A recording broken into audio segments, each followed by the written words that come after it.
have the lycopene, and despite being a large producer of tomato, lycopene which is used in pharma, we get it from abroad.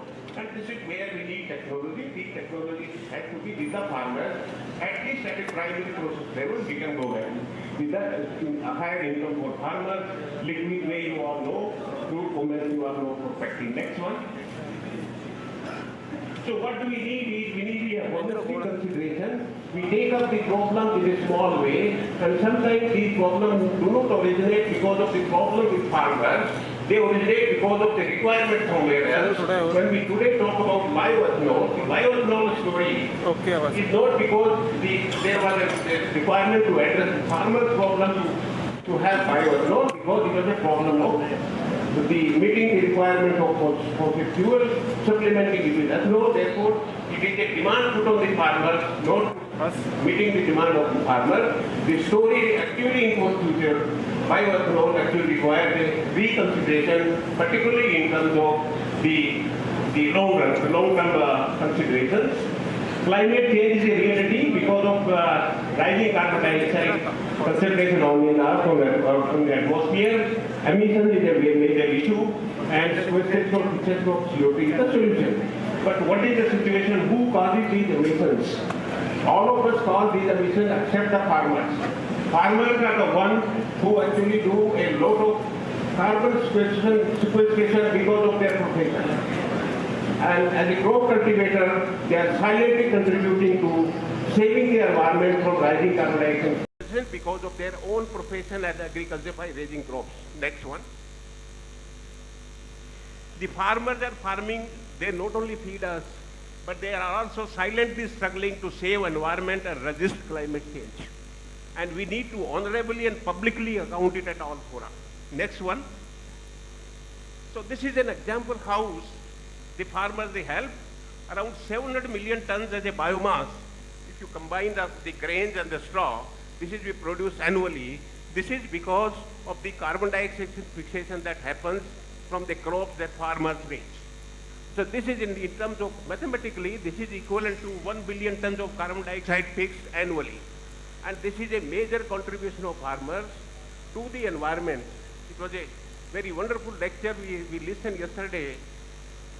The Professor Ratanlal's, and when he said carbon as a commodity, and this is a very important issue. This carbon as a commodity, because this carbon has been produced by farmers by fixation of carbon dioxide by the crops that they raise, and this has to be valued, and this should be credited financially, and this is how you are to value. When everything is counted in terms of money, this carbon must be counted as a money, whether it is left at the fields or whether it is converted into products. Stubble burning is mainly limited to rice, which we talk too much about it. This total stubble which is produced in the country is around 100 million tons. Only a fraction of it goes to burning. It is not the problem of the farmers, it is a problem of technology gap, how this can be recycled, whether it is as a part of an additive to the soil itself as a carbon, partially or holistically, or it is going to as a co-product, and this doesn't account for more than 150 million tons. The farming community, which actually sequesters 1 billion tons of carbon dioxide annually, doesn't even produce 100 million tons of carbon dioxide annually. So not even 10%. So therefore they should be credited, and technology gaps must be filled up. Next one. So this blame is that we do not have technology, which is called as a secondary agriculture bioprocessing of the scale and of the bioproducts which can be useful for the decades to come. Because this is a perennial activity, the technologies for them cannot be targeted for short term, it has to be long term and growing in terms of their efficiency.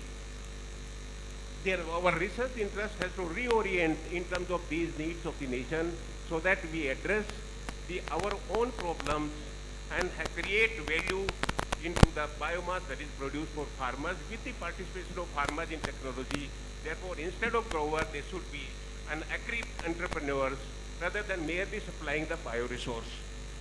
Next one.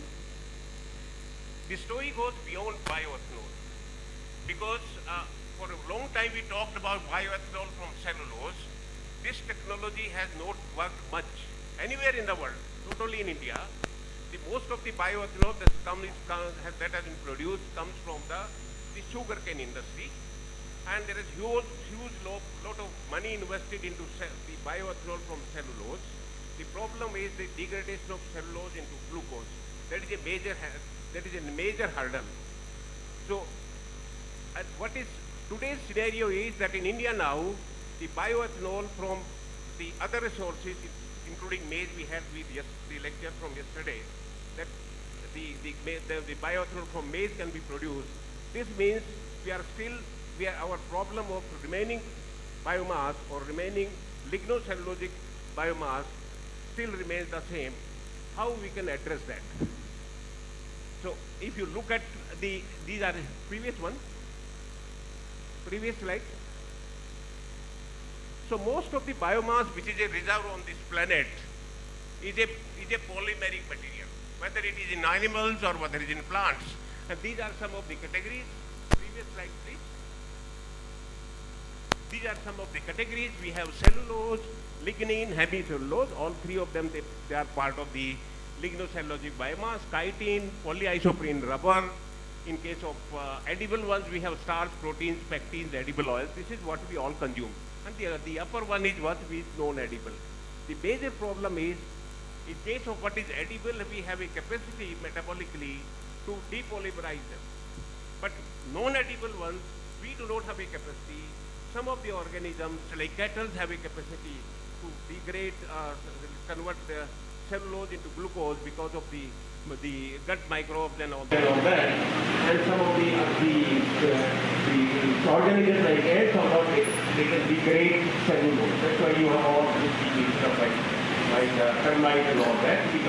So major technology is when we use these resources for degradation, depolymerization of all these biopolymers into monomers. Once you have the monomer, technologies are much straightforward. Next one. So there are three types of technology with biomass to be fractionated into major constituents like cellulose, lignin, hemicellulose, and depolymerization of them into cellulose or the pentoses, and of course monomers of the lignin, and then chemical or biochemical transformation into value-added products.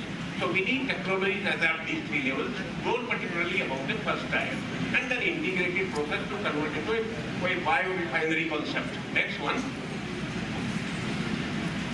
What we need, if we don't need bioethanol, we need high-end products from these biomass. Some of the examples of these high-end products are the levulinic acid, valeriolactone is a biological solvent, zero-calorie natural sugars. In hemicellulose, we can produce from xylem the xylosaccharides, which are prebiotics. Xylitol is an alternate sweetener. Lignin can require to be considered because current use of lignin is for energy, and it is an additive for cement and all that.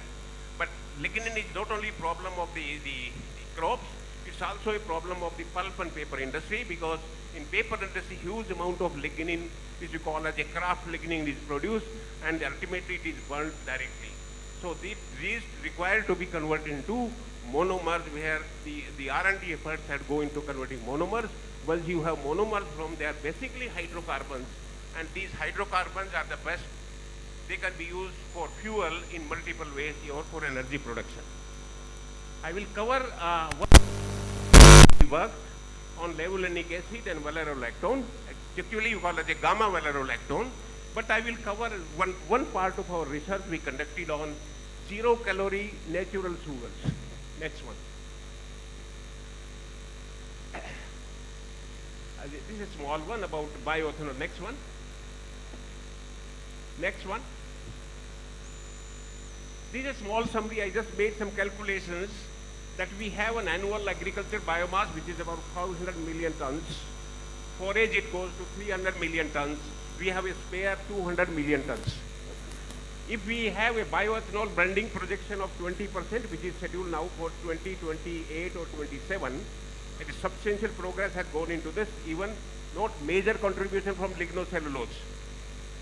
Then our requirement will be 15 billion liters. It comes out with 1500 crore liters. Of course, both the other estimates are 1,000 crores. To meet all these requirements, we have technology and we want to convert all residual lignocellulosic biomass into ethanol. We do not require more than 100 million tons.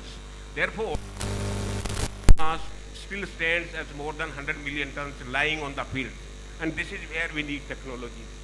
Next one. And second is that with every production of bioethanol, you produce huge amount of lignin. And this lignin still requires a treatment. Next one. This is a small technical value calculation. If we have 20 million tons, from 20% recovery from 100 million tons, we have 20 million tons of cellulose. If we recover 20%, of course, biomass contains 30 to 36% of that. If you consider the losses, 20% we can recover easily. 10% of hemicellulose can also be recovered, that is 10 million tons, and 15% lignin. They need to be converted into new products, and one of the products which we worked on is D-allulose. D-allulose is a zero-calorie natural sugar, and this is one of the attractions, as we had discussed yesterday. We also discussed with Professor Dangi that high sucrose, sorghum, sweet sorghum as an alternate sucrose, as the alternate source to the table sugar from sugar cane. And this next alternative is to have D-allulose, and D-allulose to replace the table sugar partially or completely. If we can do that, we can get rid of sugarcane crop and we can address the biomass problem also. Next one. In the market, you have a lot of sweeteners which are zero calorie, like stebioside, robocides, you already know, xylitol, sorbitol, sucralose is most popular. So sucralose is a accidental discovery.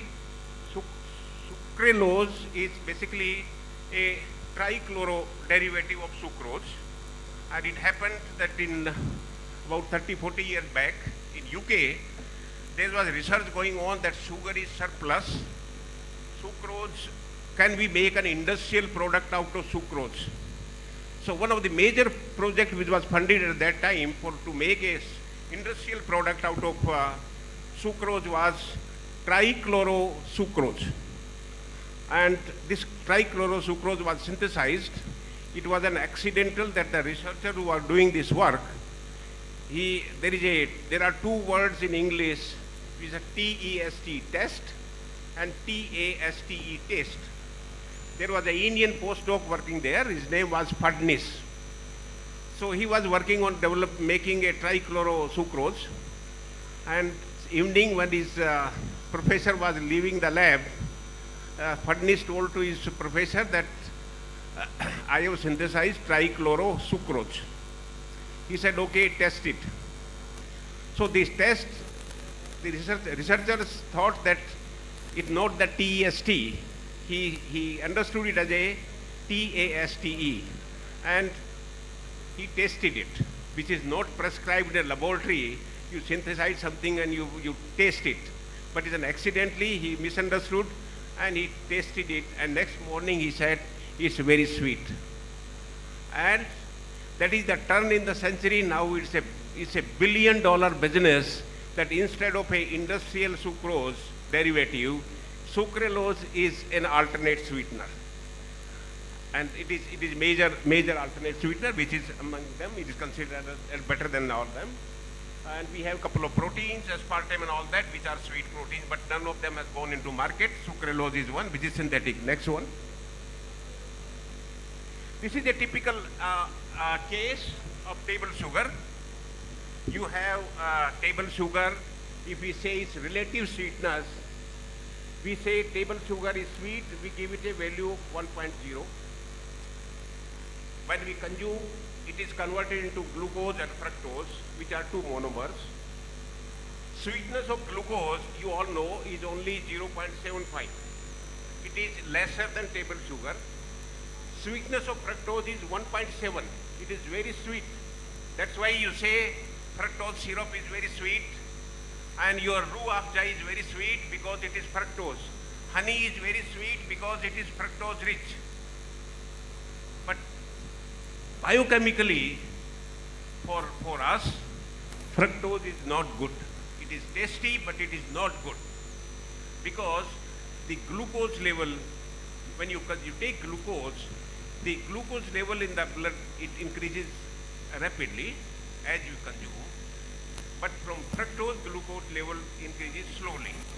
But if you consume more of the sugar, it is not glucose which is to be blamed. It is because of the fructose. Because fructose consumption leads to non-alcoholic fatty liver. And this is where the major problem of diabetes is not because of this glucose, it is because of fructose. Of course, both of them they come from sucrose. And this is where we require, honey doesn't affect that much because we consume in a very small quantity, but as a sugar we consume in huge quantity. How we can replace sugar is important for us, for our health. How we can replace sugar cane is important for our agriculture, because this is where you can save water, you can raise some other crops. Next one.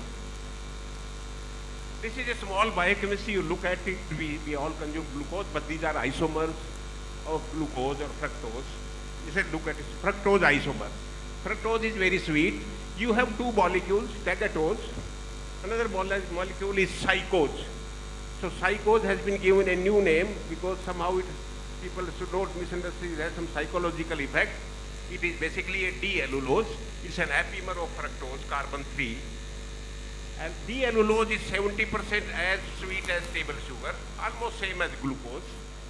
Tagatose is also the same, their calorie is 0. And you have small amounts of these sugars present in apple, very small amount also present in wheat. And these are very attractive as an alternate sweeteners for daily use for everybody, whether diabetic or non-diabetic. Next one. There is an enzyme which can convert fructose into allulose, that is 0 calorie. One of the sugar which is very rich, very sweet, that is 1.77 times of table sugar, to a sugar which is only 0.7% sweetness index. This enzyme called D-allulose. We identified this enzyme from a microorganism. It's called Agrobacterium. It's a new strain. This strain was registered with the library in Tech Chandigarh. Next one. So we can make bulk sugar from this for everybody from fructose. Fructose can be produced from glucose. Glucose can come from cellulose. So glucose isomerase can convert glucose into fructose. Fructose can be converted into D-allulose, and this is the table sugar for us for all times to come. These reactions are reversible. This means you can only convert in a single cycle only 50% of them, but you can recycle all of them. With multiple cycles going on, you can produce enough amount of D-allulose. Residual sugars which are fermentable can be converted into other products, including ethanol. Next one. This is a small story about this enzyme. We cloned this gene. We were trying to secret out. We intended to overproduce this enzyme. We coupled a small sumo element with this, but interestingly, it did not secret it out. And it did not overproduce, but it made the enzyme very, very stable, and we could use it for multiple cycles. Next one. This is a patented technology. We produce it, and we could convert into its production was up to 8 kilograms per liter per day. It can process your apple pomace, citrus pulp, pineapple pomace, cauliflower foliage, and even banana pseudostems. Next one. Then we put up a magnetic nanoparticles on this enzyme. So what happens is that at the end of the reaction, it was passed through a magnetic field through which all of the enzyme was recovered and the product was delivered. This recycled enzyme was used for another cycle of the reaction. We can use it for 30 cycles, and there was no much fall in this relative activity. Therefore, this can be used multiple times to allow a continuous production of D-allulose from fructose. Next. Next one. These are some of the produce we have. Next one. This is how you can be a game changer story. You have the smear agriculture biomass that we all do. We produce cellulose, that in any case we have to produce, even for bioethanol we have to produce cellulose. This cellulose can be converted into glucose that we require even for a bioethanol project. The change is that from glucose we should convert into fructose by using the common enzyme, glucose isomerase, and this fructose can be converted into D-cellulose. And this is how you create this new sugar, natural sugar, as an alternate sweetener and add value to it. This technology now is at the translation acceleration going on, and probably by the end of this year, the first lot of about 50 kg of D-cellulose will be coming for the first line of trial and production. That it will be upscaled. It is being hugely funded now. Next one. Next one.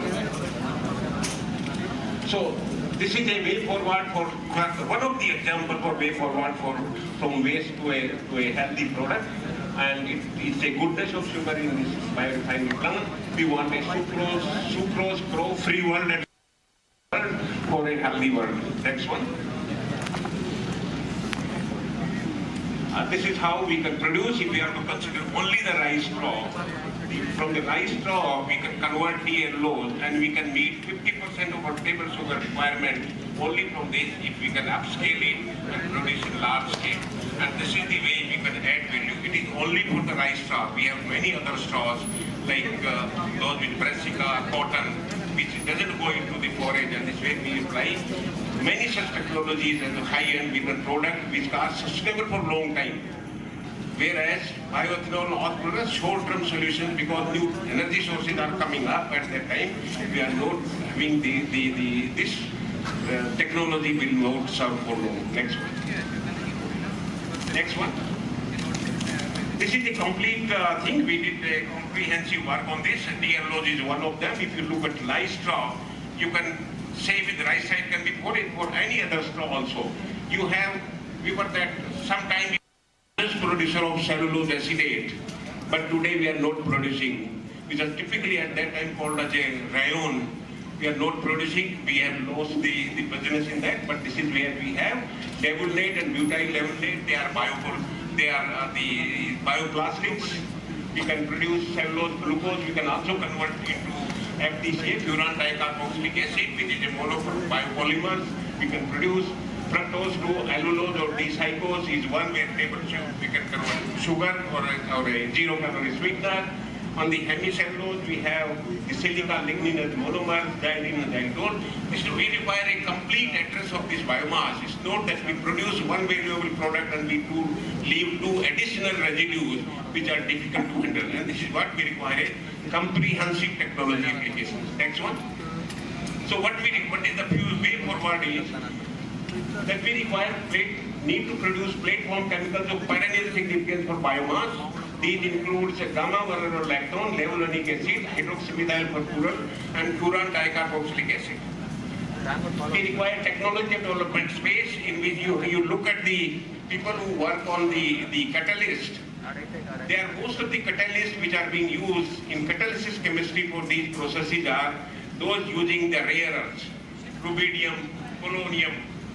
But these rare earths, they are of academic interest only unless we have the catalysts which are earth abundant catalysts. Then only we can handle the biomass with those kind of attendant, the kind of a chemistry we require, not the chemistry of rare earth elements catalytic activity.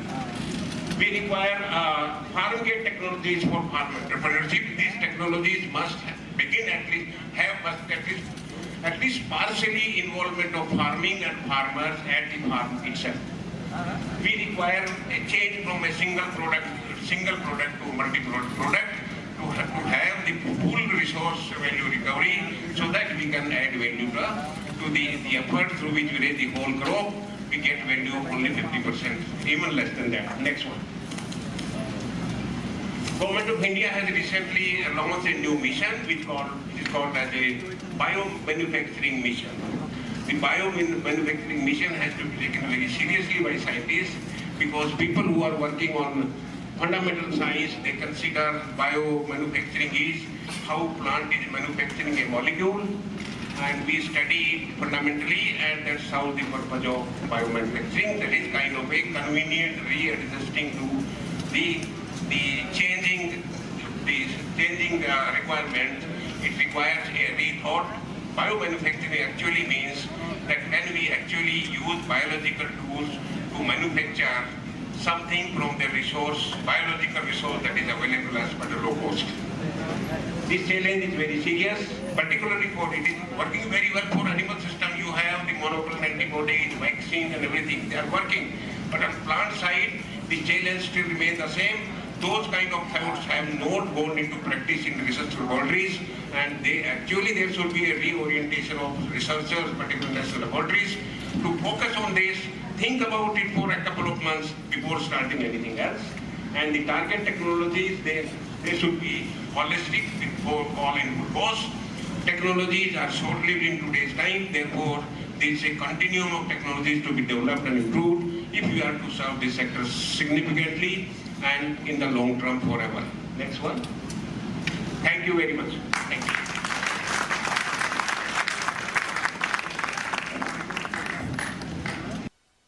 Simon, any questions from the audience? Is there a microphone that you can pass?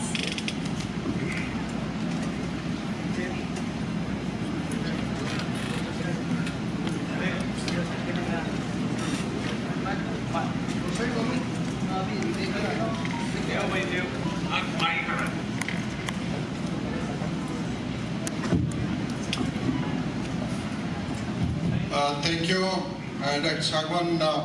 Wonderful presentation. I understand very much what you want to say. I think it is a big problem of agriculture, of crop residue. You are doing that. But my question is that recently Government of India took a decision that maize grain to be converted into ethanol. When you are doing all these things, from the West you are producing everything, even sugar you are producing. So why we are, this crime is doing that a grain which is a boomer consumption and to bring the zero hunger. So is it the Government of India decision is to be reconsidered, or it is very premature or your technology? No, I think government decision is very clear and very important. We are not working on bioethanol from cellulose. We have not worked on that at all. But there are many laboratories and many institutions and hugely funded that to convert biomass, particularly lignocellulosic biomass, into bioethanol. It has not met with the success. It has not met with the success. There is only one plant which was installed in Ranikhet, Indian glycols. You go to Indian glycols, there was one plant was established on the premises of Indian glycol itself, with huge investment, with properly it will work. That plant has not worked except on the inauguration day. Therefore, the technology from cellulose to glucose is not viable at this time. The problem lies we do not have cellulase. There was a big project funded in the country to have our own cellulase that did not met the success. Therefore, conversion is so. Government is doing rightly, because if you are to meet the target of 20% blending in ethanol, in petrol, for this there is no source except the sugarcane. Sugarcane this year particularly has a problem also, last also, that we have some crop has not gone well, and this always happens that sugarcane will always be in, sugar will be in demand. Therefore, they actually stopped, they asked sugar industry not to convert molasses into ethanol. And that's why they said you convert this into, because they wanted more sugar recovery. That is why it is there. I just said about ethanol. If we can develop bioethanol from cellulose, this is first challenge itself as a viable project. Second challenge will be, even if we do and we meet our all requirements of bioethanol from the so-called developed technology from cellulose, still we will have more than 100 million tons of biomass lying on the fields. And bioethanol will always be a low-end product technologically in times to come, because energy change scenario is changing very rapidly. We do not know how long even we will require these kind of transportation vehicles. For farming to remain forever, we require products which are forever, and this is where new technologies, innovations, crowd-inspired ideas should come into it. Who knows, this is the kind of, the cloth we wear is also a cellulose. This is also a cellulose. But what is the biomass? That is also a cellulose. But this is 99% cellulose. There the cellulose is only 30-36%. Is there be, hypothetically, it could be a technology that we can produce, have cellulose and spin the cellulose into a fiber. This is where this kind of technologies actually have no touched agriculture. And this is where we lack. We made a huge investment only with respect to crop improvement biotechnologically, but returns have not been that attractive. If we invest even 50 or 25% of that money into these kind of technologies, they can not only meet our requirements, probably we can meet the major requirements of the world. But it requires the same passion as we put in biotechnology. Next. Thank you. Let's take another question. Dr. Dana. Dr. Sagwan, it was a nice presentation and you are covering very diverse topic in the sense of one tier, second tier, third tier, cellulose, sucrose, lectin. It's a very big conduct. My question to you is, if you look into the potential of this organism as a green energy, and in terms of maintaining total sugar requirement for the country, what do you think in your biomanufacturing future which government of India has been planning? How many years it will take to come to the lower level of state level, district level, and how these farmers will be benefited from the bio program which you are doing? I think in terms of time, it is our first product, D-allulose, will become pretty soon, but it will be a very, very expensive product. It will not be as cheap as you get 40 rupees or 50 rupees a kg for sucrose. The D-allulose will be very expensive because it's being introduced. But this kind of technologies require, as the technologies improve, as the throughput increases, the values will also fall, is one part. Second part is the total concept is that how we can replace sugar and sugar cane. One for the health of the planet, of the soil and the planet, and one for the health of the human being. So for sugar cane, as you said, I subscribe to the sweet sorghum to be used for the technology sugar from sugar, because then you produce same sucrose at a lower input of water, lower multiple cycles of production, and on the soils which are not that fertile. This is one part. Progressively it has to transit. Progressively it will transit to the alternate sweeteners like this D-allulose is one. We also developed one more technology which I'll call the second one. I said tagatose. Tagatose is also an isomer of galactose. So what is the source of galactose? In case of plants, it is a galactomannan.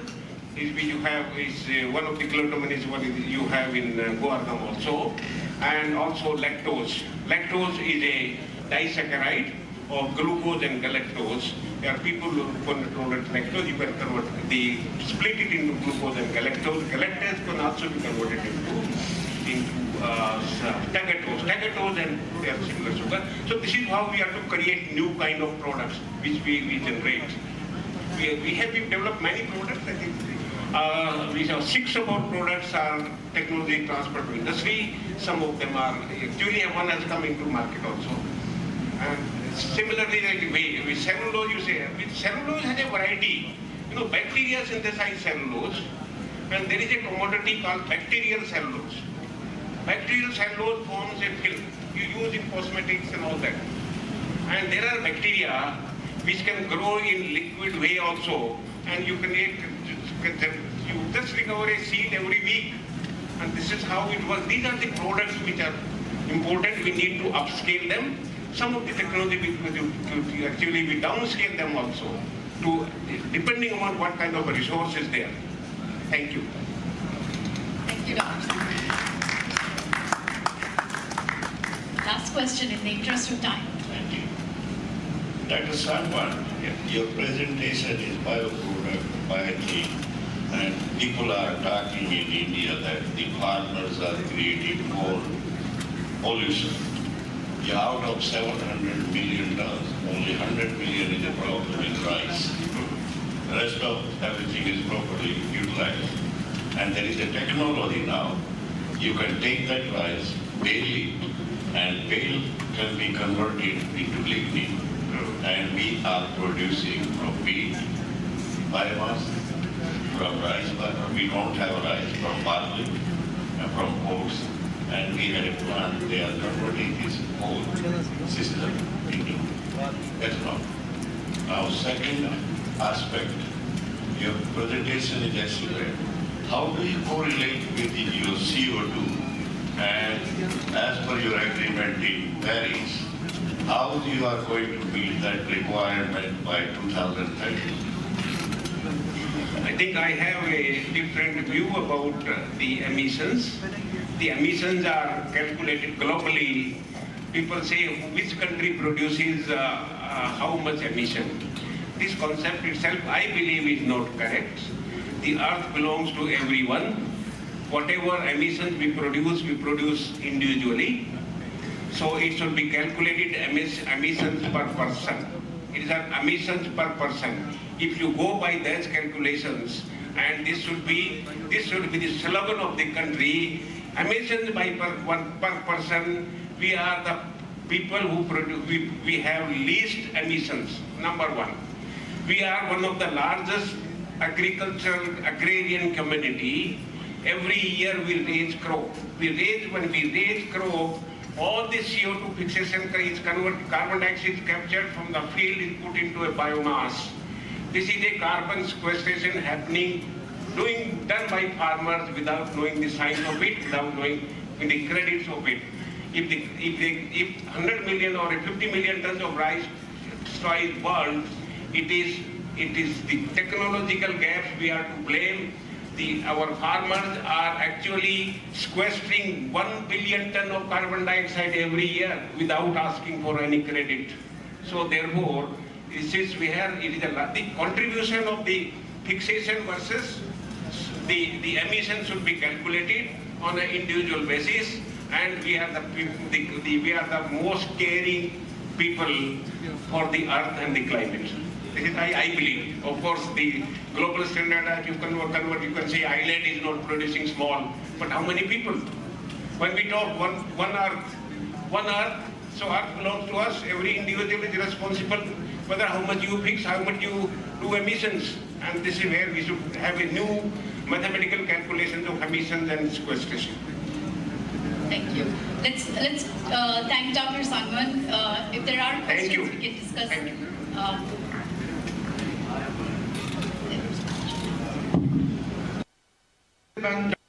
Sarwan for sharing a wonderful views. Now I would like to invite Honorable Advisor to Chancellor Dr. B.S. Pahil sir on stage to honor the chairperson, co-chairperson and keynote speaker.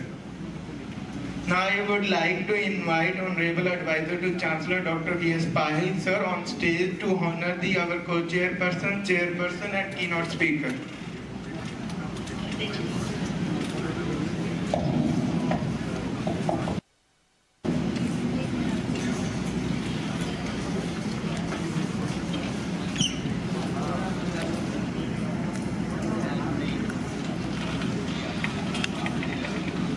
So much, Dr. Sangwan. It was a wonderful lecture.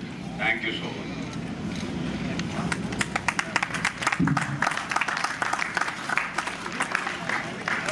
Firstly, honor the Dr. Ratla.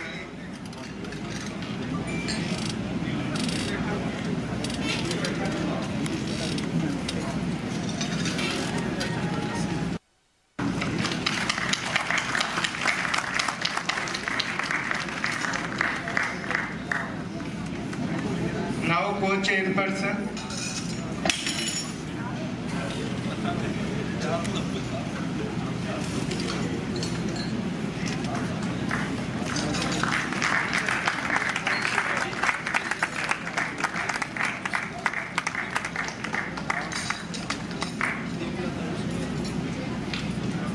Sagwan sir.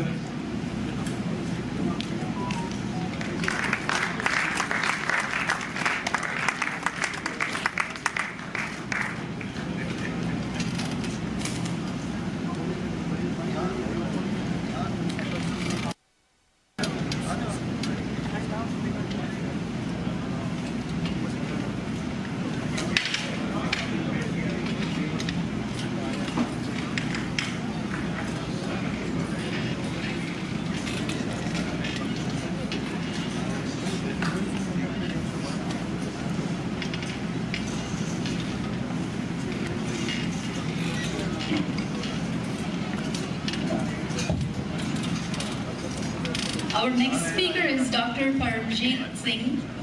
He'll be speaking on shrimp farming, a ray of hope for the debt-ridden, destitute farmers of inland, salt-affected areas of northern India. Dr. Singh.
Respected Chair, Co-Chair, Honorable Bahil Sir, Sandhu Saab, Saran Saab, and other distinguished delegates. First of all, very good morning to all of you. I'm thankful to the organizers for providing me an opportunity to speak on shrimp farming, a ray of hope for the destitute farmers of waterlogged salt-affected areas of Punjab. My presentation will be mainly less of science and more of the practical, which we have been doing all these years, the experiences, and how this shrimp farmer has changed the fortune of many salt-affected farmers who were even owners for more than 50 acres of land in some villages, but they were earning nothing, zero earning lands. This was possible because of the dynamic leadership of our Honorable Vice Chancellor Dr. Inderjeet Singh, popularly known as Muraman, who guided us, gave us a vision, and we were successful. Next, please. So if we talk about soil salinization, it's a global challenge. It has affected the agricultural productivity of more than 100 countries globally. Out of around 6.74 million hectares, around 12 lakh hectares is located in non-coastal. And if we talk about half over Punjab, around 1.51 lakh hectares in 6 south districts of Punjab, Fazilka, Sri Muksar Sahib, Bathinda, Firozpur, Mansa, and Faridkot. It's badly affected by either the problem of waterlogging or soil salinization. Next, please. Next, please. Next slide. Okay, thank you. So if you see this is a map, adopted map where you can see the scenario of soil salinization in the country. So these are the affected districts which are badly affected by the salinity. These are the districts of southwest Punjab. And with the continued efforts, collaborative efforts of Guru Angad Dev Veterinary and Animal Science University and Department of Fisheries Punjab, aquaculture came as a rescue for these farmers who were not able to earn anything from their land.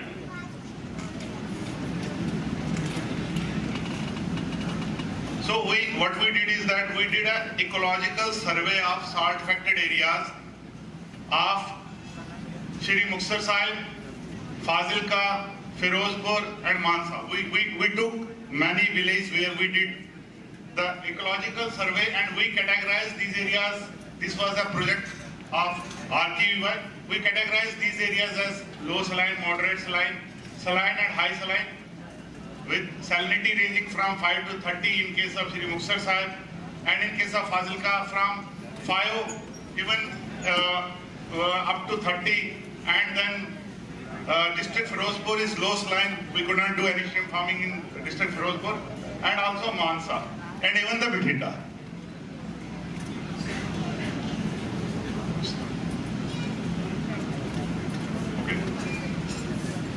So we took a trial, first trial, we were having a niche area of excellence project. We took first commercial trial of Vanamai. This is Litopenius vanamai, the most widely cultured shrimp in the country nowadays. It's also called as white Pacific shrimp or white-legged shrimp. So this is the most cultivated shrimp species in the country. So we did a trial at village Panchiyawali, district Fazilka, and around a culture period of 97 days. The culture period of shrimp varies from 100 to 120 days. So the salinity during this, since this was the first commercial trial, we were just trying to understand the water chemistry, whether we will be able to culture this species in the state or not.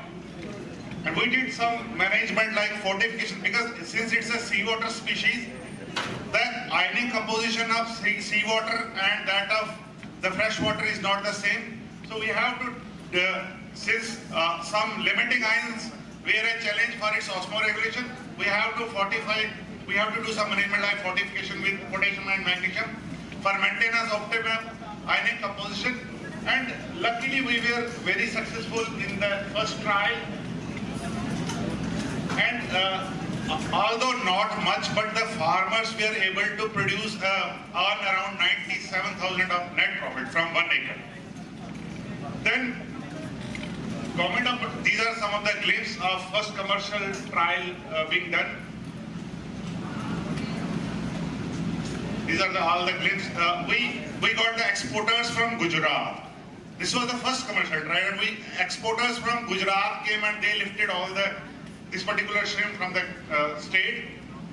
Then government of India, government of Punjab was fascinated by this kind of development. So they tasked us to do a further survey, and we took a extensive survey of district Shri Muxar Sahib, where a village called Rattakheda was selected, where the water quality, as you can say, pH, alkalinity, hardness, because we need a saline water.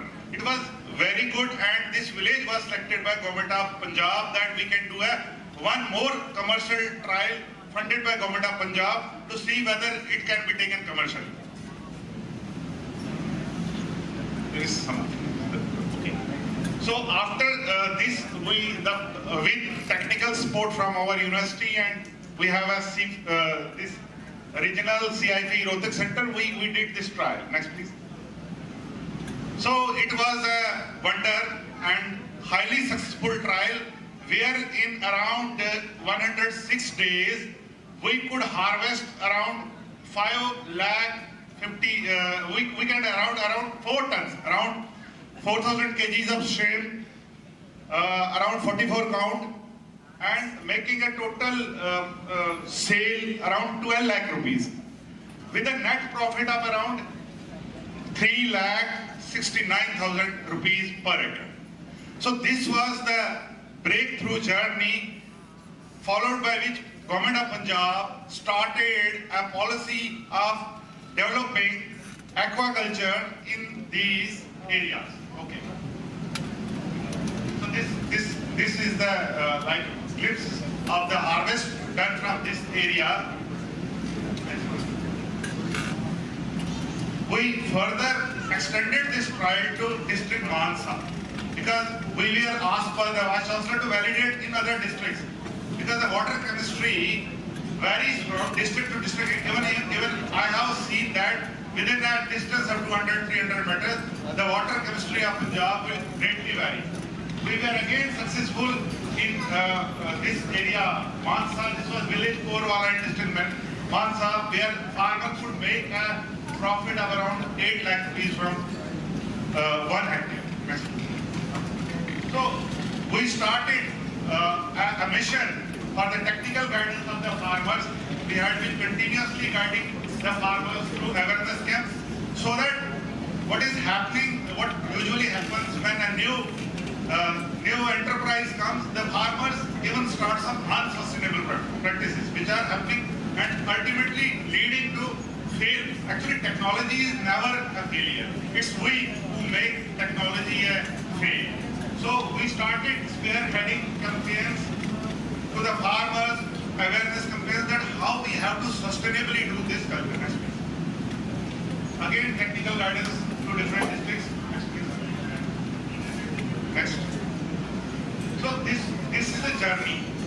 We started in 2014 with 1 acre. At present, around it's a data up to 2022. Around 1,211 acres of area is now under shrimp farming. Last year it reached around 1,400 acres. So there is a village in Fazilka called as Hijra. There will be a picture on the next slide. It's a badly affected village. Whole village is under the problem of validating this either waterlogging or salinity. So we did one trial in that area in 2022 and it was highly successful, and our success story was even covered by Eco India is a broadcaster, and now this success story has reached more than 15 lakh views. Next please. So these were the trials we had undertook because in shrimp farming, it's shrimp that the species, it's very prone to diseases. So what we have to do is that we have to do under stringent biosecurity protocol. So we made complete biosphere farms under the guidance of university that we call farmers business. So we have developed a protocol of pond preparation for the Punjab, like what we do. It's a 15 days before we stock the seed. It's a 15-day procedure, and we request farmers that if you want a good success, you have to abide by this protocol. What we do is that, like, we fill the water first day, then we do bleaching because if there is a virus and all, so that we apply a prebiotic media, soil probiotics, because we cannot apply any antibiotics in this culture because it's an export-oriented commodity. Even if a smaller quantity of antibiotics is detected during the export, your procyanidis will get rejected. So this is a 15-day procedure. These are the optimum parameters which we require for starting a shrimp farm, like dissolved oxygen, pH, transparency, alkalinity. This is the optimum rate. Next please. So since the very important thing is that while farmers are selecting seed for stocking in the ponds, because we are not getting seed, we are not producing seed in our state. Seed is being bought from all the coastal states, and if a disease comes, it will come through seed only. We don't have a raw seawater, so we cannot establish hatcheries in our state. So what we are doing, asking the farmers that kindly, there is a special kind of seed called as specific pathogen-free seed. Basically what happened that earlier we were growing Indian, we were not growing Scampi. Scampi macrobacterium rosenbergi was a species. In 90s it was badly hit by a viral disease called as WSSV, white spot syndrome virus, and it devastated the whole industry. followed by which Government of India introduced one more new species, it was called as Peneus monodon. But in case of Peneus monodon also, it was not highly successful. Then Government of India, under strict biosecurity protocols, they introduced this species. Now what is happening? We cannot produce brooders in the country. We are importing brooders from America. There is a system called as SIS, Shrimp Improvement System. We are importing the brooders. And there is an agency called as Coastal Aquaculture Authority of India, which is recognizing which is giving certificate to hatcheries, and those hatcheries only can produce the seed. So we are now emphasizing the farmers that while you are getting the seed in the state, you have kindly check the track record at the 3 years of performance of the hatchery. The farmers who have obtained seed from these hatcheries, what is the scenario, and whether they were successful or the crop made. Then reliability and supply of broodstock, that's very important, because farm-raised broodstock is not allowed in the country. Now Government of India has allowed broodstock multiplication, but still it's not on a commercial level. We are importing brooders from America. Then seed testing is very important. We ask the farmers that go for seed testing of OIE listed pathogens, which are very dreaded for this particular species. And sometimes the hatchery people will give you a certificate. Okay, this is our seed is negative, but you can't rely. You have to do it on your own level. We as a university are also testing the seed. So we are asking farmers that you have to ensure the SPF status. Then PM is post larva. 12 to 15 days, it's 12 to 15 days old. In Punjab, we are only asking them to stop 12 to 15 days old post larva. Otherwise, what is happening that if we stop less right, they can have high mortality. So biosecurity breach is a problem, and we have to stringently manage biosecurity. Otherwise, the farmers suffer a lot.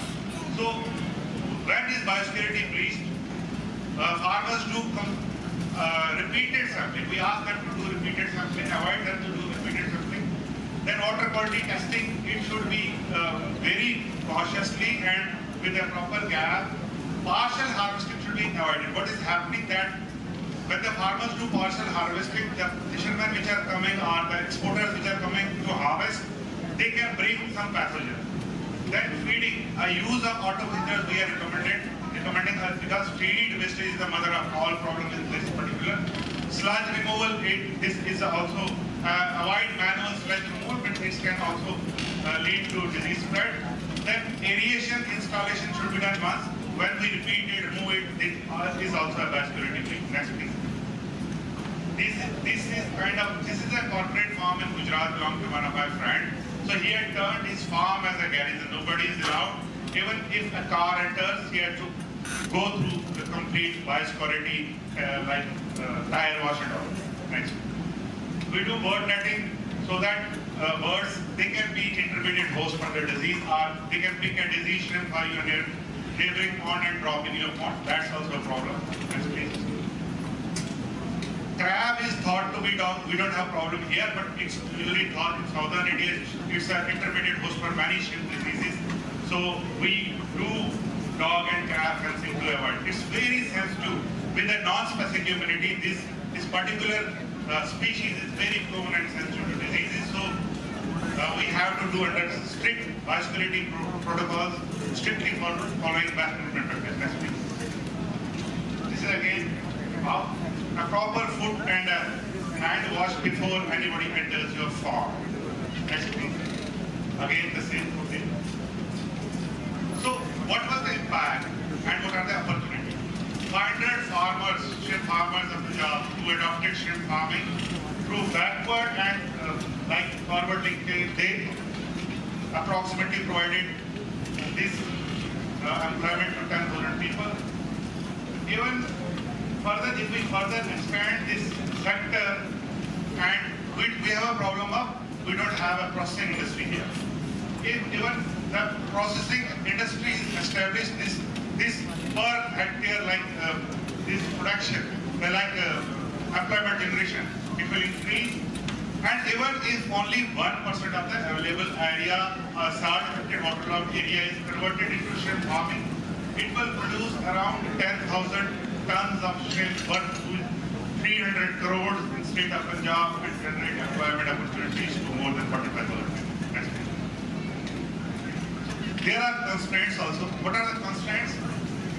It is a high cost, high risk, intensive production technology requiring highly skilled manpower and stringent monitoring and with high levels of biosecurity. So it has to be done under technical guidance and support. Then sticking to SPFC, which I had already talked in the previous slides. We have a constraint, we don't have the hatchery here. So this is a constraint also. We had been recommended government of Punjab also, even the government of India, that there should be some mechanism that the government should give seed directly to the farmers. What has happened in the southern India due to this disease, it has devastated. Same should not happen in our state. So this is a given constraint. We don't have any feed or manufacturing or processing industry, so we are getting a price less than what they are getting in southern India. And chemical composition, like it's again a constraint because the sea chemistry, water chemistry is not that of that, because it's basically a bracket. Important thing, unqualified mushroom, it happens everywhere, even I think in agriculture. What is happening that unqualified technicians, mushrooming and unqualified technicians, they are spoiling the game. They are not following the best management practices, and they are presenting serious environmental impacts and even economic loss to farmers. We have been asking government of Punjab that please formulate an ecological practice. We have recommendations that if we want to see this particular enterprise to be sustainable one, we have to follow stringent biosecurity protocols. Only SPFC, not more than 60 post-larva per meter square. PL screening of disease and pathogen, adherence to the best management practices. That we have to follow effluent or slide disposal guidelines and ensure food safety standards. Clustered farming approach we had been advocating, because if the farmers do in a cluster, then the exporters or the buyers, they cannot exploit them. Otherwise, the buyers usually exploit them. So they can produce bulk, they can get a good price, and the farmers, the exporters which are coming from other coastal states to buy our shrimp, they want in bulk. So then processing industry, we had been asking government of Punjab, they have also considered this. And there is already I talked that there is a need to formulate an inland slime water aquaculture policy which can ensure biosecurity standards, seed quality, restoration of shrimp farm, the restoration of aquaculture practitioners, proper disease surveillance. We have a NASPART project under which we are doing disease surveillance, monitoring of sustainable development of the region, this shrimp farming in the next week. So these are our recommendations to the farmers and to the industry and to the government, and its benefits, like 1 pond, 1 crop. Our farmers, what they are doing that because it's highly remunerative, they are now going for 2 crops. So we say that if you need sustained pond health and you need, if you want that optimum carrying capacity of your pond to be utilized, you go for 1 pond, 1 crop. Then it will also not pose any environmental risk. And you can, even if you have some loss in 1 crop, your monetary loss will be less. Phase stocking of the ponds. With the necessary difference of 30 to 40 days, that will be, you will have lesser operational cost. So release of bulk marketing pressure, any untoward disease break can be managed. So no overstocking. This is again, we had been asking healthy culture, and it will save production cost. So we have now, we have been asking farmers don't stock more than 30 to 40 post-larva per winter. So priority to harvest, what our farmers, our Punjabi farmers, what we want to produce big and big. And because of that, they are also suffering losses, because as progressive farmers. So we ask them, go up to market health price, harvest it up to 40 count. When I say 40 count, I mean 40 pieces in 1 kg, around 25 grams. So that capacity building, and this is very much required, capacity building of the state fisheries department, or whether the university or the farmers. processing and cold, that's the need of the hour. Even now, one farmer is establishing a small cold chain. He has been under Pradhan Mantri Matsya Yojana. Then cooperatives and FPOs, they can also be a way out to reduce exploitation of the farmers by middlemen. Then public awareness campaigns that university is already doing. So what are the keys to success of this particular enterprise in the state for a long-term sustainability of shrimp farming? Strong biosecurity protocols need to be adhered. Feeding management is important, as I said. Feed cost accounts for more than 40 to 50% and then of this total cost of production. And it's a mother of feed wastage is the mother of all problems. Water quality management is very important. Sometimes what is happening that farmers are not regularly checking their water quality. Since we are doing it in inland water, we have to do some amendments in the water because the water chemistry is altogether different from the brackish water. So we have to do some modifications. So that's very important, and health management in the last is very important to check, regular check of the disease for the sustainable future of the farm. Thank you very much.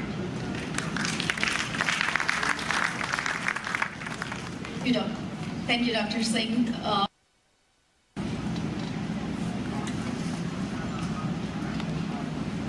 जिनके पास microphone है थोड़ा पास कीजिएगा.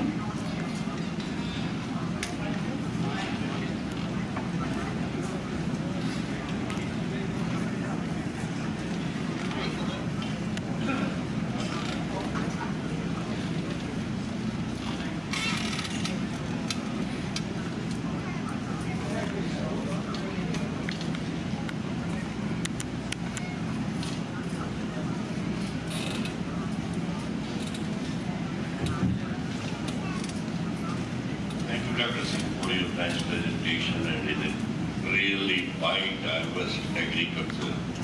And I learned about from your presentation in Punjab particularly. And alkalinity in soils and water is increasing. Punjab, Haryana, even part of Gujarat is having. And everything what you are doing is a new crop in my sense, which I learned. But why the government of India or ICR has so many national institute of fishery? Why they cannot produce their own seed here? Sir, actually, as government institutes, how much seed we can produce. We had been asking them, the seed is a big, major constant.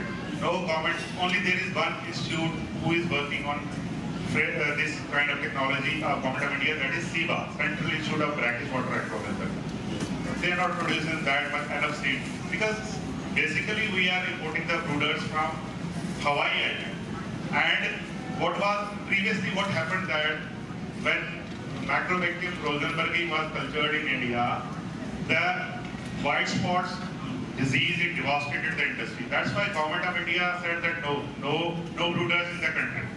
So they are working on this, but now they are not working on this particular species, but we have a native that's called as Indian white shrimp, Venus indicus.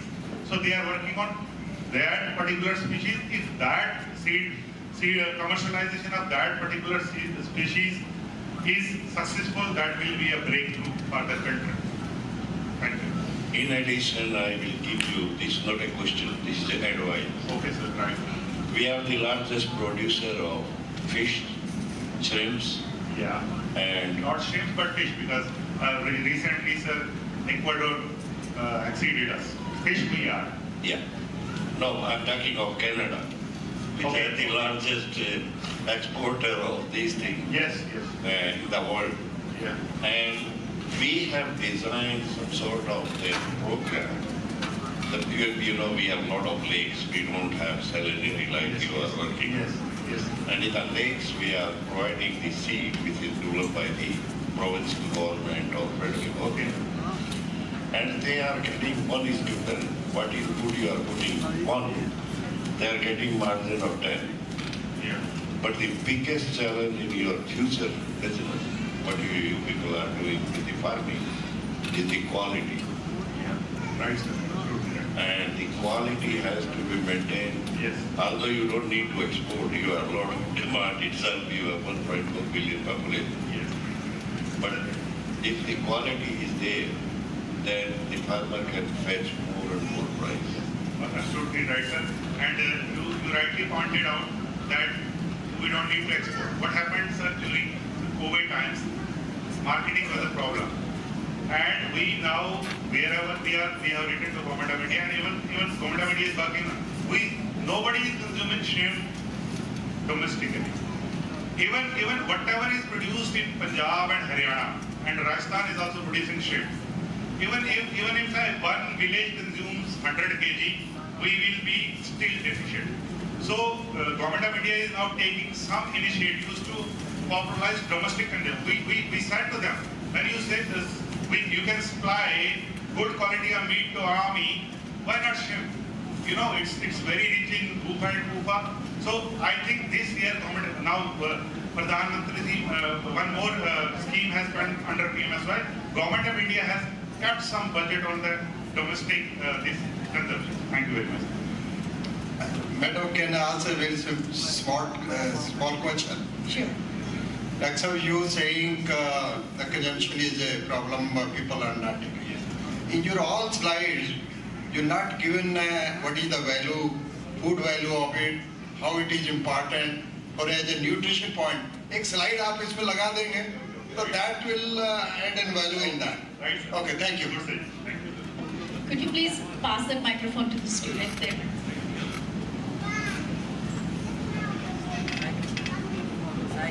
Respected sir and teachers who is sitting here, namaste. I don't know whether this is the right place to ask this question, but I hope you will clarify my doubt which is running in my mind from past few days. My question is that we have, every year we have increasing number of agriculture students and scientists. Every year number is increasing. I'm very happy to that the number is increasing. But the number of farmers are decreasing.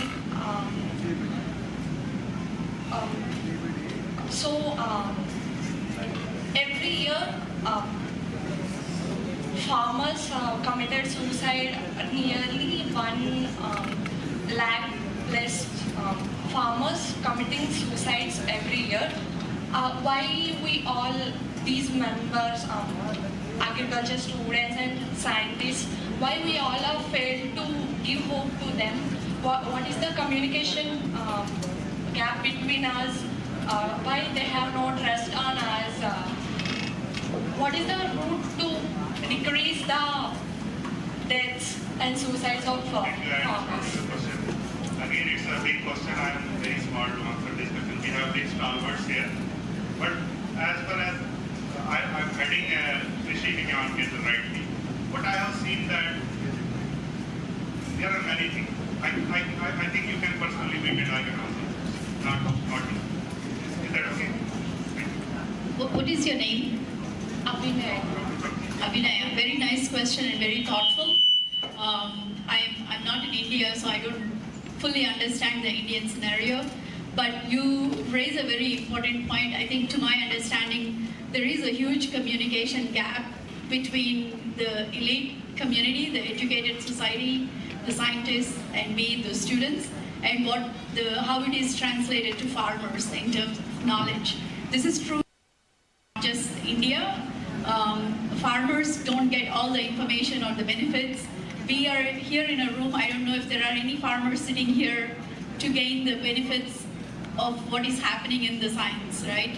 And we are not all taking the knowledge to their feet and encourage them. I mean, there are a lot of subsidies governments give in every country to encourage farmers, but I think the education of the farmers is much more important to meet up with the modern technologies. I think that is a gap.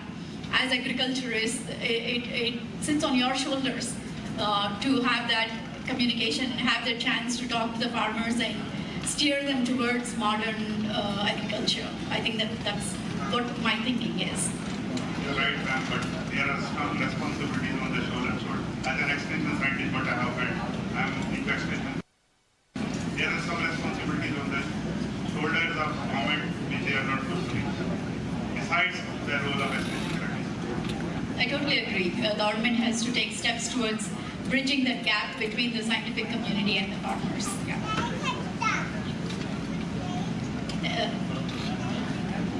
Thank you.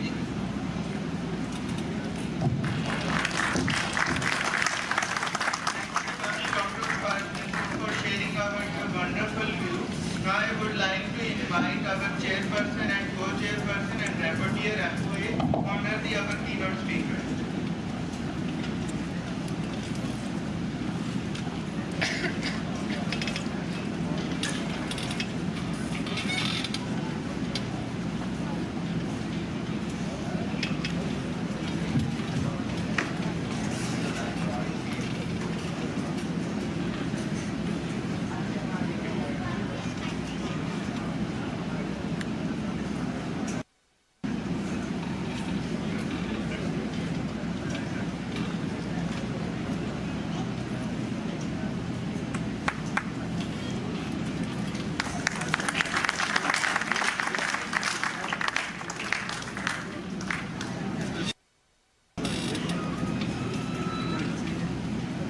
We have a 10-minute tea break and we'll continue the remaining talks. Thank you. हाँ तलवंडी साहब वो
eminent speaker in this session, Dr. J. Sandhu sir, who is DDG in crop sciences in ICR.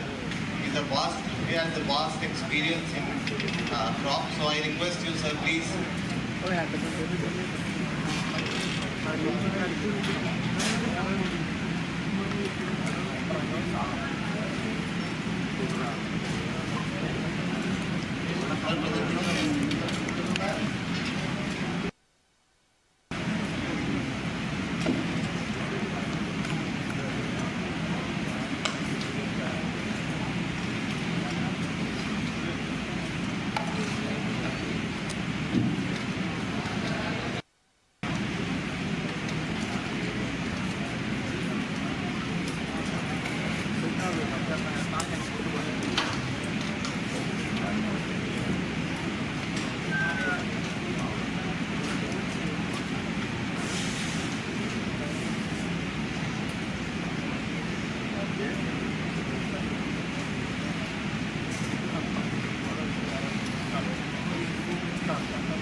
Thank you.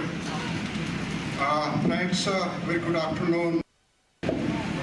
Distinguished scientist, chairperson, and other co-chair, and the reporters, and my dear students.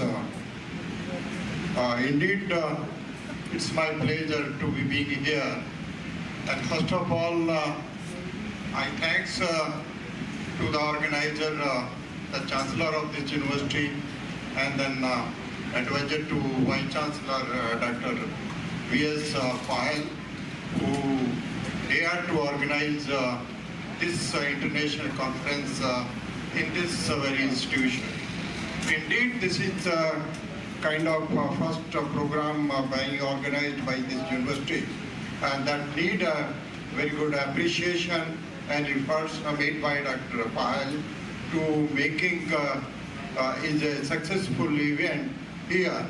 So I think we all know these kind of international conferences give an opportunity to have an interaction with the experts and various areas experts to interact with the student and young fellow scientists. So this is kind of the opportunity. Let me come to my topic. No doubt in the forenoon session, the tune of this conference is already set, and we had today a very good presentation. So in the continuity what Dr. Sagwan saying about the agriculture, let me add more. I will start how the agriculture is important. My first slide, you might be read that how agriculture is important. So it's a very survival of the human life is depend upon the agriculture. Without that there is no business. Then the human being survival is there, so he need very active and healthy life. So that is also important to get sufficient nutrition from there. And then next question, when the human being is on the earth, So they need some kind of the activities, do the business, to earn something. So this provide mainly agriculture provide livelihood to the rural areas. About 45% the livelihood in the India is coming from the agriculture. Then very important to create a balance from agroecological balance on very much to enrich the biodiversity, so that how the biodiversity to be maintained on the earth. There are various means to conserve the biodiversity there. So number of activities there. Then very important, then it is supply the raw material to the industry. So that is kind of the basis of economic activities.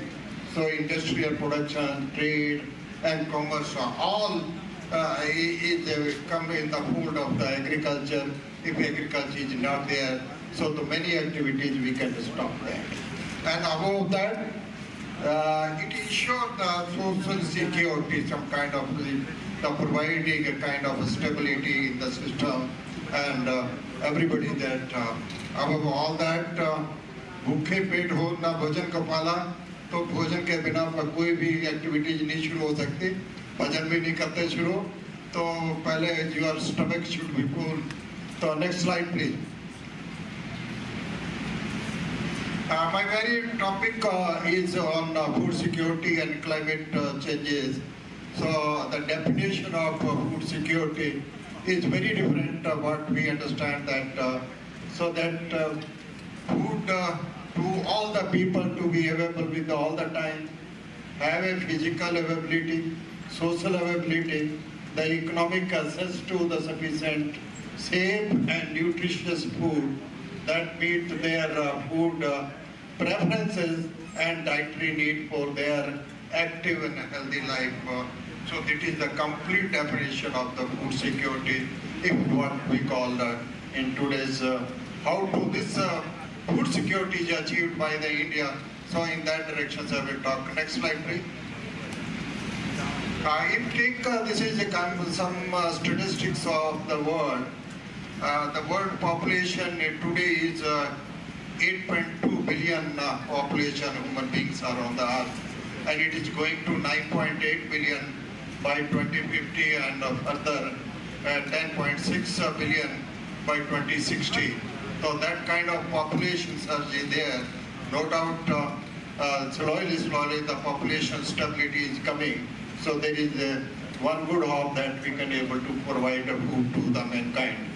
Then what is the status of the food production in today is 2,793 million ton food is produced in 2022-23 and is further expected 3,000 million tons of food is required to be produced by 2030. Then how this food will be produced is should be sustainable use of the natural resources like land, water and other natural resources. How judiciously you use to achieve the food security. The next point.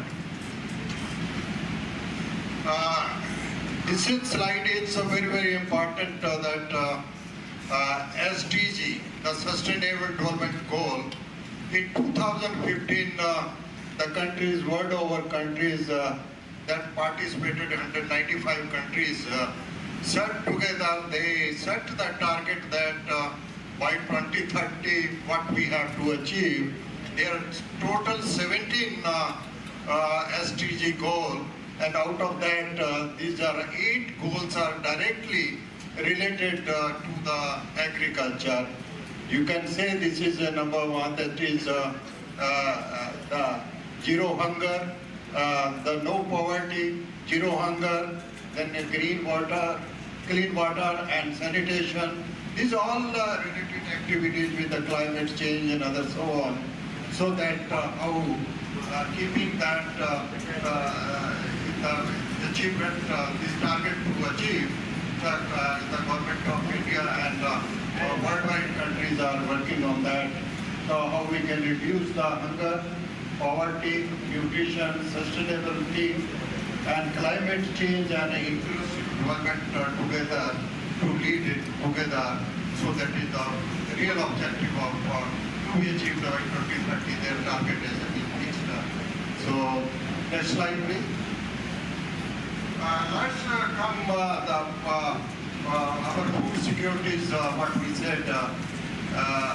It is a diversified food item is required. We need food, we need cereals, we need the vegetables, we need many components together that make a complete balanced and nutritious diet.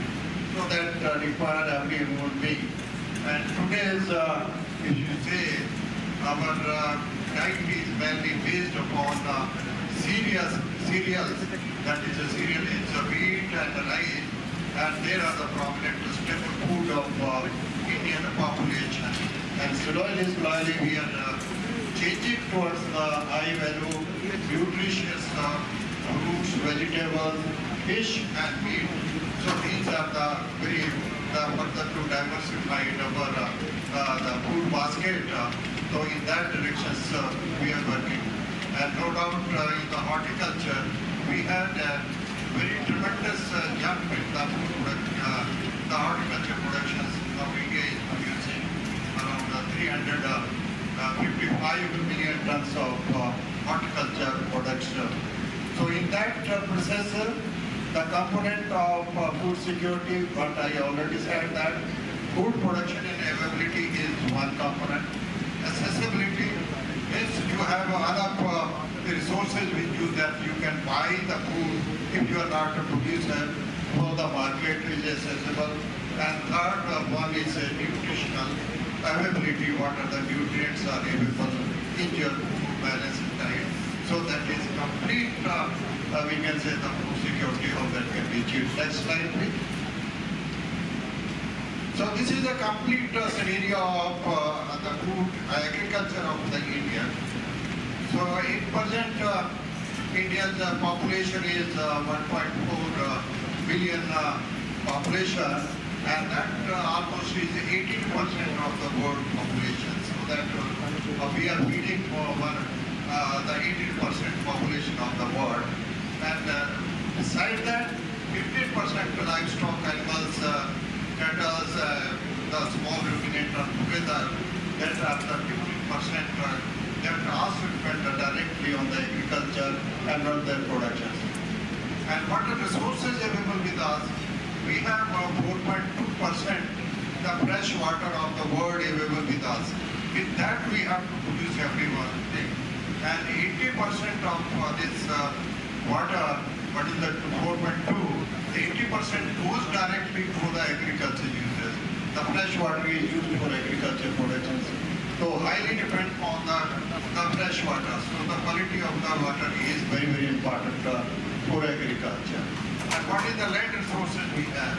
We have world's land resources 2.4%. And for 2.4%, we have to sustain the population of 18%. I think this is the next task, how we can do it. And then comes to the next point, the land which are doing, we are farming is 142 million hectare on that this food cultivation is being done. And irrigation is very, very much important. So 63.2%, 6 million hectare is irrigated, rest is rainfed. So that is also one of the problems that we are not able to take two crops. The cropping intensity itself is in a year we take almost 1.5 crop area is the crop production, that is 142 cropping intensity done. Then already said that the maximum population is dependent on the livelihood on the agriculture. Then what is the contribution in the national resources in the GDP? That around 18% the GDP of the India is coming from the agriculture. And then one story I will tell later on that now we have become a major exporter in the food grains, particularly the rice, we are exporting, become a #1 country to exporting the rice, is 21 million ton in the last year. So what is the status of agriculture food grain production? Is 329.68 million ton by 2022-23. That is our production. Horticulture production is 355 million ton. Pulses production is gone up to 26 million tons, and eggs and other things are there. So other things is what is the resources available with us. I think that is the distribution is there. So this is the the slide which tell about the agriculture and how our agriculture, our food security is dependent. Next, please. This is the kind of situation is given when our India got independence in 1947. So everything is streamlined in 1950. So in 1950, we are 361 million people on the in India, and now we are 142 million people.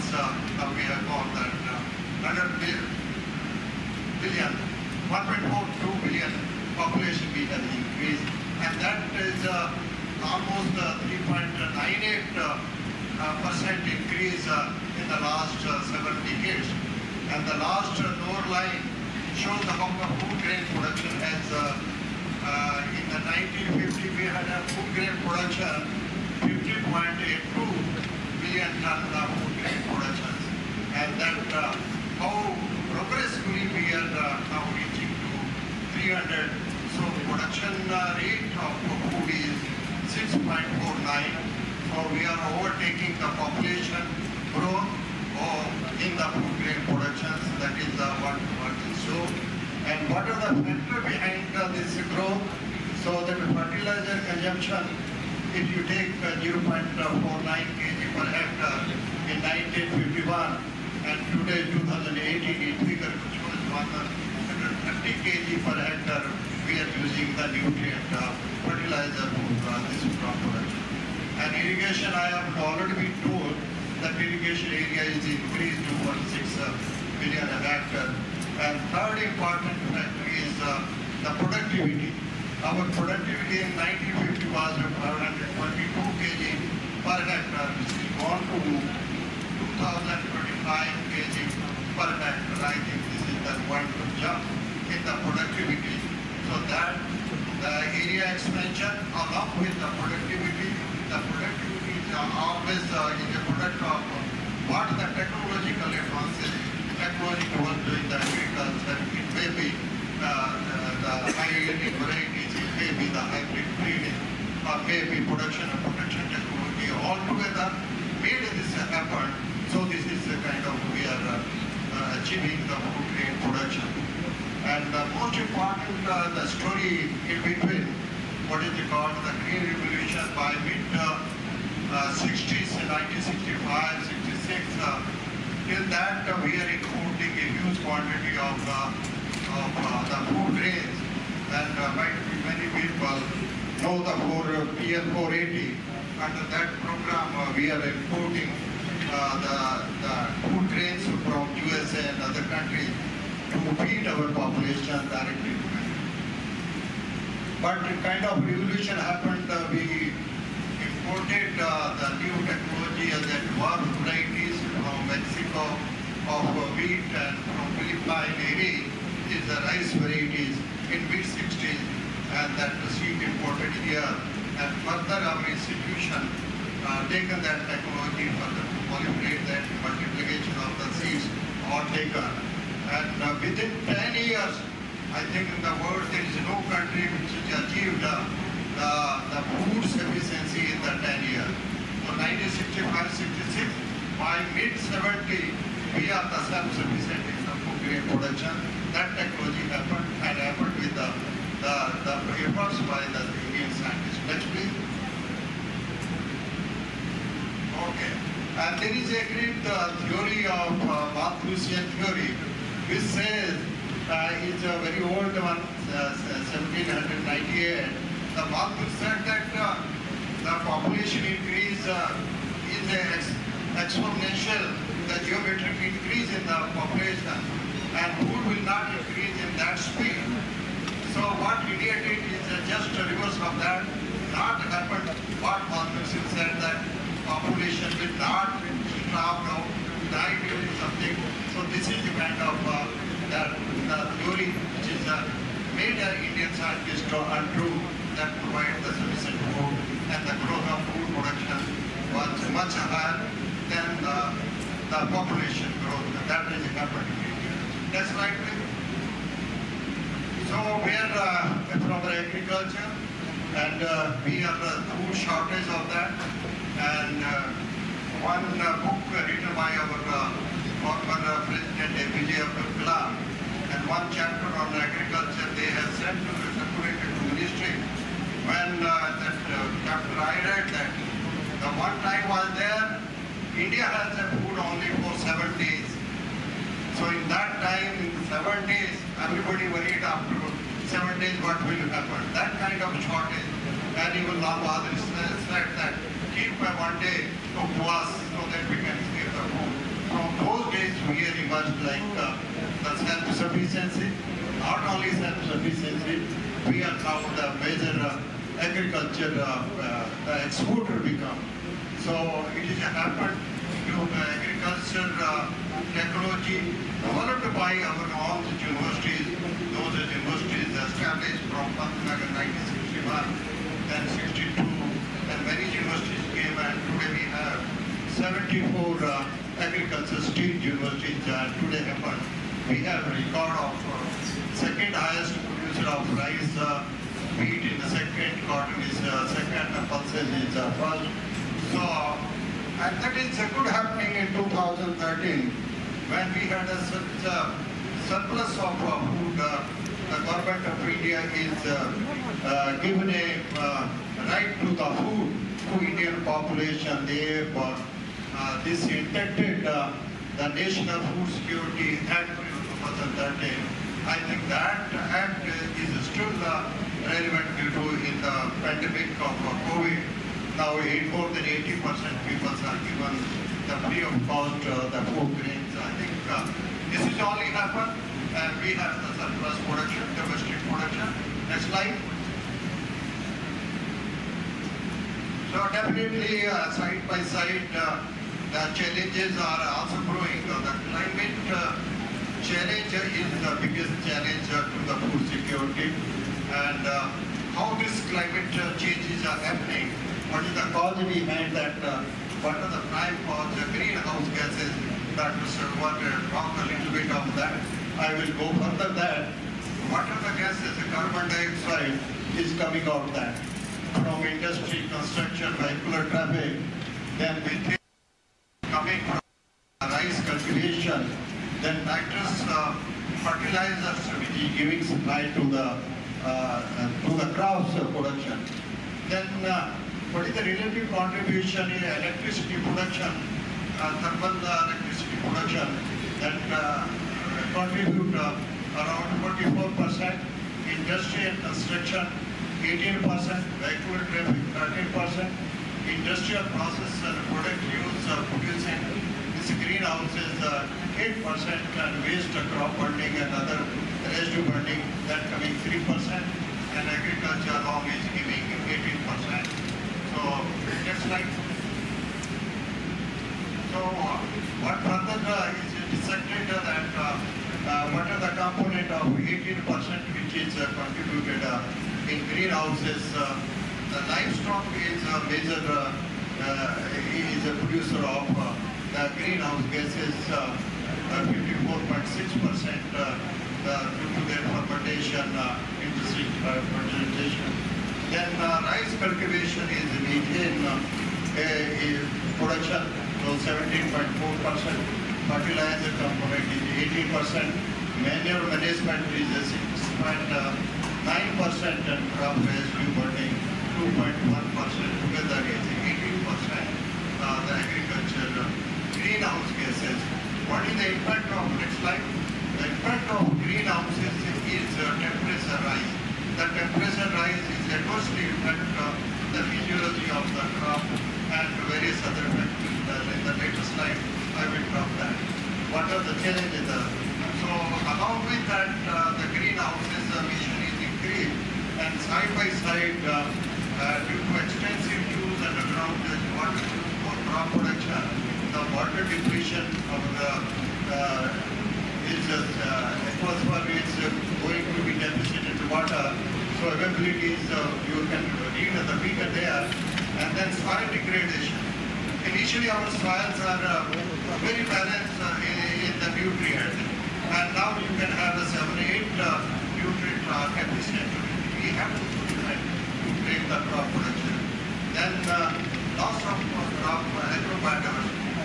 When you have to grow the rice on larger area, like 42 million hectares, and the wheat is around 50 million hectares, that means rice and wheat constitute a major component. The other component of the cropping and other horticulture crop, they have gone low. So there is a kind of loss of biodiversity and on farm. And no doubt with the time, intensive farming led to the increase of biotic stresses, diseases, insect pests. There are a number of new pests that can actually there. 1960 there are 3 serious pests in the rice, and now more than 14 and mealybug was a big issue then, and using 99 is a big threat to the wheat.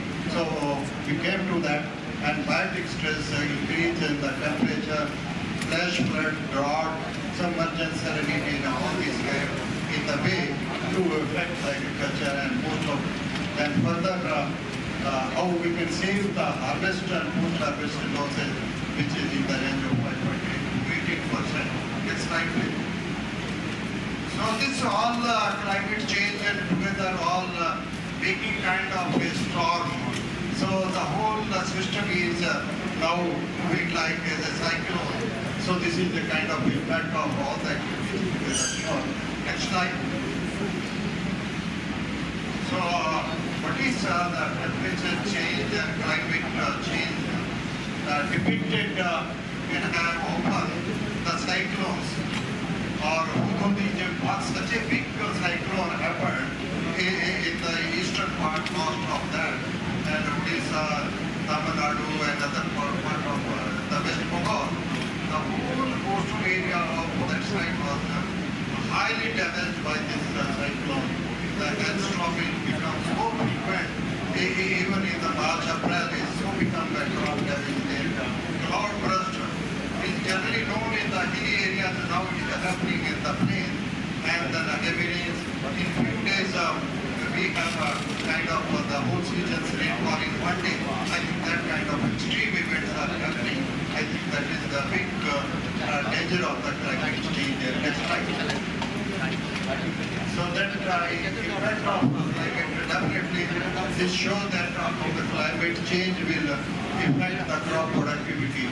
So here, wheat, mustard, rice, wheat, mustard will decrease by 6% and 4% if the climate temperature is increasing, and adaptation strategy can be compensated from emission reductions, mitigation, and measure is being taken to how to check this. Next slide, please. So this is the scenario when the climate change is happening. So what we will do? So we have to develop a climate resilient varieties and animal breeds. Those can withstand. In the last 2-3 seasons, the higher temperature heat stress become a big issue this year. The temperature in some areas is gone beyond 50 degrees centigrade temperature. I think that is much worried, and it will rain for more than a month. I think every activity is human life, and including crop and other things are ahead. So how do we work varieties with that can sustain the changing environment? Enhanced input use efficiency, definitely whatever the inputs we are using, fertilizer, irrigation, all these things, that how efficiency we can really increase. Comprehensive agri-biodiversity, biosecurity can be done that. and precision farming and farm mechanization to how to reduce the minimal losses to the mechanization, to the post-harvest losses can be reduced by that way, and the quality resource to work that so that it can take the challenges of this due to climate change happening to give fertilizer our security. Next slide, please. Then definitely there is a lot of advances in water seeding technology. Micro irrigation is maybe a sprinkler or drip irrigation, surface feeding or subsurface feeding is becoming popular of the water. And along with fertilizer is given bioproduction, so how the nutrient use efficiency they are working on that direction. Next slide, please. Definitely, India is a producer of millets. Here, given a very good lecture on that. Millet is in the climate smart the crops. They can grow in a very harsh climate, and they have a similar advantage, the high nutrition value and gluten-free. They are have a water requirement of 200 to 300 liter per kg per hectare production, and wherever rice is required, much about 12,000 liter per hectare. And significantly low carbon footprint, so our polluting our environment is very low. Definitely various other advantages of that's why the International Year of Millet was given a call by the UN, and word over this awareness of millets has been created. Next slide, please.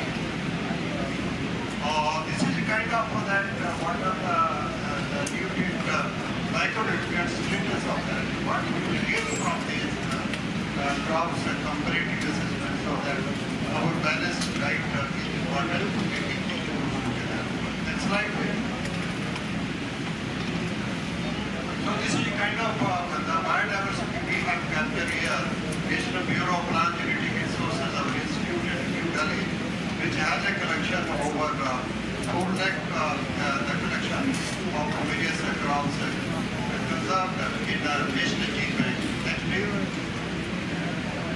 This is the complete scenario of the millet production in India. So 17 million tons we are producing here. So mainly it is going. The major thing what I felt that 1965-70, 20% of Indian population have the millet in their food basket. And today only the 6% in their basket. So that population will be more and the availability of millet has increased.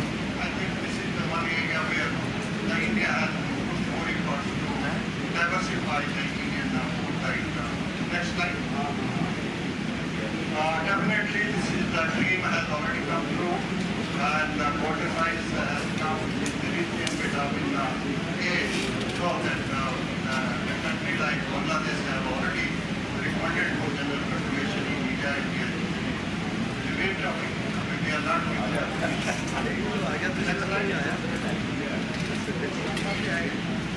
Let me little bit divert my topic and the 2-term my Vice Chancellorship. What I read, Dr. Payal, I need your attention. Why should we read the book? What I have study and monitor at job there, in 1 month he will not a single teacher visit the library. That is the stage.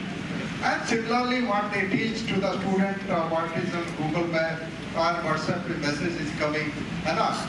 And my all young colleagues, they should not mind. None of them have notebook even to mention something, what I said here. Any message they don't want to carry it. If their hard disk is so smart, they can absorb everything what I said. I think that would be wonderful. I will call few of them. I will want to ask what I said, what is my message. So it is a real thing happening, so that we are coming to the seminar, so that what is said, if it is absorbed 100%, it's a wonderful man. I think you are a superhuman being if you do that. But why we need the reading of the books? Knowledge highway. So it's no limit of the knowledge in the book if we read that one. So that we give a broad perspective of that. Of your vocabulary, what you speak and words when talk to interact with somebody, it shows that how rich your language, your knowledge is there. It improves your vocabulary, so that is very, and improve memory booster. आपके सोचने की क्षमता and learn करने की क्षमता को books का बढ़ाएंगे, जिज्ञासा आपकी बढ़ाएंगे, and then the stress reduction.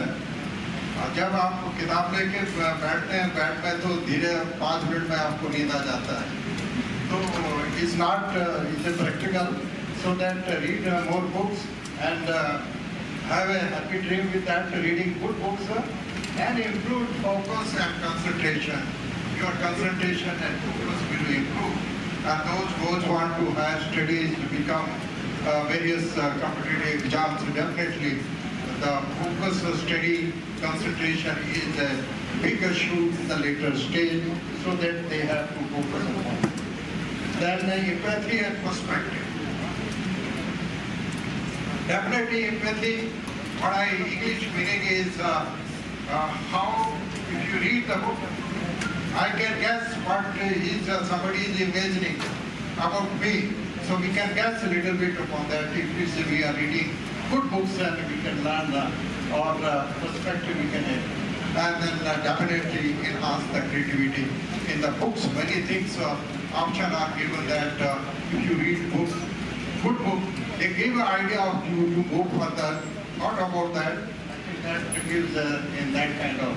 And then stronger writing skills, which is not happening due to this mobile. Where writing skill is being lost by writing by hand. I think most of the people cannot write 3 hours together in examination. They feel that their hand is tired. So that then improve the sleep quality and other things, many things. This is out of syllabus, is not part of my lecture, but it is my experience that we must go to the library, read good books, at least few books we have to read, taking some time. So the library is meant for that, and make use of that. No doubt digital technology is helping us all the ways on the way. So I am finishing here. So thank you very much, the organizer, to giving me time to spend my time. And I think it's a wonderful place. I came here and what trained set up by Dr. Pyle, organizing international conference. I think this is itself is a great effort by Dr. Pyle and his team together brought the laurels to this university. At least many things are happening. So I am stopping here. Thank you very much. Thank you sir. So if there is any question from anyone.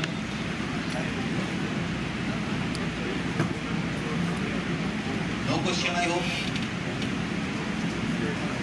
Yes, please.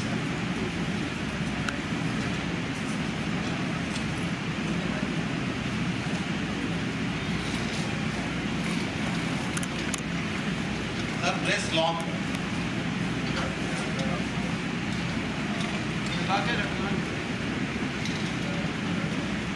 Dr. Sindhu, it was really a review of 3-4 decades of the art of engineering and done it so beautifully and so excellent. I congratulate you. Another aspect which you cover for the student professors, why we should read book.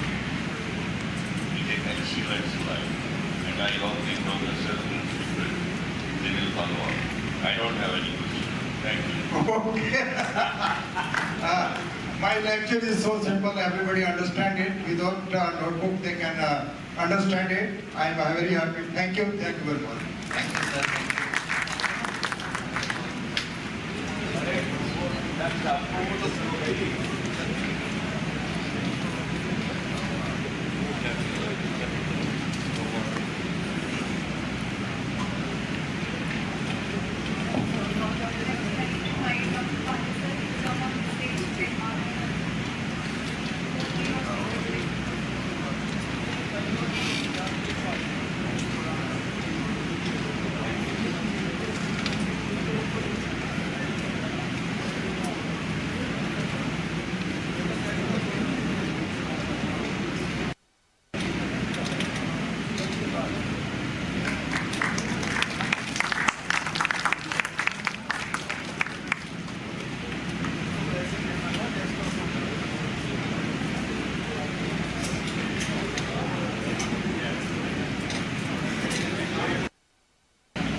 I like to thank Professor Pahil, whom I met in Germany, for inviting me for a lecture, whatever day, presentation, and for giving this platform to share my experience while working the farmers. I remember Mr. Agrawal साहब बोले थे अगर farmers का करना development तो साथ रहिए सब काम कीजिए. That is what was our concept also. How can we do?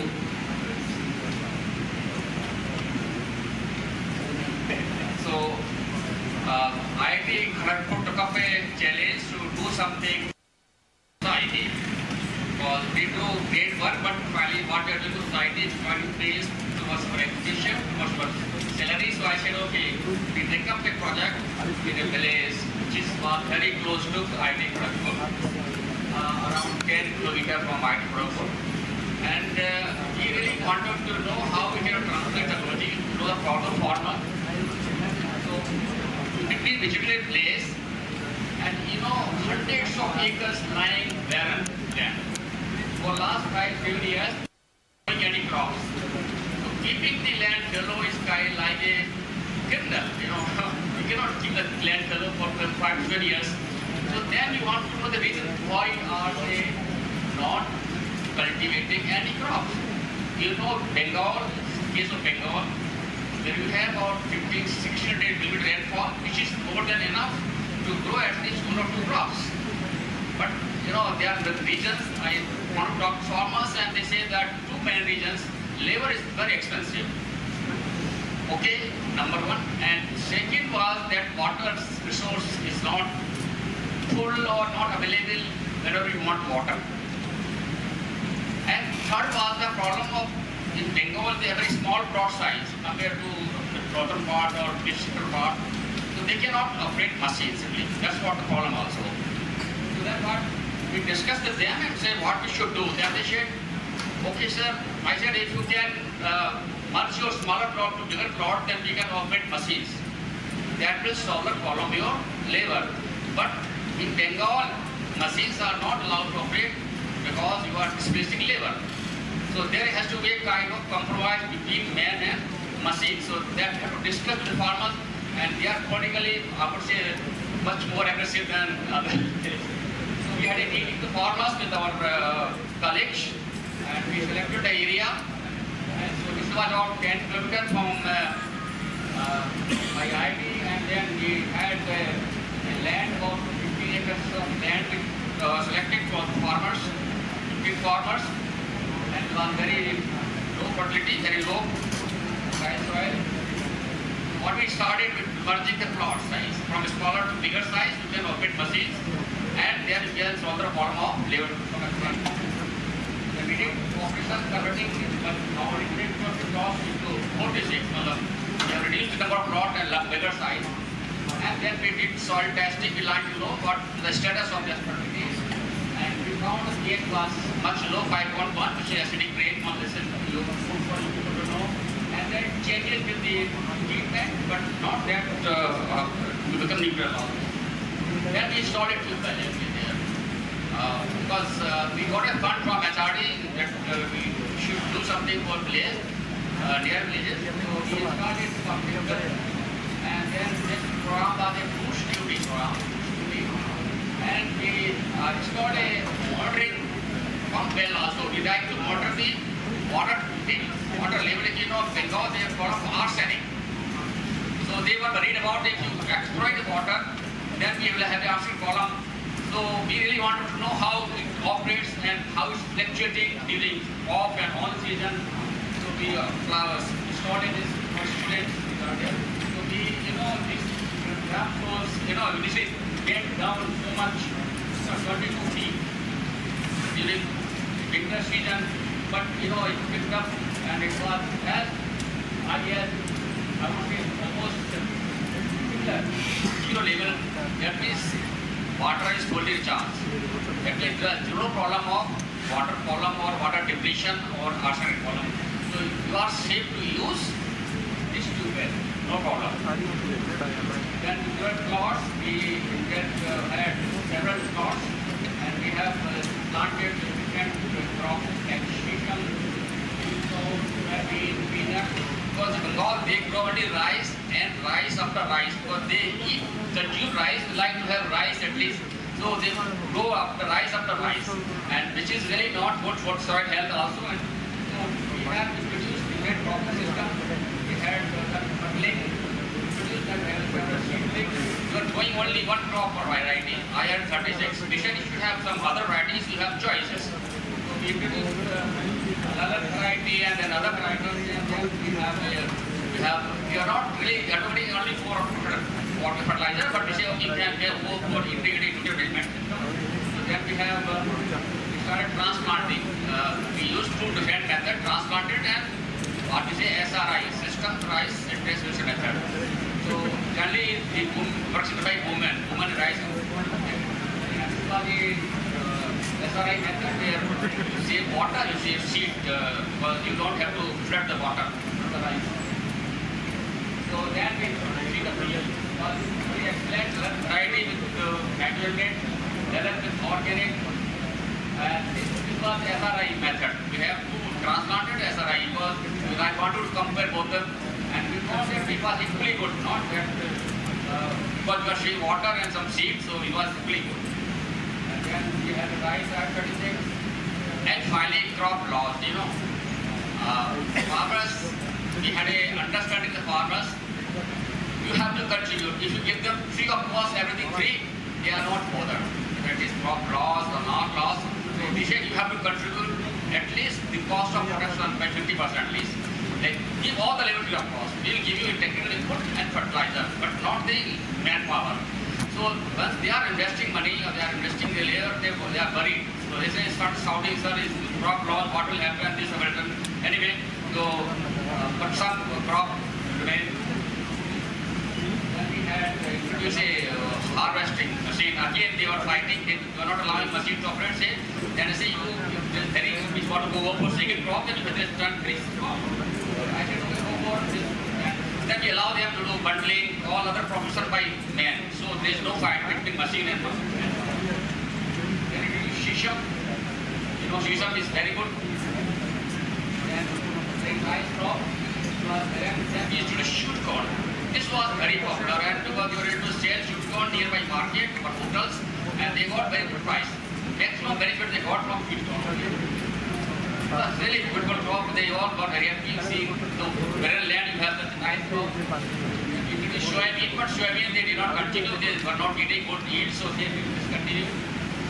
Anyway, then we have a groundnut. Because the sand is sandy, soil is sandy, so you can grow groundnut. Groundnut was also good. Finally, anyway, so we compare these two methods, transplanted and system rice, seed method. And what we found that yield was about 5 tons, which is more than the farmer's yield. But because of lodging or because of extreme water, there was reduction in yield.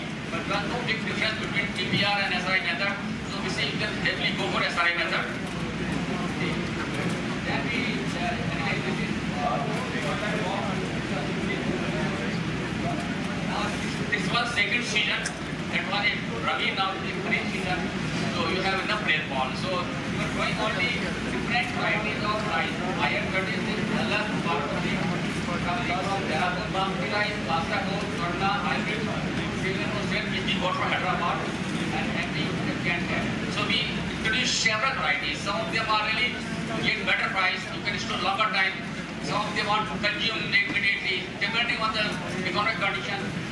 Several varieties, so they should know. We wanted to know them. It's possible to grow other varieties, and then we have choice. And then introduce a kind of right shading system, so to avoid labor problem. Anyway, work was done, then seedling. And then also we have given them the transplanter. But this was a kind of, because this planter was usually farmers also customer hiring basic, but I gave one to one community.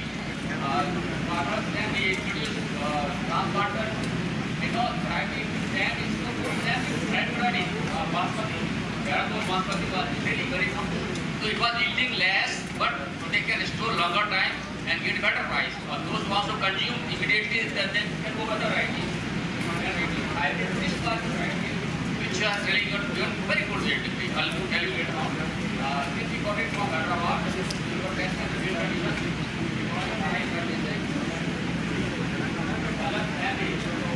It's all different kind of varieties, so you have a choice of not only iron, but is which can yield. Not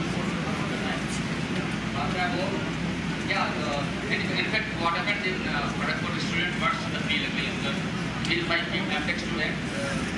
So he was asked to do all the sample collection or so this was biological design was very nice, very healthy.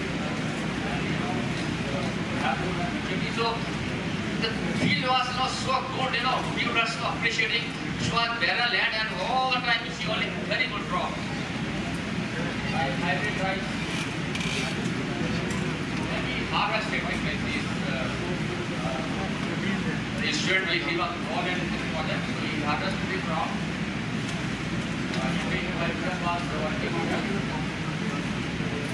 He told me, he measured the yield, he says 9.5 tons.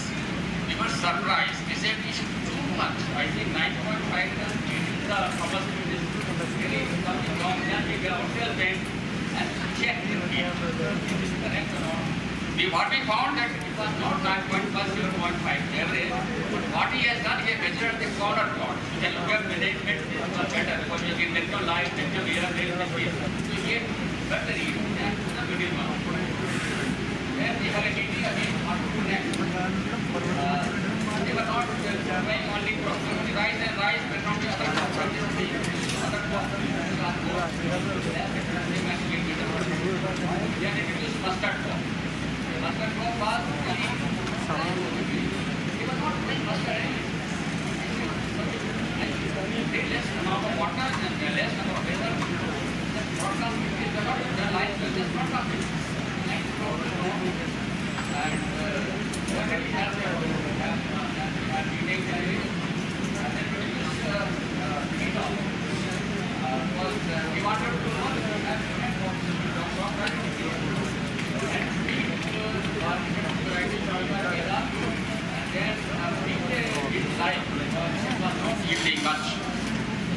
so we introduced a sensor-based irrigation system against cesium crop. It looks very beautiful. And we have a sprinkler system also. We want to get the phosphate to be sprinkler, then you can save water also. Finally, we got about 7.5 tons bio-99 and all other parts. Torna also did very good. So we gave them different kind of competitions and say, it is your choice. You can if you want basketball, it will be better price. You want the other will be better price, but it is less. If you want to continue, then you have to go short now. I will to get more deep, but you can't go deep.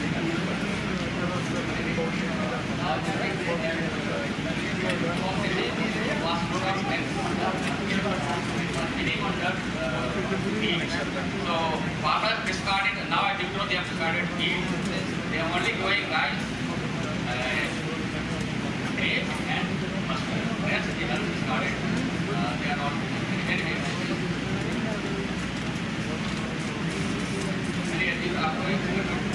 Anyway, find your right, and you feed in your right way, provided people from the government, from the IITs, and so that was a successful story for IT. Because we could do something for this and for very successful story. We produced composting also, but they discarded it because in the field, but they cannot put you right. So they say it should be near my house, so my children and my wife, one should say 8 times, not 8 times, but they cannot be heard to use that for. Then again, we talk, we take the farmers, then you can, nothing also came.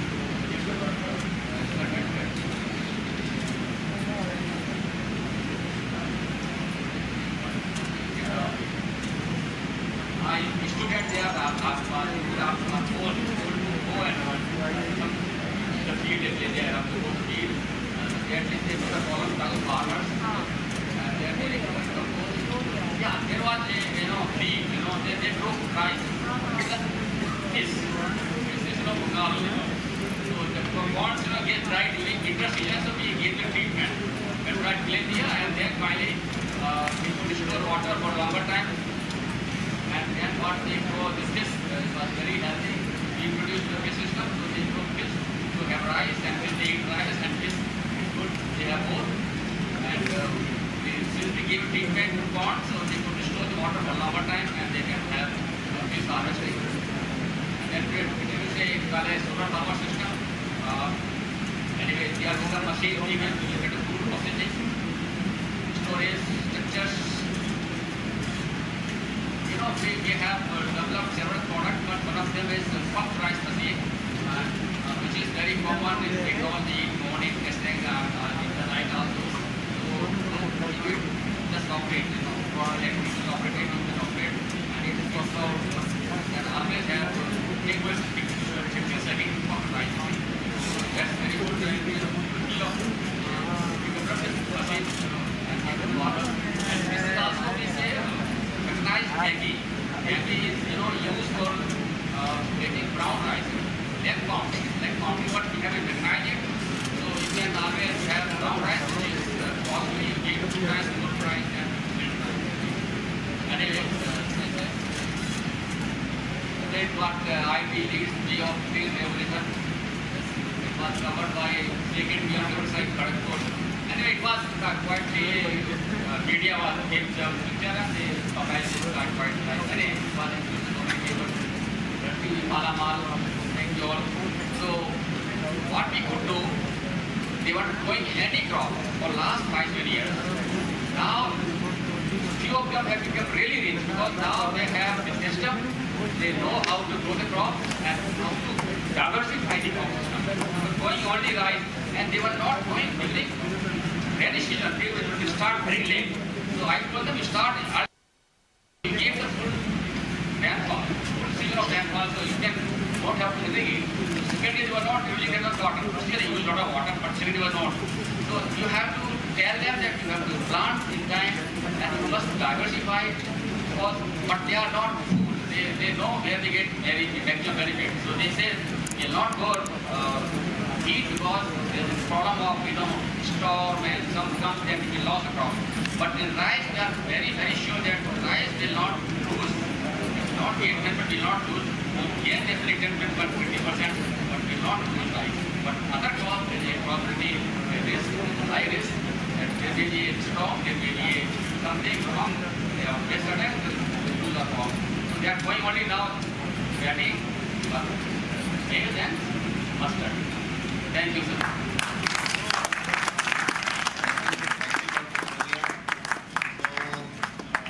Any questions from audience?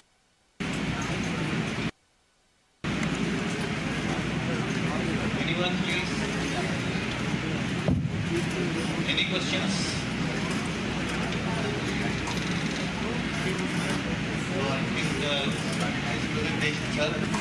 And definitely you have done a good job in rice cultivation, especially in the land which is not being used for the cultivation, and it has been inhabited. So that's very good. Please, when you get there and say hundreds of acres lying vacant just because they say labor is expensive now and they don't work 8 hours. Basically, there is no guarantee of water, rainfall, they receive at the time. So I said, okay, we can provide some help, but you have to also come forward and say, ये the cost of पूरा labor का cost है. नहीं तो क्या होता है ना, इनको give them all the three, फिर भी करते हैं. Once they started investing, they were very other time. कैसे हो गया सर, रात को कॉल करेंगे, हो गया आगे सर, देखिए आगे प्रोटोकॉल भी है. तो finally they got very good rate and they are continuing with only mustard and makka.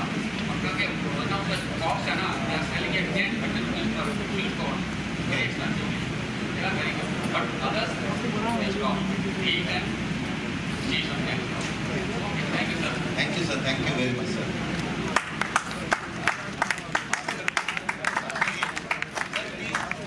Dr. Bhadoria, please. I would like to invite Dr. Patil sir again on the stage to honor our Professor KPS Bhadoria.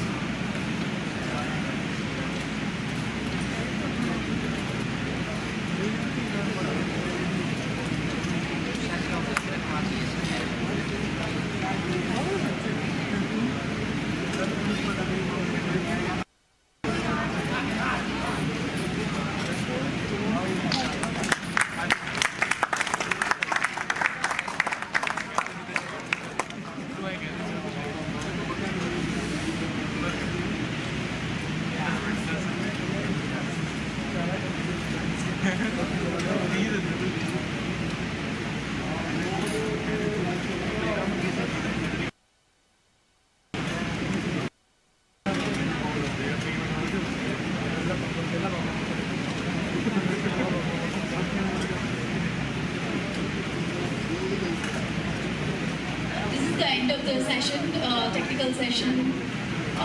We will meet after lunch again for the afternoon session. So, Dr. Sangman will host the afternoon session. Thank you all.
Respected Chairman Sir, Co-Chairman Sir, reporters, dignitaries of the Dr. Bahir, Dr. Gandhi, Dr. Sara, faculty of this prestigious university, students, ladies and gentlemen.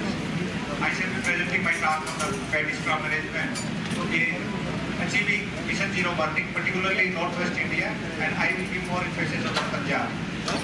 And what are the ICR initiatives and what we are looking ahead. ICR, everyone knows, Indian Council of Agriculture Research, which has a headquarters at New Delhi. Next please. Everyone knows this residue burning and residue management is not an Indian problem, it is a global problem.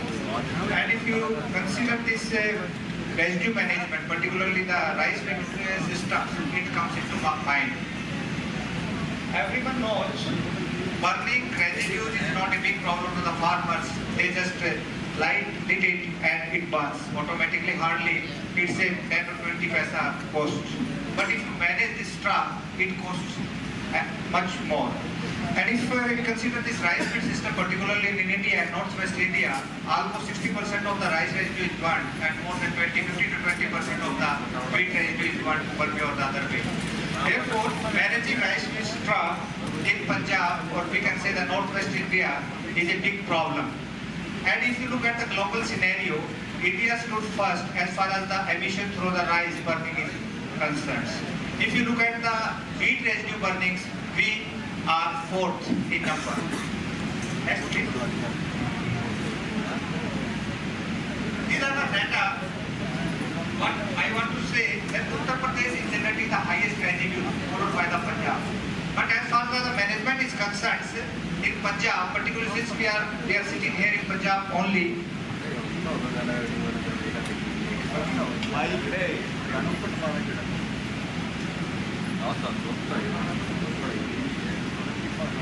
If you look at the Punjab conditions, almost 20-30 million tons of rice residue is not managed one way or the other way.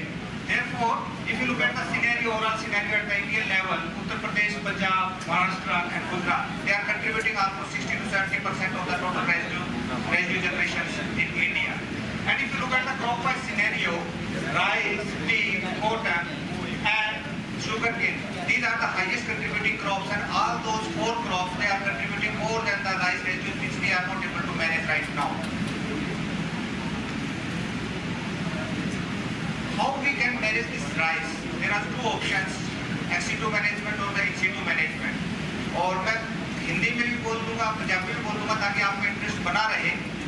तो if you look at the scenario, why we are not able to manage the rice residue, particularly under the Punjab conditions. The conditions remain the same for the Haryana, made with the Madhya Pradesh, made with the Uttar Pradesh, Western UP. But for the sake of you audience, I will emphasize on the Punjab only. If you look at the Punjab conditions, almost 32 lakh hectare area is under paddy cultivations. But out of these 32, almost 5 lakh hectare area is under basmati cultivations, where rice is an important byproduct, particularly for the animal feeding. Therefore, we have to look forward for managing almost 26 to 27 million lakh tons of rice in Punjab conditions, and out of which almost 20 million tons of managed rice is obtained from this paddy. Why we are not able to manage this paddy straw? There can be many reasons from the farmer's point of view, because there is a short window. The farmers, they get only a window of 15 to 25 days in between the rice harvesting and the feed seeding. Therefore, managing strategy in this period is very difficult to handle. Burning is an easy option. मैंने पहले भी आपको बताया था. Farmers, they generally believe in clean cultivations because they do not want there should be a अच्छा germination चाहिए उन farmers को भी. Spurious, if you look, if the residue will be there are chances that the pest incidence may be more. And the farmers, although nowadays they are much aware of ill effects of the residue burnings, but earlier they were not concerned about the burning of rice residue. And most importantly, the amount we have to manage with the machinery, that amount of machinery is not available under our conditions. It is also a lagging factor, and difficulty in managing the high volume straw. Particularly nowadays, the government is focusing towards the banning of this Pusa 44, which is a most prevalent variety, particularly in Punjab, and it gives a very high load of residue. Therefore, managing such a straw load is difficult to manage. Mostly, if we look at this is the in-situ management. From the right-hand side, you are looking forward for the in-situ management. Conditions remain the same, 20 to 25 days of window for the in-situ management also. Disposal is a big problem, handling and storage is a big problem, and high cost of power production. Now we are focusing towards the in-situ management also, and if you go for the in-situ management for a longer period of time, definitely the soil mining or nutrient mining will be there, and definitely it will contribute towards the lower crop productivity. This is why the farmers want. Most of the points I have already covered, but if you look at this, less number of mechanizations, labor problem, mostly labor has been diverted towards the Manreka. Then mechanization. Nowadays, we have also observed that this loose straw, which is very difficult to manage with the machinery for the wheat cultivation, it is also creating problems in the wheat sowing. And 15 to 20 days window cycle. There are so many problems, but I am highlighting only the main problems. If you look at the straw, if 1 ton of paddy straw is burned, we are losing amount of almost more than 5,000 per hectare of amount we are losing towards the nutrient loss. How best we can manage the straw. There can be two options. I have already told you there can be an in-situ management, there can be an ex-situ management.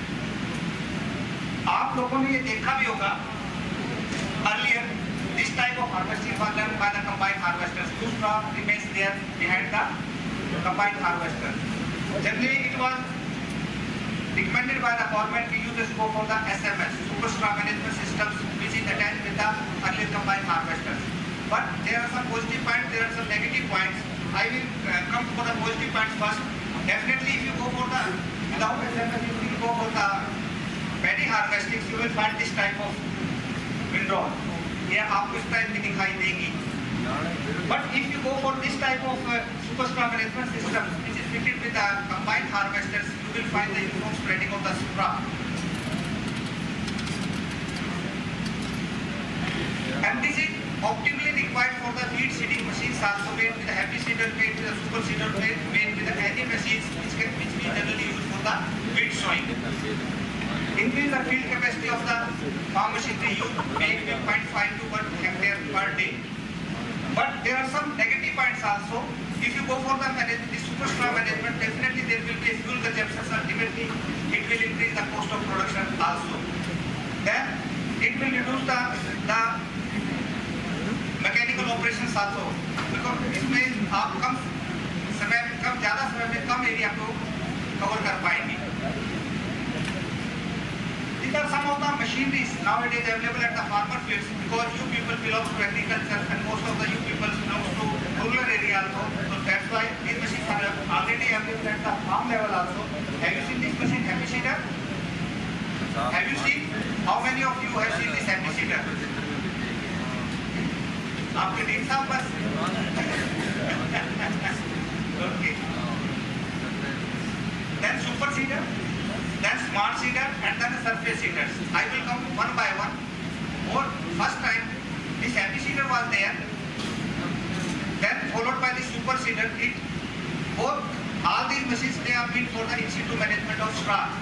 But if you look at, there is some differences. If you look at the field operations, आप ये देख रहे होंगे कि यहाँ पे ये straw को ऊपर ही मैनेज करता है.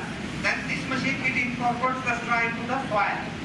Then this is a machine which is a combination of both these machines. ये आप देख रहे होंगे कि यहाँ पर बाकी हैप्पी सीडर वाला काम है, बीच में जहाँ पे आपकी सीड जा रहा है वहाँ पर सुपर सीडर वाला काम है. It pulverizes the soil. और ये अब नई टेक्निक आई है, just to reduce the cost of cultivation. This is a surface seeder, surface seeding.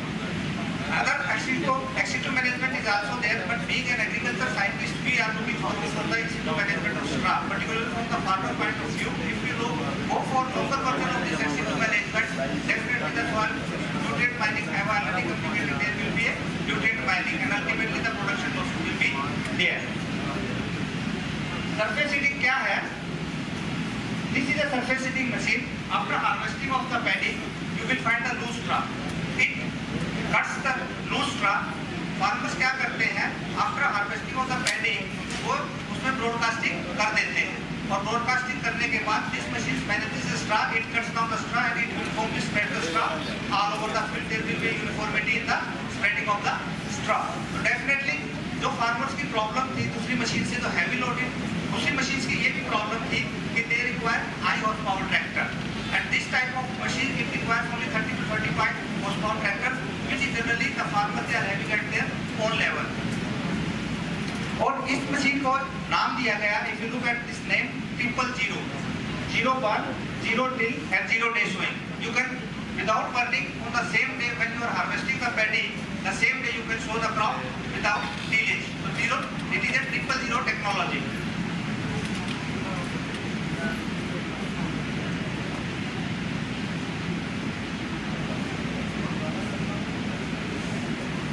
I have already communicated that there are several benefits with these machines, and the government, they are also focusing hard to give this machine on the subsidy basis, and nowadays 50% subsidy is available from the government point of view.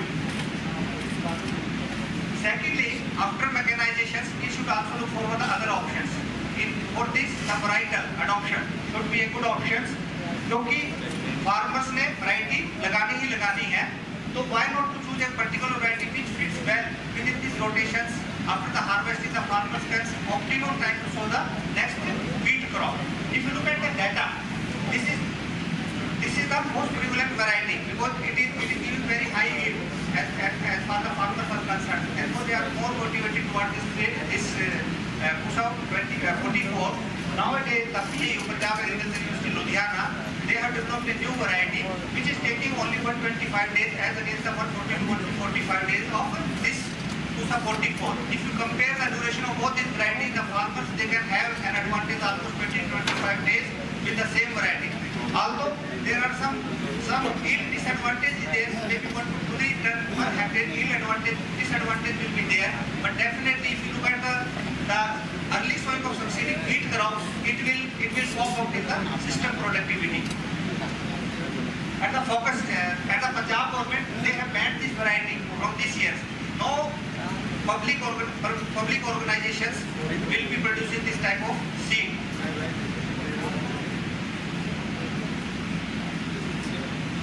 These are the comparison 155 to 60 days, 125 days. And almost last year it was, this variety Pusa 44, it was covering around 33% of the total area. Last year with the ban of this variety, this area reduced down to 22%. Because most of the private players, they are selling the seeds and the farmers, they are also using their own seeds. That's why the area has been drastically reduced. But with the inception of times, it will become zero because there will be no seed availability in the market. I was talking about the ICR initiatives because everyone has to contribute. It is only not the agriculture, State Department of Agriculture, any organizations which can tackle these problems. Many organizations, they have to contribute one way or the other way in a holistic manner to achieve the target.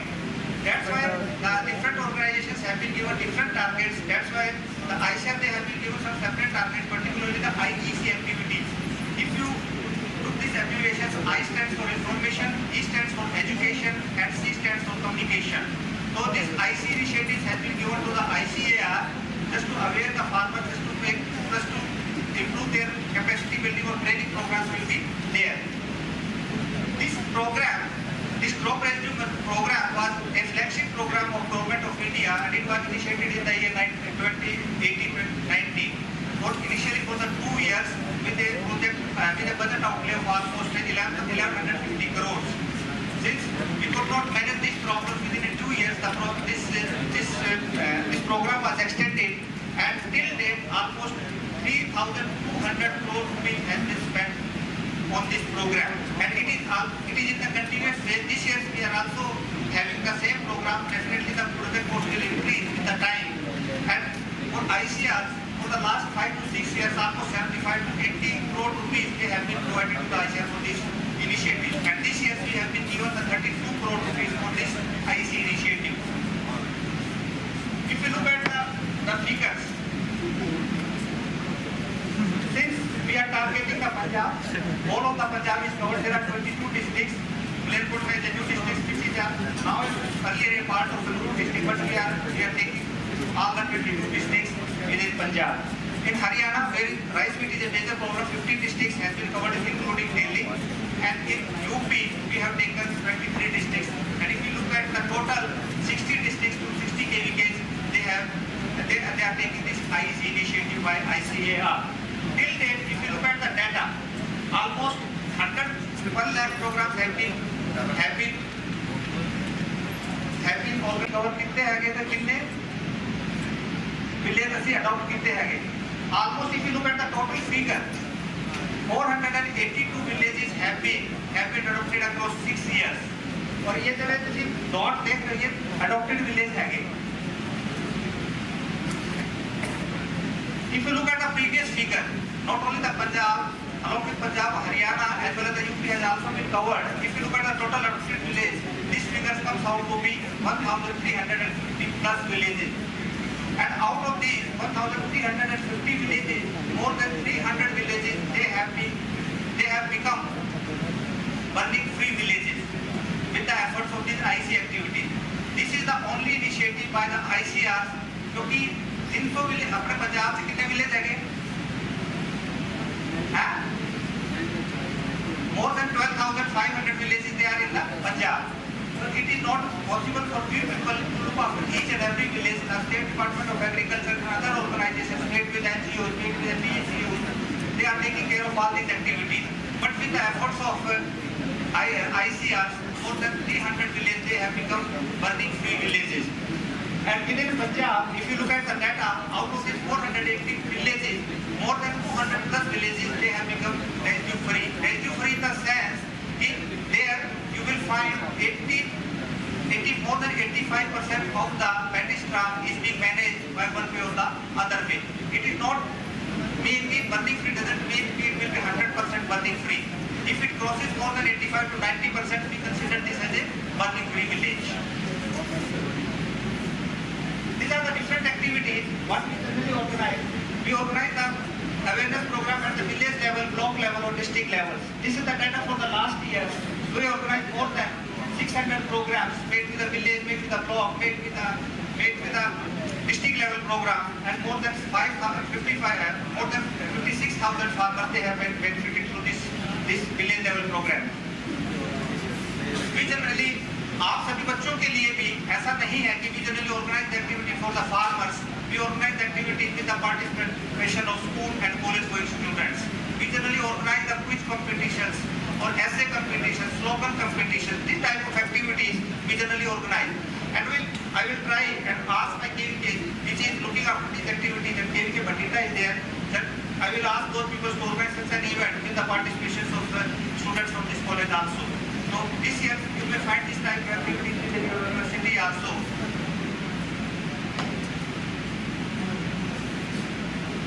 Last year we have organized such programs in more than 200 school and college schools, and almost more than 25,000 school और college going students they are benefited. इसमें सबसे बड़ी बात मैं आपसे organise share करना चाह रहा था कि जो स्टूडेंट्स हैं, पर्टिकुलरली जो स्कूल गोइंग स्टूडेंट्स हैं, उनका जो वे ऑफ इंस्ट्रक्शन है और the way they transfer the things to their parents also, it is more rewarding for we people. ये हमने ऑब्जर्व किया है, हमने इसका एनालिसिस भी किया था कि जो स्टूडेंट्स स्कूल गोइंग स्टूडेंट्स हैं, पर्टिकुलरली जो छोटी क्लासेस के स्टूडेंट्स हैं, they generally ask their parents, particularly the students from the villages, वो अपने माता पिता को कन्विंस भी करते हैं, पूछते हैं, तो दैट इज मोर रिवार्डिंग. उससे हमारी अप्रोच ज़्यादा बढ़ती है. वी जनरली ऑर्गेनाइज द किसान मेलाज आल्सो. आपने देखा भी होगा कि अभी सितंबर के मंथ में at Bathinda regional station there will be agriculture fair, agriculture mela will be there. Hopefully you may also participate in that programme also. This type of kisan mela we organise for the this crop residue management only. And last year we organise 31 events और more than 25,000 farmers they got benefited. Exposure visits और field and harvest days.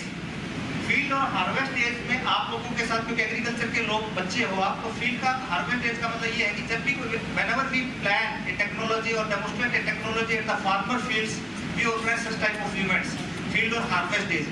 Field का मतलब ये है whenever the crop is growing at its optimum level, made with the vegetative level, made with the reproductive level, we organize such type of events. और harvest का मतलब ये है यहाँ से कि उस टेक्नोलॉजी का यील्ड के ऊपर क्या इफेक्ट पड़ा, just to visualise that effect to the participants और जो भी स्टेक होल्डर्स हो गए, उसके लिए वो हार्वेस्ट डेज हम करते हैं. दीज आर टू टर्मिनोलॉजीज जो आप यहाँ से सीख के जा सकते हैं. फील्ड और हार्वेस्ट डेज का क्या मतलब है. Capacity building, we generally do the capacity building programme for the farmers, extension workers, और जो आपके मशीन ठीक करने वाले होते हैं, जो मशीन बनाने वाले होते हैं, उनको सबको इनपुट्स देते हैं हम, और उनके लिए कैपेसिटी बिल्डिंग प्रोग्राम तैयार करते हैं कि what are the problems so that the refinements can be there. ये this is the most important aspect. Whatever the technology we are having, we demonstrate that technology. Particularly for these programs, we use the field seeding through different machineries.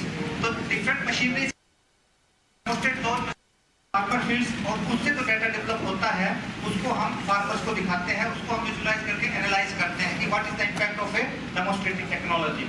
So last year we have demonstrated almost 6,000 technology at the farmer fields, particularly. और this is the impact. अगर आप देख रहे हैं कि ये जो आप ग्रीन ग्राफ देख रहे हैं, this is the green graph, हर एक चीज में देख रहे हैं. This is the farmer practice. Farmer generally what they generally do, they generally go for the tillage operations, too many tillage operations followed by the broadcastings or any drill sowing methods. But if we go for the crop residue management with feed sowing through the machinery made with a heavy super seed or smart seed or any other crop residue management technology, you will find the yield level. तो इसके yield level का comparison है 1:1 का, तो ये advantage आपको दिखती है. Green और yellow का क्या difference है? This is in terms of income, this is in terms of yield.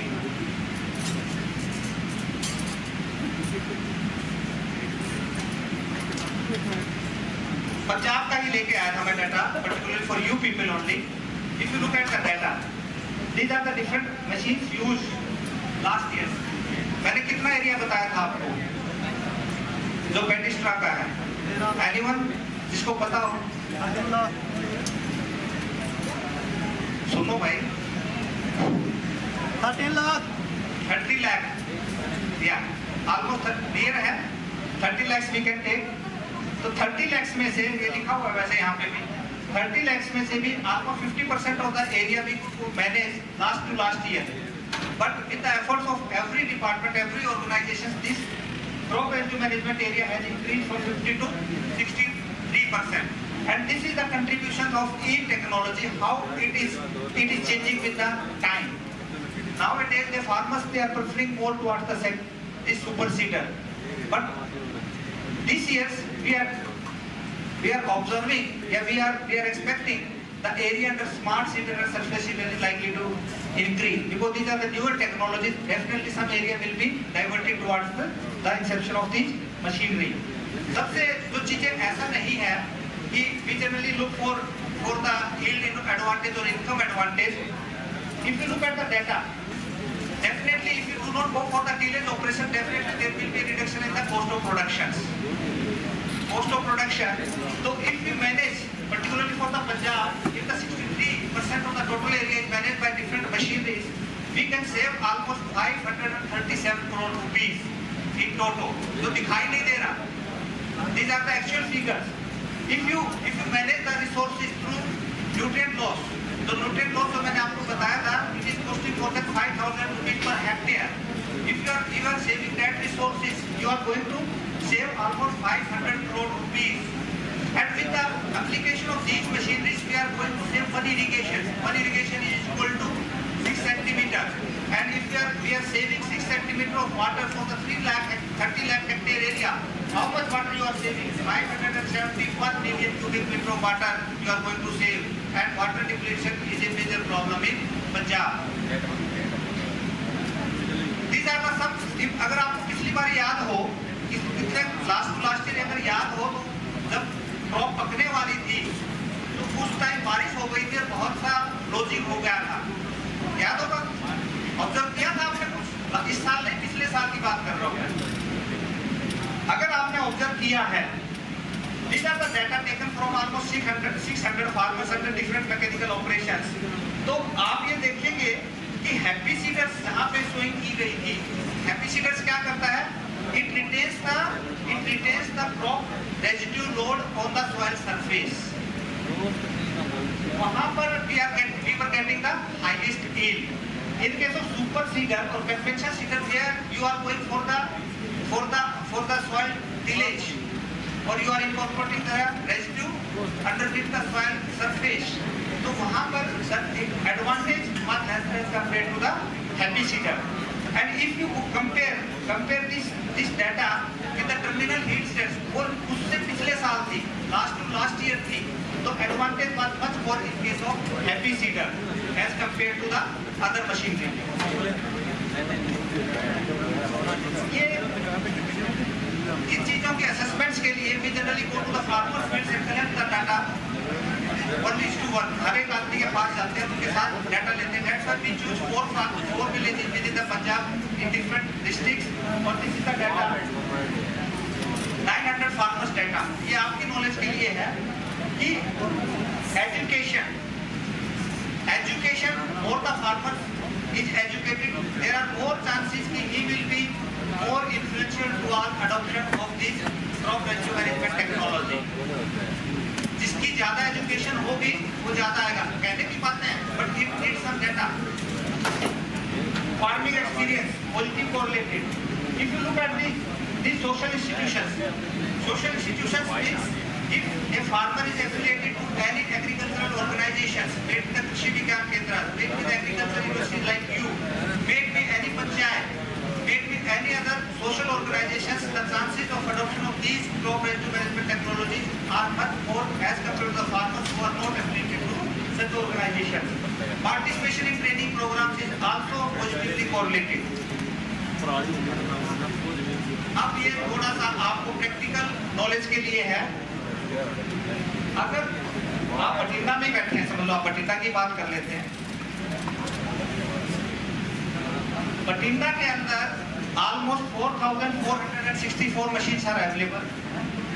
अगर उन मशीन्स की एवरेज यूटिलाइजेशन की बात की जाए, जो यहाँ पे पोटेंशियल यूज दिखा रखा है 30 डेज का, तो almost 3.46 lakh hectare area can be shown. ये वाला की चीज को जोड़ देता हूँ मैं। फिर आता हूँ मैं बठिंडा पे ही। अगर उन मशीन्स की बात की जाए तो आप 3.46 लाख हेक्टेयर एरिया शो कर रहे थे और आपके पास बठिंडा के अंदर सिर्फ एरिया है 1.8 lakh hectare. Means with the availability of machines, whatever the farmers they are having at the present levels, with those machines, if they are optimally utilized at the farmer field, we can show almost double the area. Means उन machines का optimum utilization नहीं हो रहा है, either वो घर पे खड़ी है या यूज नहीं हो रही है।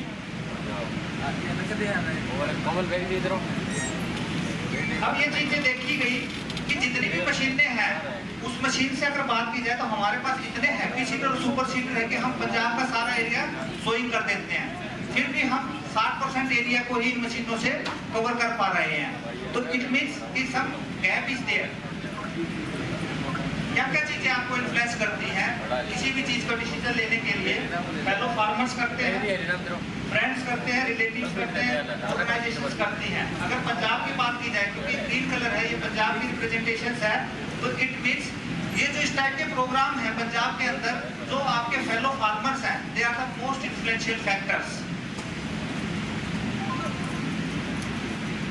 इसके लिए हम डिफरेंट योजनाएं बनाते हैं। लास्ट ईयर हमने रोड मैप बनाया था।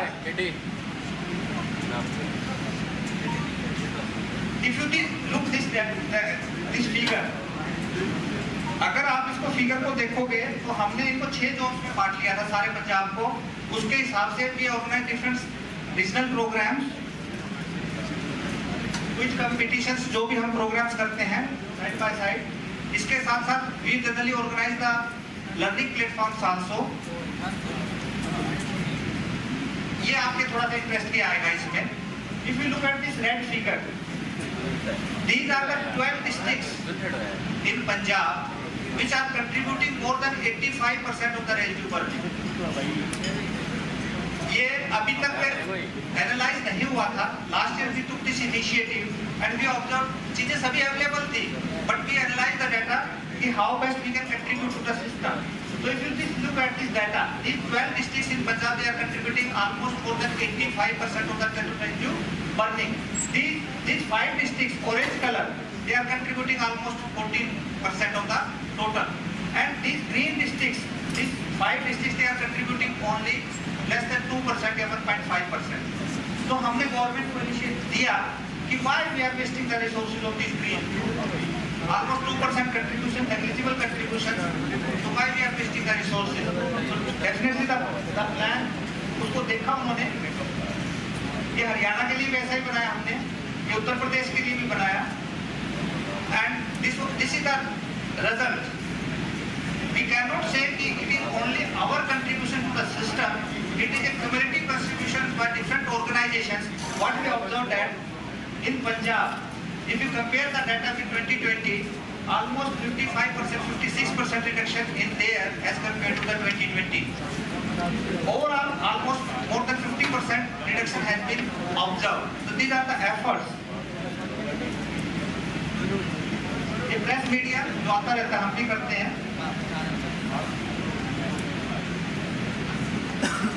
It's not working.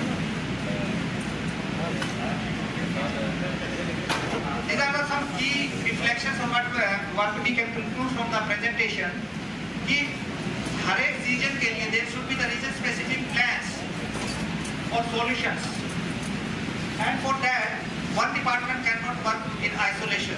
We have to have a holistic approach or the collective efforts to curb this problem. Secondly, there is a big gap in the allotment and the distribution of the machinery.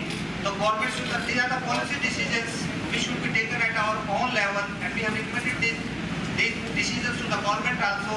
And this year, sir, for the information of the House, if we have given this initiative, we have to have this gap assessment for the CRM machinery, and particularly for the custom hiring centers and the machines which have been purchased on the cooperative basis in the group approach. Individual farmers, they are using the machinery at the potential levels, but the machinery which has been purchased on a group basis or this custom hiring basis, there is some big gap in there. So this initiative has been given to people. You have to go for the assessment of those gaps. And small and marginal farmers should be taken into the centric mode.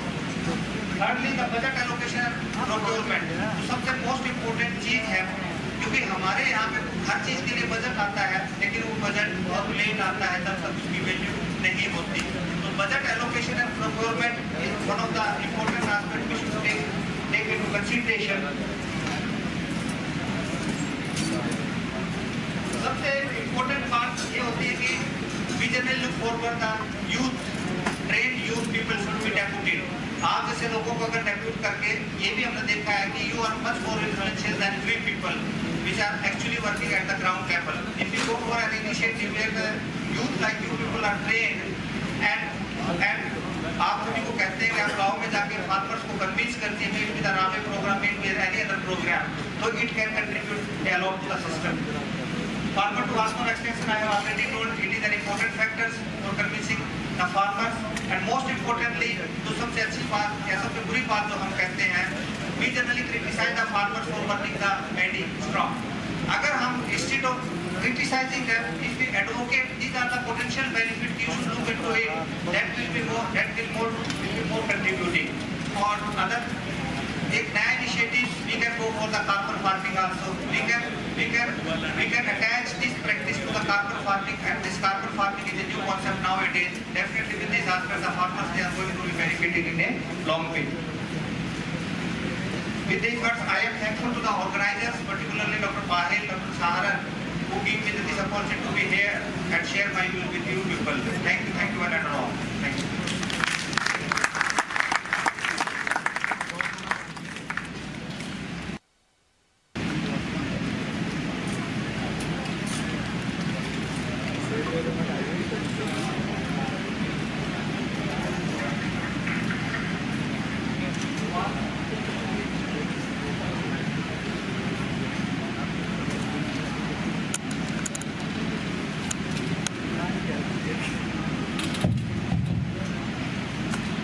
Very good presentation indeed, excellent, which is so focused on rice straw management initiatives by ICR and take a comparative account of them, how different happy seeder, suppressed seeder and all that they can work, and they actually ground reality how they have performed.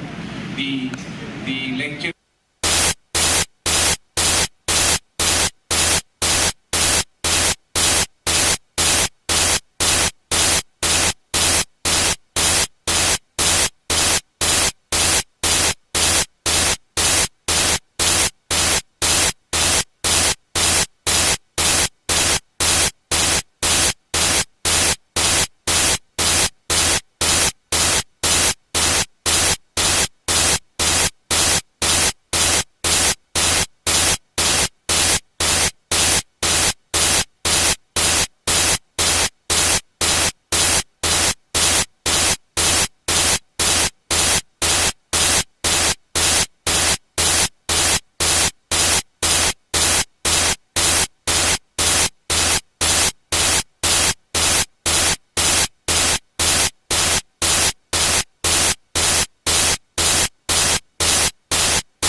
that you will be compound within the soil.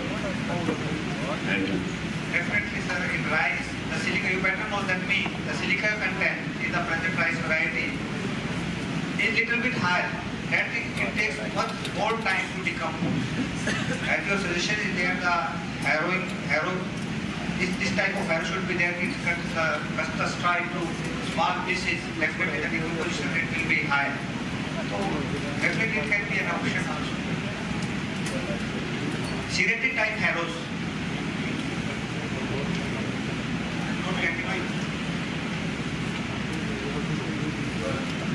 Most of the wheat we are planting is no-till. And here you already have in your program no-till. So your problem is between that 30 to 35 days, you are bringing down to 5 to 10 days.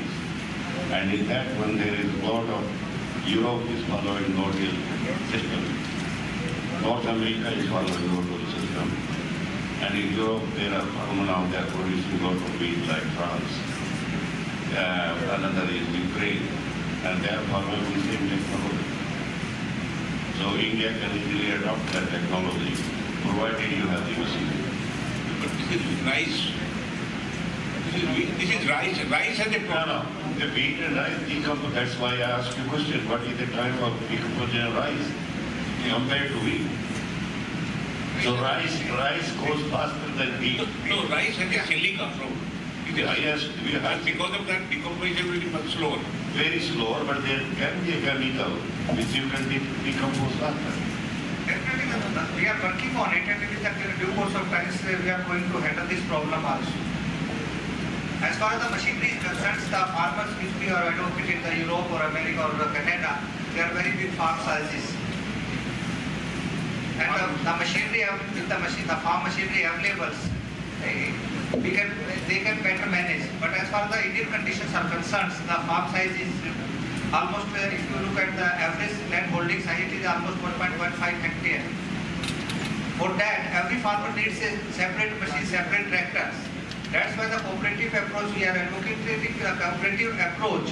For this system, the cooperative approach was also advocating, but the negative consequences which we are facing nowadays, these machines which are being provided to the farmers on the group-based approach or the cooperative basis or the panchayat levels, they are not being optimally utilized. This is the critical gap. The practical gap, if you look into it, there was no combiner in India. If you go 20 years back, or wheat combining or rice combining. Am I correct? 20 years back, was there any combiner in India? Now, you are 90 to 100% small holding from cooperative. You are combining. So that has been already the technology adopted by farmers. This is the second technology which you are approaching, and government is putting money, both central level and state level. It is the only we scientists have to find something, how you can cut down the time, and similarly for the machinery, like combiner cake in practice. Why don't we have the these harrows and planter? We did one mistake in 1982 in rice planting. If rather than transplanting, if we would have a machine for transplanter, this problem would have not arisen today of stuff. This is my experience from there. I don't know how much I correct or not correct. Thank you. One thing I would like to add on that. I have shown you a slide. Earlier the combined harvesters were there and the lustra was there, and it was creating problems with the available machinery.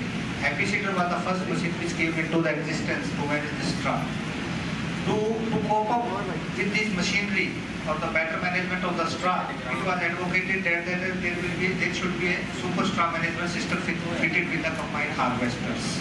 It was the government policy. Initially, the government took an initiative and बहुत pressure भी था कि इसको manage करना है. But the cost, additional, it was almost 50,000 cost was there. The combined harvesters the people who are occupying this combined harvester, they were not ready. And some policy will should be there, political will should be there. It was advocating that whatever the new machinery will be manufactured from this time onwards, it will be the SMS fitted combined harvester. But somehow it could not be matured. Otherwise, हमें और मशीनों की जरूरत ही नहीं थी. If the SMS fitted combined harvesters would have been there at the farm level, at 100% mechanizations would have been there, the already available machines, that is the happy seeders, उससे हो जाता था. But somehow, most importantly, the policy decisions and the political will should be there. Scientific outputs are there. Since you are advocating that we should reduce this period, if the SMS would have been there, is to be there is no need of this decomposition because it automatically cuts the straw into small pieces and the uniform spreading will be there. And for that, not only the happy seeders, the available zero-till machines which are already available in the 90s, they were working well. So with there should be some cumulative decision should be there. We should not work in isolation. We should work in collaborative manner. So that means you know the problem and you can solve the problem. Yeah. We know the problem. It is only a problem of political acceptance. Yeah, only political will should be there. Otherwise, the problem is there. Solutions are available. Only the implementations part is weakening because of the policy decisions. I invite at least one question from the students, please. Any one question from the students or attending? वैसे होना चाहिए आपके Raise your hand. शर्माने की कोई बात नहीं है. अरे भाई पूछो, ये तो बहुत important problem है. This is a very important problem of Punjab or Haryana, and this is very important. Rice is very important crop which we are exporting. Any question? How many of you have seen actually a rice crop in the field? Please raise your hand.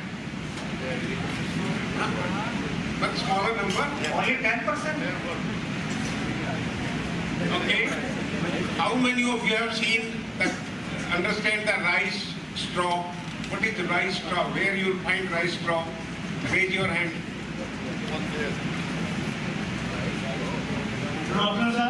Yeah. Very good. Sir आपने TRX supplementary की बात की थी. अभी उसमें condition चल रहा है कि जो राइस सेलर के ऑनर हैं वो कह रहे हैं कि इसमें चावल साफ निकलता है और सरकार हमसे डिमांड ज़्यादा करती है, तो उस पर आप क्या बोल रहे हैं? इसमें अधिक परसेंटेज रिकवरी परसेंटेज आप जानते ही हैं. Yes sir, 67%. हाँ, तो ऑलमोस्ट वी जनरली से कि recovery should be more than 60-65%. But जो ब्रेकेज है it all depends upon the climatic conditions also, कि कब चावल पक रहा है या पैडी पक रही है. What we generally do, whatever the recommendations are being given by the scientists, we can say the farmers they have some different permutations and combinations. They just divert from the optimal time of transplanting. If you give a particular crop more time for the reproductive phase, ultimately the seeds to source to sink ratio will be more. समझ रहे हैं आप? तो वो चीजें क्या है कि हम क्रॉपिंग इंटेंसिटी पंजाब की पता कितनी हो गई है? ऑलमोस्ट 200% ही कह सकते हैं. एक 190% है. और उस चीज को 190% doesn't mean कि there will be only 2 crops. There are pockets where more than 2 crops are there, 3 crops are there in rotation. तो उस चीज को करने के लिए वो क्या करते हैं, एक जल्दी ट्रांसप्लांटिंग करते हैं, जल्दी पकती है, तो रिप्रोडक्टिव फेज आपका छोटा हो जाता है. तो उसके अंदर जो जितना पीरियड उसको चाहिए था उतना पीरियड नहीं मिल पाता. So that's why the breakage is more or the recovery percentage is less. तो जो आप कह रहे हैं सेलर वाली बात या दूसरी बात कह रहे हैं, these are some business games. Business is there. इसमें बिजनेस ज्यादा है, एक्चुअली जो चीज है वो कम है. अगर सरकार उसमें ब्रेकेज चार्जेस थोड़े घटा देगी, कम कर देगी कि आप इसे थोड़ा कम कर लीजिए, डेफिनेटली तो प्रॉफिट मार्जिन्स है definitely it will enhance. So these are the pressure gains, but actual condition it is not like that. Thank you, sir. Yeah. One more question from students, please. There you go. Yeah.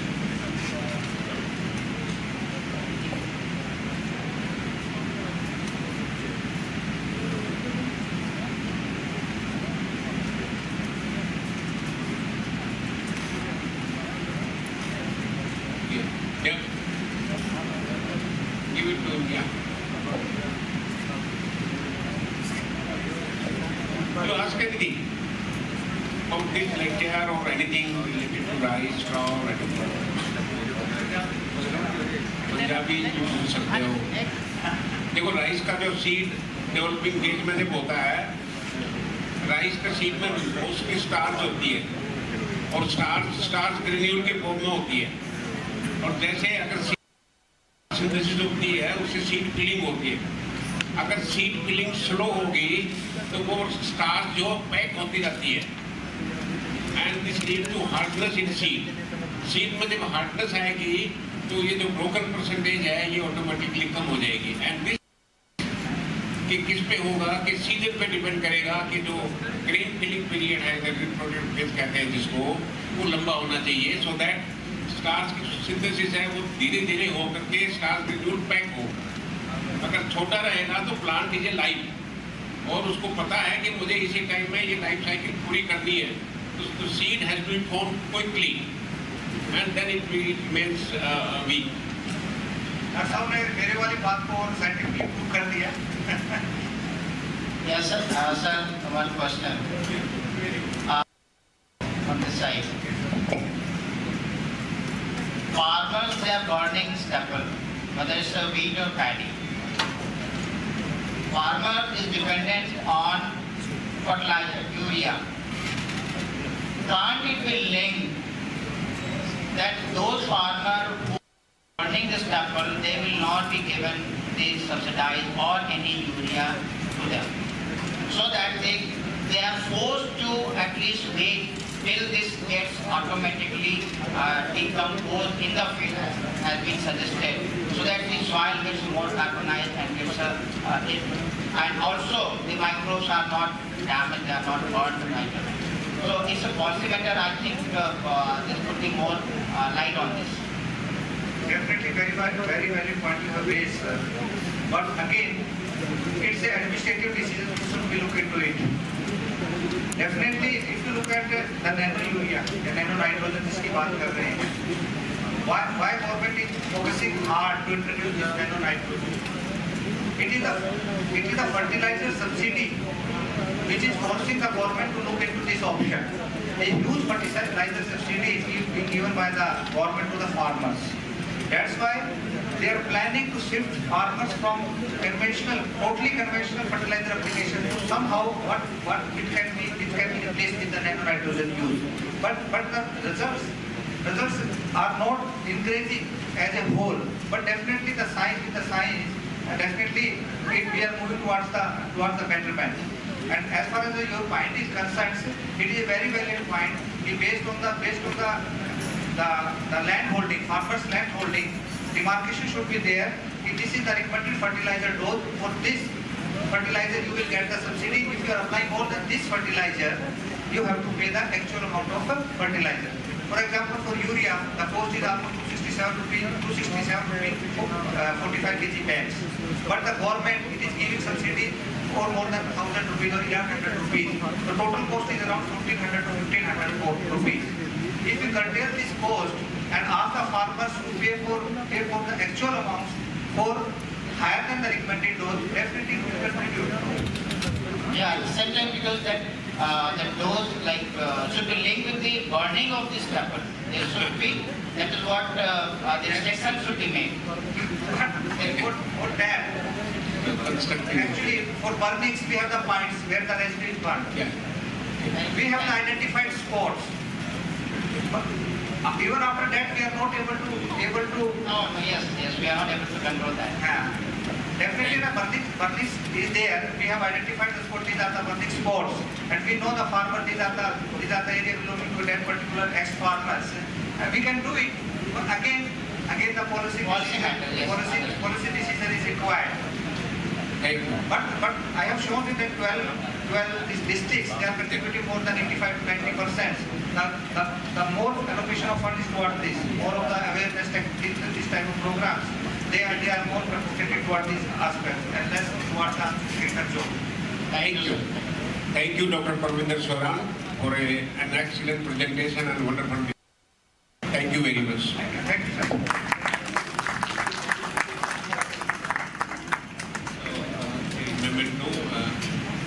Yeah, Dr.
Thank you so much.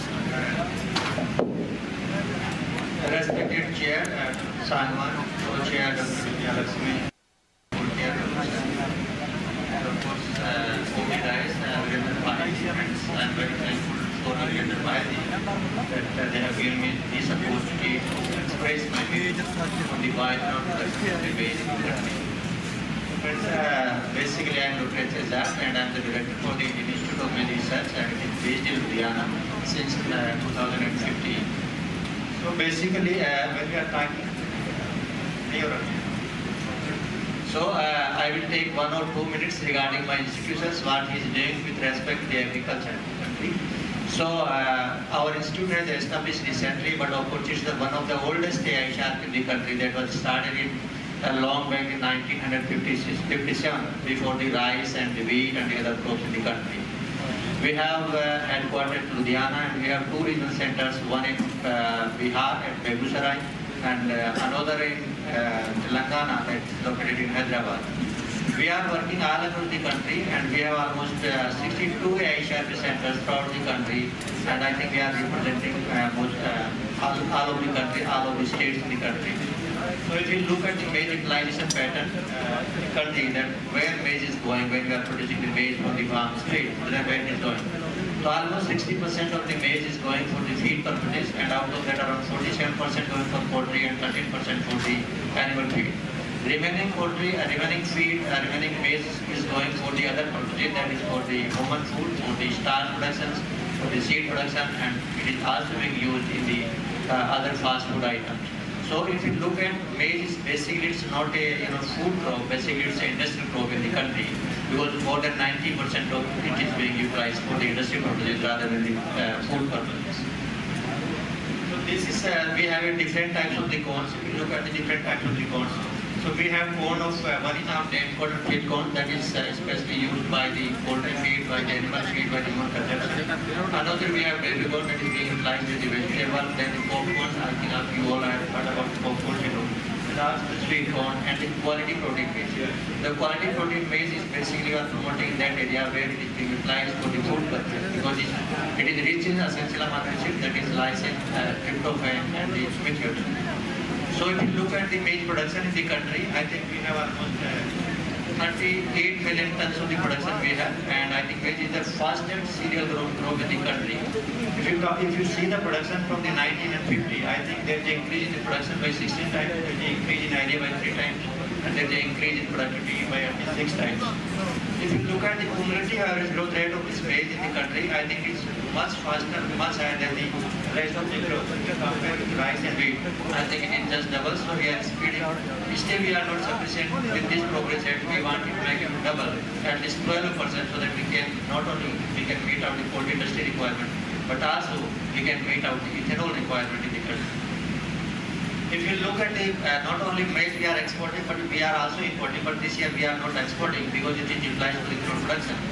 So right now around 38 million tons we have. If you look at the projections that we have made in the vision 2030, there is a requirement of around 45 million tons, but at that time the ethanol was not in the picture.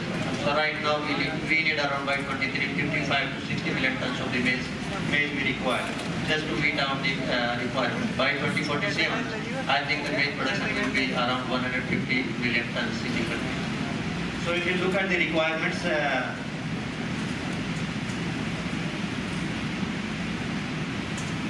so if you look at the consumption and demand by 25, it is around 45.7 million tons per hectare. By 2030, it is around 63 tons per hectare. And by 2035, it will be around 79.8 million tons per hectare. So the mass that has been represented by red in color, that is the ethanol. So ethanol, it is around 9.2 million tons we have by 2026, around 18 million tons more maize we have by 2030, and 12 million tons beyond that. If you see the area production and the productivity, basically maize is a rainfall crop, around 70% it is grown under the rainfall situations and 30% under the irrigated conditions. With respect to the seasons, I think around 80% is being grown under the Kharif season, 20% during the Rabi and spring season. If you look at the overall productivity in the country, it is around 3.6 tons per hectare, but during the Kharif it is around 3 tons per hectare, and during the spring and the Rabi season, it is around 5.5 tons per hectare. So there are some of the states like the Tamil Nadu, Andhra Pradesh and the Telangana, where the Kharif productivity is also high, that is more than 5.5 tons per hectare. So our intention is to increase not only the area but also the productivity in the country, so that we can meet out the requirement of our nation.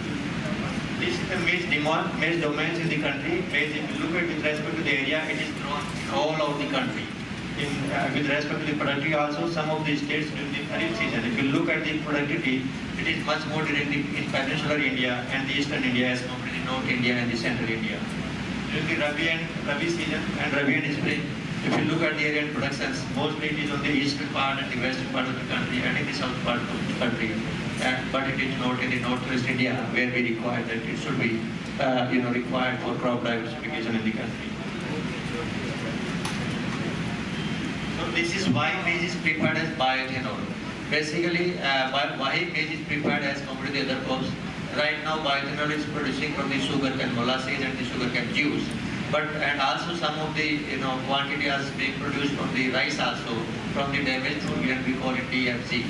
But maize is more preferred over the rice because it is a food security independent crop, because rice is dependent crop on the food security. The production potential is very high. With respect to the maize, it is more than 25 tons per hectare. And it is not in other crops like rice and wheat. In rice and wheat, it's not beyond the 15 tons per hectare. The scope of the enhanced production and yield agrees because of climatic condition is like that. But any part of the country, we can anytime, sometimes in certain we can grow at any time and we can harvest at any time. And also we can go for the multiple croppings per year. Somewhere we can go for the 2 crops, somewhere we can go for the 3 crops. Again, it's best for the sustainable intensification. Whenever there is a need that for sustainable intensification in the country, across the different technology, I think maize can best fit because it has the durations from the 90 days to 150 days. So it can fit under the different cropping systems in the country, and that is required for the sustainable intensification. Another is very environmentally sound and it is very environmentally friendly growth because it requires less water and of course it emits less greenhouse gas emission. When we compare with the rice and wheat, I think 1/3 water, rice and sugarcane, 1/3 water is required for the maize. During the Kharif season, we required only 20 to 30 centimeters. During the spring and Rabi seasons, we require around 60 to 70 centimeters. But in case of the rice, we need almost more than 125, 130 centimeters of irrigation water in our fields. Greenhouse gas emissions is very less, almost not more than 1 ton of the carbon per equivalent per hectare. But when you compare with the rice, it is around more than 4.5 tons of the carbon equivalents per year. Of course, the bioproduct after bioproduct is DDGs, and that is a good food for the animal as well as the poultry industry. If you look at the water requirement is hardly for the maize is around only 500 millimeters, but in case of the rice it is around 125 centimeters, in case of the sugarcane it is more than 200 centimeters. That's why we say it's ecological friendly, and it, of course it helps in the helps in the water conservation in the country. This is regarding the greenhouse gas emissions. With respect to the maize, it is very less, only 299 GHG emissions, but in case of the potato, sugarcane and the rice knowledge, it is much higher. That's why maize is the most preferred crop for the bioethanol production. This is, if you look at the bioethanol, I think we are able to achieve almost 35 to 42 liters of the bioethanol from the 100 kilograms of the grains, and also the sizable amount of almost 30 kilograms of DDEs from the. But of course there is a problem that in protein content in case of the maize it is around 30%, but in case of the rice it is 45%. But the DDGS it is only half of the total maize. So if you look at on the economic parts, on the net returns of the economic parts, it is more or less same as compared to the rice.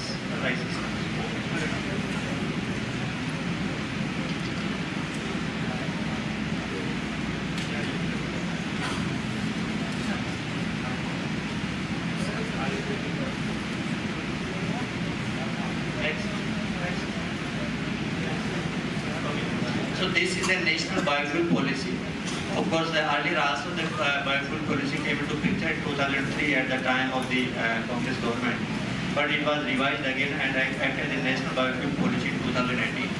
And the aim of this policy was that we have to blend the ethanol into the petrol by 20% by 25-26 and 30% by the 2030. Earlier the target was 20% by 2030. So the Modi government came into picture and they revised they preponed this E20 by 2025-26. So the target that is given to the maize, that how much maize is required for the bioethanol production. If you look at the figures for 2023-24, for the ethanol standard years, that starts from the November of the previous years to the October of the succeeding years. So I think we need around 150 crore liters of the ethanol from the maize. And for that we need almost 4 million tons of the maize. And in 2025 we need almost 66.6 million tons of the maize, and by 25-26 we need around 9.2 million tons of the maize.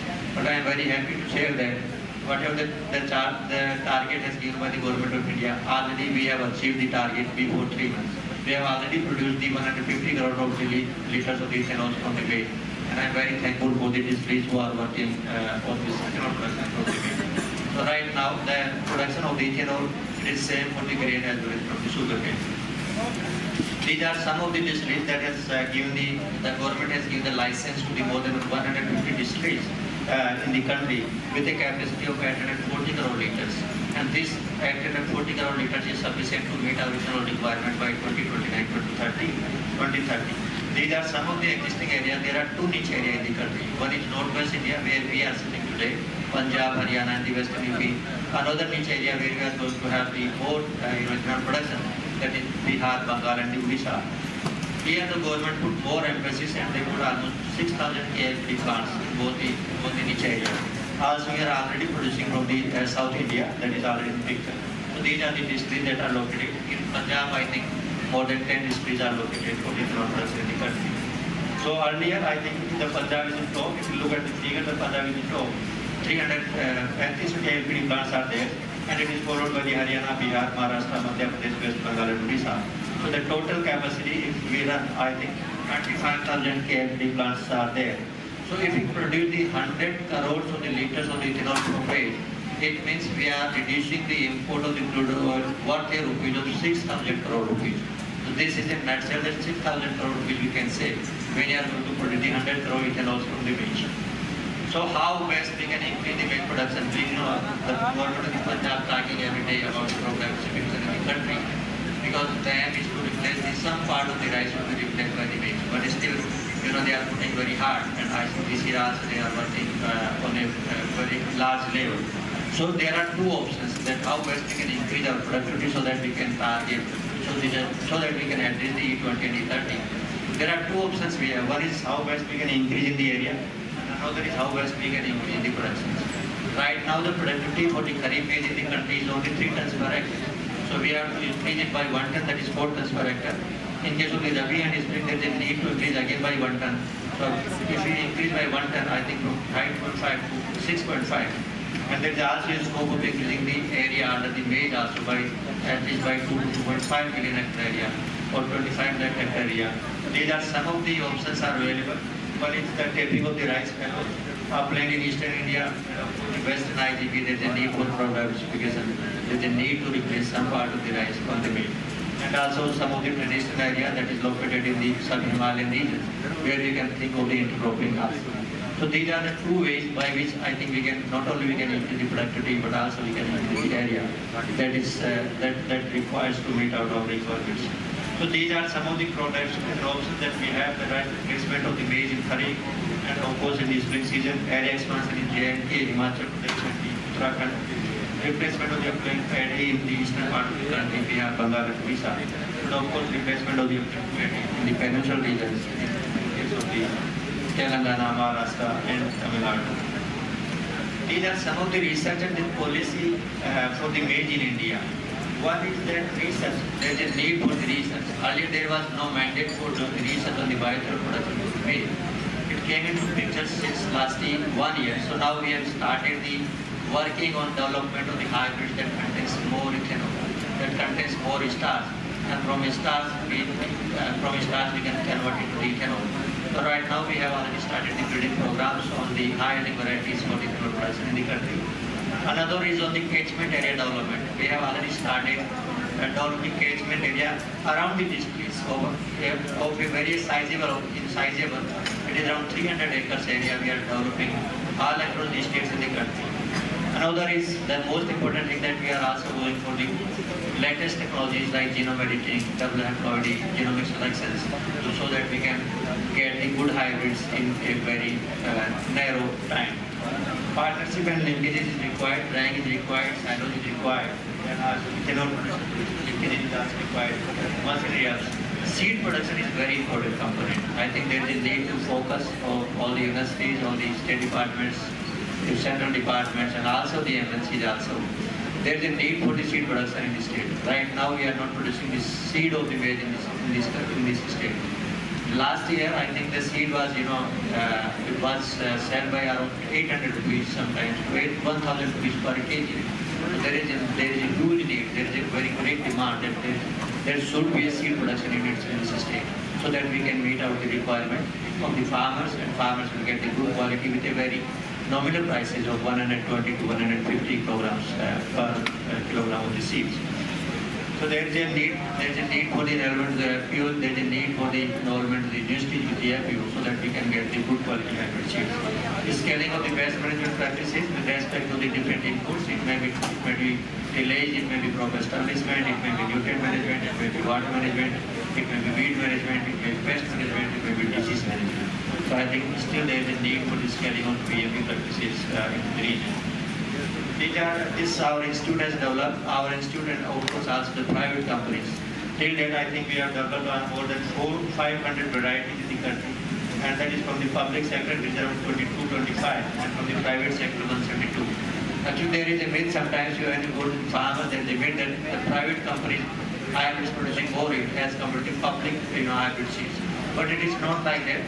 All the varieties released in the country, it is all through the IMR. It is all through the AICR program of the IMR. So whatever the varieties and the potentials, whatever the varieties and the heights, that only release into the system. But of course, our mandate is not to produce the seed, but for that I think National Seed Corporation, state seed corporations are there. And I think that it is their duty to produce the seeds so that farmers can get the good quality seeds. These are some of the varieties. I think we have already MOU signed with the private companies also. We are licensing our hybrids to the private companies also. We have around 191 and we throw out the ACR centers. And IMR has already licensed around 30 maize seed to 35 companies in the country. These are some of the hybrids that hybrids are on the ground right now. Or not, it is from the public as well the private sector, in the different domains, in the different ecologies. There are a number of private companies are working in the base. One is Corteva, Advanta, Syngenta, Pioneer, Bio Seeds, CP Seeds. So there are JP Seeds. There are a number of varieties. JK Seeds also, Bio Seeds, UPL. So number of varieties, and we are also promoting that private companies should be coming to the picture. Public and private should be working together so that farmers can get the good quality seed with the regulatory pricing. These are some of the hybrids that are good in ethanol production. If you look at some of the hybrids are from private, some of the hybrids are from public. And if you look at the starch content, it is around 65% right now in these hybrids. Otherwise, in most of the hybrids, it is around 50 to 60%. So there is a gain of almost 5% in the available hybrids. After 3 years, I think our target is to increase by 70% in the country. So that the more ethanol, around 42, 43, 44% of the ethanol can be produced from the maize. These are some of the seed hubs that I think we have developed under the two different districts, one is Nadia districts of the West Bengal and other in the Warangal of the Telangana districts. These are public hybrids we are producing with the help of the private with the help of the societies.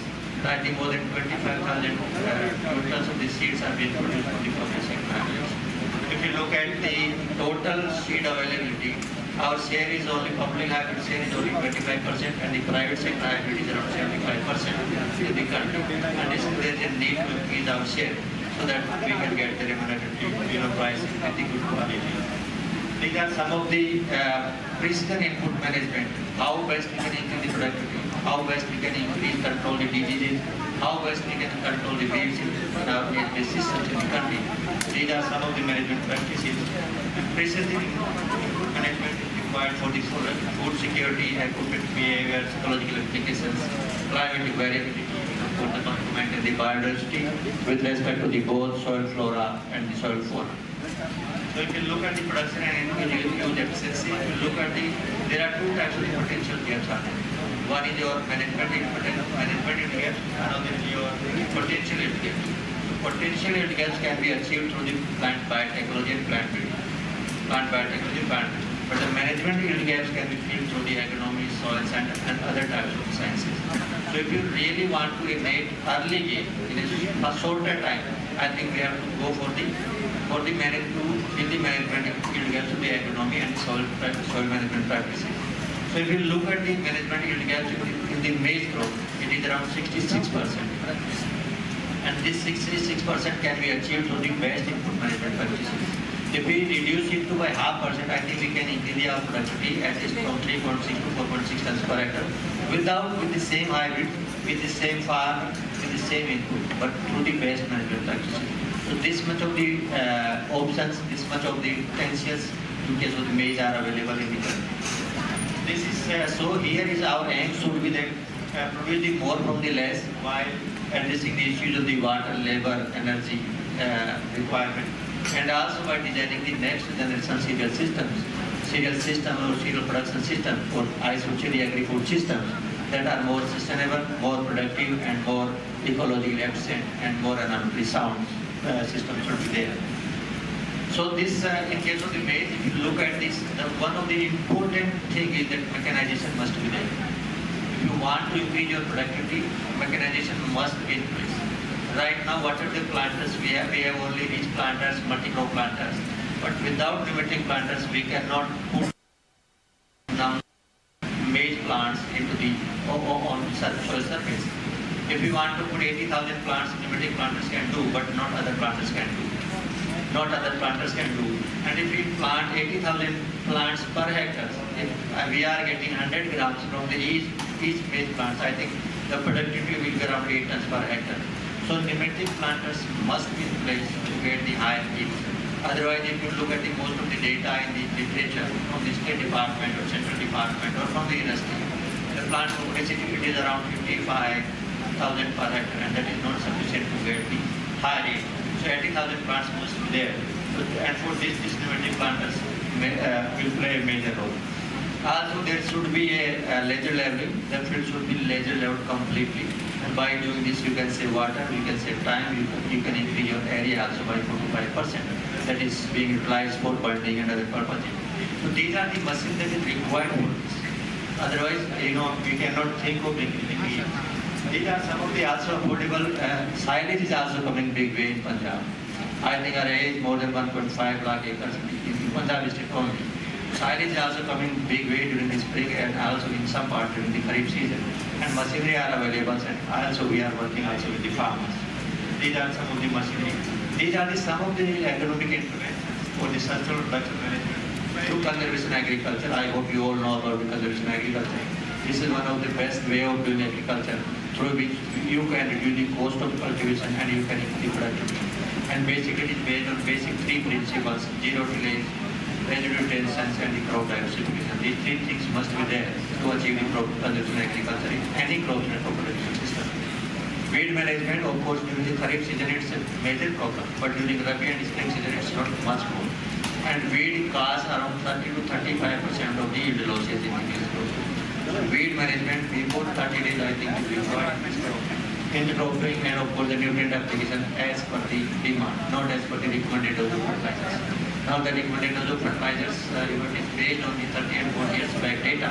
Now we have to give the nutrient requirement on the basis of the soil test, on the basis of the crop removal. If you do this, I think maize requires more than around 200 kilograms of nitrogen when you want to harvest 10 tons of the maize from the 1 hectare. This is one of the important aspects that with the subsurface irrigations, I think there are surface irrigation and the subsurface irrigation. In these systems, what we are doing, we are putting the letters below the soil surface, that is around 15 to 20 centimeters below the soil surface, so that you can run the tractors, you can cultivate your fields, you can go for combine harvesting, everything, every operation you can do without entering the letters and putting on the beds. So this is subsurface irrigation. And in the case of the subsurface irrigation, our aim is to feed the plant, not the soil. When your plant requires nitrogen, you give the nitrogen. When your plant requires phosphorus, you can give. When your plant requires the water, you can give. When your plant requires micronutrients, whether it is zinc and iron, you can give. But in case of the flat irrigation, you cannot do that. In this, you can go and run the tubes for 1 hour and half hours, and you can put. So by doing the subsurface irrigations, when you are going for the maize-based systems, you can increase your productivity by almost 15 to 20% in case of the maize-based systems. In case of the rice-based systems, also you can save around 50% of the irrigation water, whether it is your rice-based systems or maize-based systems, and increase the productivity by 10 to 20%. Not only this, sometimes we are talking about that there should be a movement integration should be there to break the monotony of the rice-based system.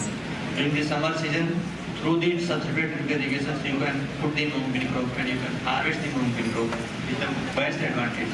And also you can reduce your greenhouse gas emissions because you can save almost 20 kilograms of the nitrogen from the per 100 kilograms of nitrogen. So there is almost about 20% of the nitrogen. This is, it's also when you are going for the best crop establishment methods under the conservation agriculture or climate smart agriculture. Under any aberrant situations, you can get more yield as compared to the conventional till-based soils. In case of the conventional till management, if you look at the yield around 6.2 tons per hectare. Under the conservation agriculture, it is around 7.3, 7.4 tons per hectare. And of course, if there is a waterlogging condition, sometimes there is a rainfall of around 10 to 15 centimeters in a day or two, and there is a problem of waterlogging. But under the conservation agriculture system, we will not face much problem. There is no yield penalty, and if there is a yield penalty, it is very less, hardly not more than 10%. But under the conventional till-based systems, the yield is 30 to 40%. So also you require more nitrogen, that is 50%. Recovery is also very fast. I think you can recover your crop at least early by 1 week. So these are some of the examples. So we say that conservation agriculture is very good under the good conditions, under the good weather conditions. And it is very good under the bad weather conditions because you can reduce your penalty by 50%. This is again one of the examples of enhancing the water and the nitrogen use efficiency through fertigation in the maize system through the subsurface irrigation. By subsurface irrigations, you can save your nitrogen by 25%. And also, you can increase your irrigation water productivity by 100% in case of the maize and wheat system. And the similar results you can achieve from the rice system. This is again one of the examples that we have put. Again, if you look at the yield, around 14 tons, 14.5 tons we are getting from the maize wheat system with a very small amount of the irrigation water, that is around 25 centimeters in case of the subsurface irrigation. And of course, the water productivity also very high, that is around 5.7 kilograms per cubic meter of water. Now, there is an increase in the agronomic capacity of nitrogen, that is around 30%. This is how best we can go for the precise nutrient management in maize system. So there are these 4 R concepts: right time, right placement, right method, and right show. Now I think we add one more, that right mechanization should be there. So if you put these 5 things, 5 are together, I think you can increase your efficiency of nitrogen, increase efficiency of phosphorus, increase efficiency of potassium. There are a number of methods, broadcasting, there are a number of other softwares, and the other instruments are available. The green seeker is available, spread is available, nutrient manager is available, nutrient expert system is available. That by which you can increase your nitrogen efficiency into the soil. This is the weed management. Of course, weed management is not a new concept, but the timely application is required. Timely application with the optimum dose. Sometimes farmers, what they do, they put more herbicides rather they think that it will control fast. It is not like that. It means we are polluting our soil, we are polluting our water. So these are some of the good herbicides are available. Technology, Temporary, these are some of the herbicides already available in the country. So when we are going for all the best management practices, what type of the gains we have? If you look at the scenario 6, the last two C-based management systems and the full C-based management system, with one single intervention, by precise water and nutrient management, you can increase your productivity of the maize by 25%. You can reduce your cost at least by 20 to 25%. You can increase your net income by 25 to 30,000 rupees. Also, you can reduce your greenhouse gas emissions by 60% when you compare to the recipe system. This is regarding the nutrient content, whether our soil is getting rich with respect to organic carbon and the major the micronutrients. The organic carbon you can double within a span of 5 years. Also, you can increase your nitrogen phosphorus by 30 to 50% and potassium by 50%. After 5 years, there is no need to put the potassium when you are going to the conservation agriculture based nutrient system. This is very interesting slides we have that is there any change with respect to the soil flora and the soil fauna. If you look at the density and diversity of the fungi and bacteria, I think they are changing like anything with the different management practices. So when you are doing the good things, the bacteria, the fungi cooperation is increasing, and that is required for the decomposition of the crop residue that helps in the nutrient mobilization, and ultimately the output of the crop that will result into the high yields. Of course, also there is density and diversity in bacterial populations also, but it is less when we compare to the fungal population. This is regarding the nutritional class. because our country is very much food secure, but I think it must be nutrient secure also, so that we can remove from the poverty line with respect to the nutrients. So when we are putting the 3 crops, when we are going for the sustainable intensification, there are 2 best options are available for the Punjab state. One is your maize mustard mung bean and the maize wheat mung. These are the 2 cropping systems. Through these cropping systems, not only you can get the high productivity of around 16 to 17 tons per hectare, but also you get the higher protein, higher carbohydrate, and the higher fat. This is also that when we are going for the food management under the sustainable intensive program, we can meet out the requirement of the adults with respect to the protein, carbohydrate, energy, iron, and zinc. And I think 18 to 20 more requirement of the adults we can fill through these protein systems in our state. This is one of the major problems that is fallout and that created a lot of yield losses in our country during 2019 and 2020. There is a yield penalty of almost 2.5 million tons in the country.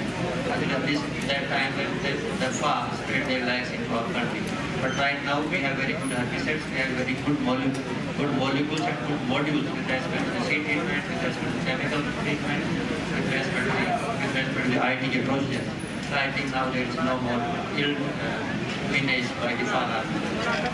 Aflatoxin is a big issue, and I think we are very much aware about this, because if there is a more aflatoxin in case of the maize, I think then there is a problem with the DDGs. So I think there is a need to develop a good rank facility in the country, and also there is a need to have a good silos in the country. When we develop these rank facility silo, I think there will be no aflatoxin content in the maize. Some of these states are coming in a very faster way. If you look at the case of the Punjab, not Punjab, Uttar Pradesh. Uttar Pradesh is giving 80% subsidy of the maize rice to these states, so that they can promote the maize. Also, they are giving the subsidy of around 10,000 rupees of the popcorn machine. By doing this, I think they are promoting the maize in their states. Right now, they have around 7 lakh hectare area. And I hope and I believe that by the next year, the area will be more than 1 million hectares in the UP. These are some of the sachets we are developed.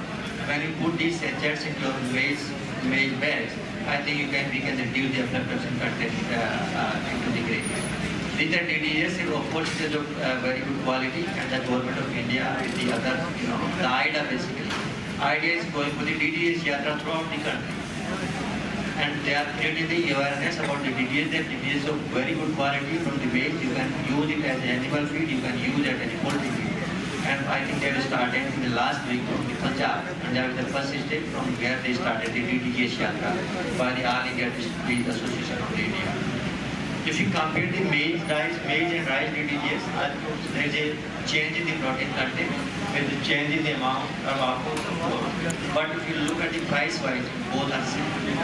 Whatever the output we are getting from the maize and from the rice, you will sell, you will get equal amount. These are the specific, and I think that is the responsibility has given to the IMR to develop the PIC standards for the DDGs.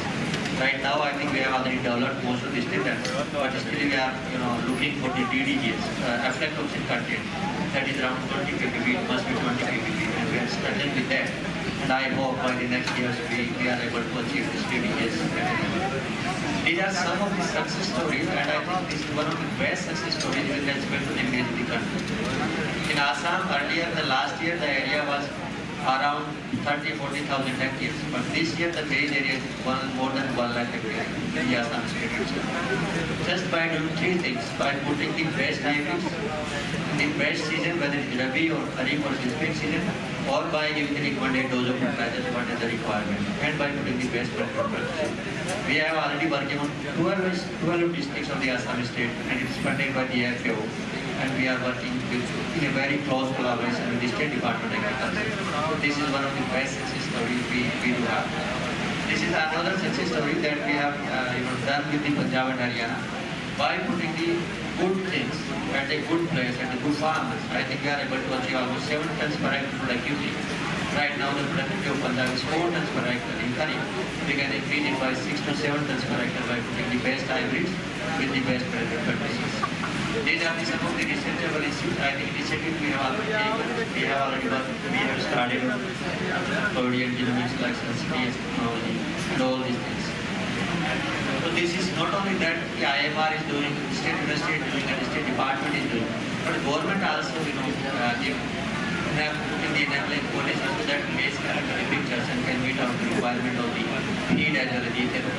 The government raised the prices for the ethanol, per litre of the ethanol from 52 rupees to 71.86 rupees per litre. And also, they have already declared that the definitely NCC are going to purchase the maize on the minimum support prices from the different parts of the country and to feed the distilleries so that the distillers can get the good amount of the maize and the good quality at their door giving. So I think this is from my side, and thank you so much for your presence.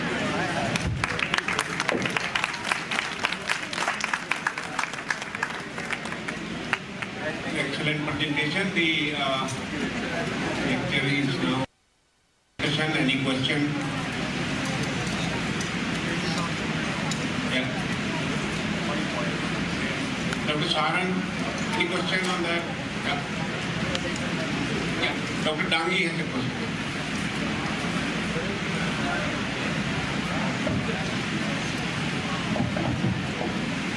Dr. Hanuman, congratulations on this presentation and helping the organization program of things. I do not have a question, but I can suggest. Yeah, sure, we need that. Number one, you are comparing the water consumption of corn compared with Caribbean crop of sugarcane and rice. This is not correct. You should compare how many other cereal crops you are growing. Wheat is not only cereal crop grown in India. That slide has to be correct. You cannot compare the water consumption of Caribbean crop with annual crop. No, actually we are not comparing, we are just giving the insights that how much food can require water, how much wheat require.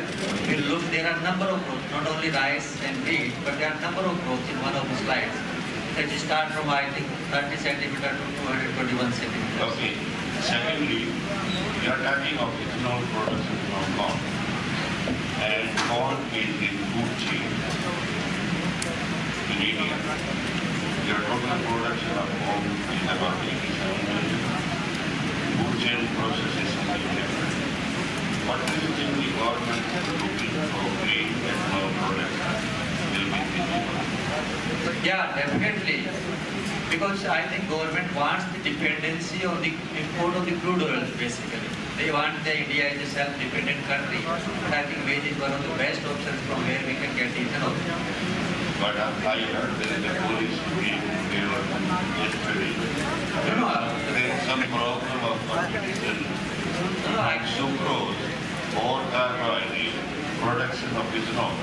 Will you prefer this fructose or will you prefer the carbohydrate? Basically, we do not have another, other remunerative options. If you look at the maize, it is one of the most remunerative options for producing the ethanol from the maize. So in maize, of course, the process is longer as compared to the sugar cane. Here, from the starch to glucose and glucose to the ethanol. In sugar cane, from the glucose to ethanol, the process is of course little bit more. But in maize, around the area is around 8 million, 10.5 million hectare area in the country. The productivity is very less, 3 tons per hectare, 3.5 tons per hectare. So in maize, there is chances of increasing the productivity in the country, there is chance of increasing the area in the country. In other crops, we do not have this much of chances. And maize has the highest production potential crop. By with the best in some of the farmers in the state of Bihar and Punjab, they are harvesting more than 14 tons per hectare during the Rabi and spring. So our intention is to get, because it is mostly rain-fed crop, 70% of the rain-fed species. Our intention is to put in more maize under the irrigated conditions so that we can increase our production. Okay, for example, you are getting 14 tons. What is the input of residue per hectare? Input in you are taking, secondly, the impact on soil, climate, and natural resource consumption in crop. See, that there is pressure on the literature, there is no doubt of that. But there are the other systems are there. Instead of burning the crop residues, instead of removing the crop residues from the soil surface, better you put all the residues on the soil surface. So some sort of you can revert back to the soil. Otherwise, with the conventional tillage practices, it is not possible for the longer. But in the short term, it's okay. But for the longer term, I think we have to put our crop residue, especially back to our system. Any other question? Particularly from students? Thank you so much, sir. Any other question? Particularly from students, the question that, yeah.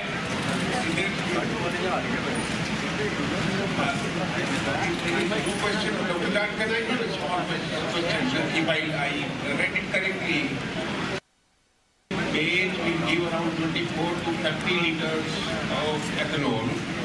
1 kilogram of the maize, 400 ml, 40%.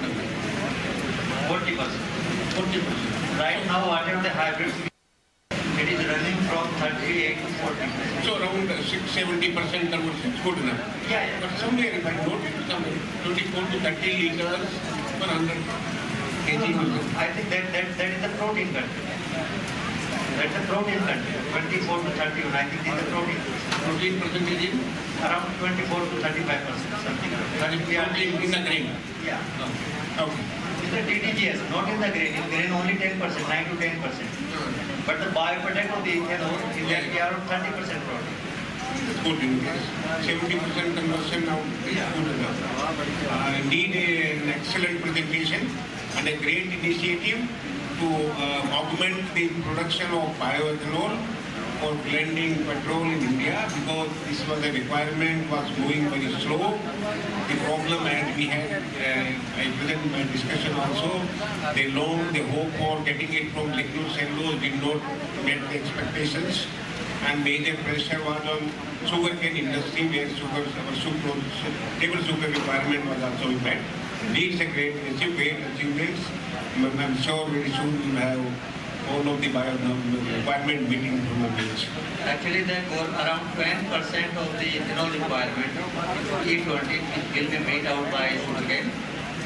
From the rice, it will be around 150 crore liters, only around 20%, not more than that. Remaining 80% of around 350 crore liters will be made out of the maize. This is the scenario that is given by the government. So there is a capping for the rice also. Around more than 3.5 million tons more rice you cannot use for the ethanol. This is the capping for the rice. I think there is a good, not for the maize. Good combination is coming up. A couple of months back, government prohibited sugarcane industries to use molasses for ethanol production. The industry was disappointed.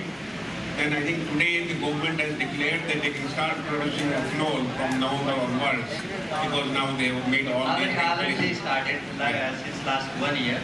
I think we have already produced around 150 crore liters from the maize, around 90 crore liters from the rice, and remaining 300 crore liters from the sugarcane. And the projected requirement is 1,000 crore liters for 20% blending. By 2025, 26, 1,000 crore liters. Thank you very much, Dr. Dar. Great, an excellent presentation. Thank you. That's very nice to attend.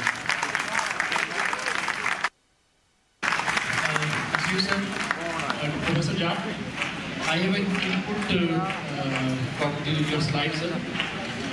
You have covered the very good lecture from multiple types of maize to, like you say, DDEs or subsidies, and covering all the areas related to research, public, private sector, and conservation agriculture, weed management. And that slide was excellent. Thank you so much. And what I observed from the last presenter and your presentations, I am not from agricultural program, pardon me, and I am an administrator.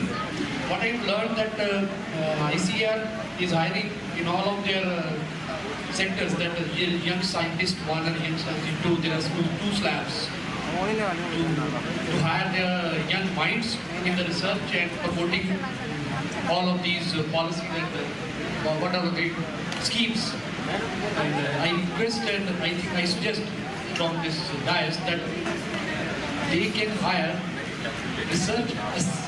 young assistant or young associates, not passed out agriculture students, being passed out.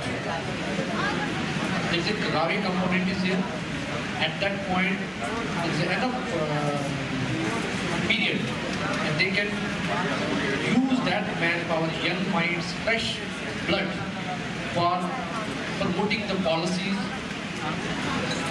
research policies, schemes under Ravi schemes to the nearby villages. And I think you can cover, जैसे last slide में पंजाब के 12,500 के ज़्यादा villages में, and government has covered only 460.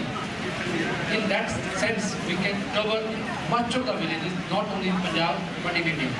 These are just a suggestion from my side. Yes, of course it is required so that we can attract the youth in India. I think it's very good suggestions.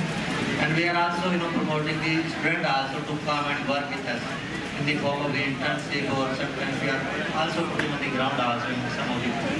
We have already had this year more than 40 not students, basically young professionals, 46 age maintained out.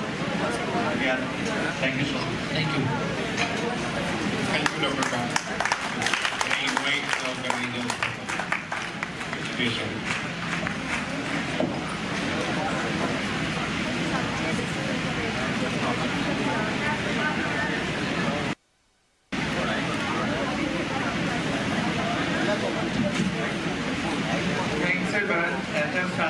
For sharing a wonderful view. Now I would like to invite Honorable Advisor to Chancellor Sir to honor our the chairperson, co-chairperson and keynote speaker.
Hello, good morning.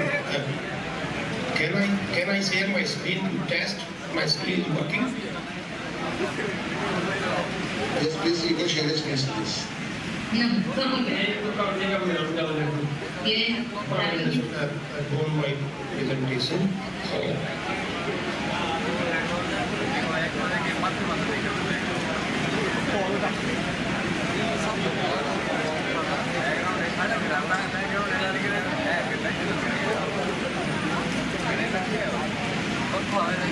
I want to just check that working.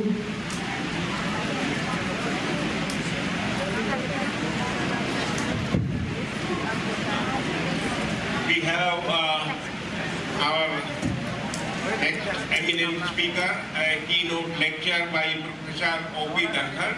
He is a well-known biotechnologist, professor of plant metabolic engineering, is well-known globally for his work on metabolic engineering of plants and all the diverse plants. He is kind enough that he to deliver this keynote lecture at this conference. Dr. Dhankar, can you hear me?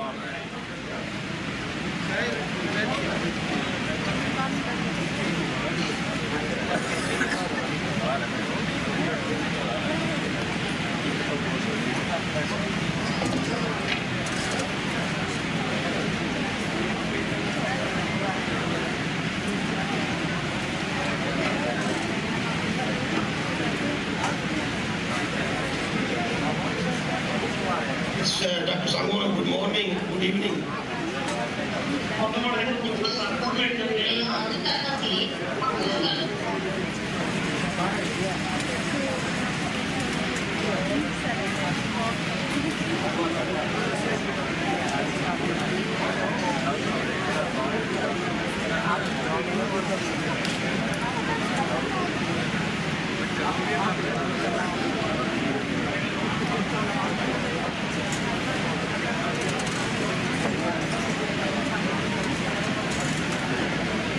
Thank you very much. Can you hear me?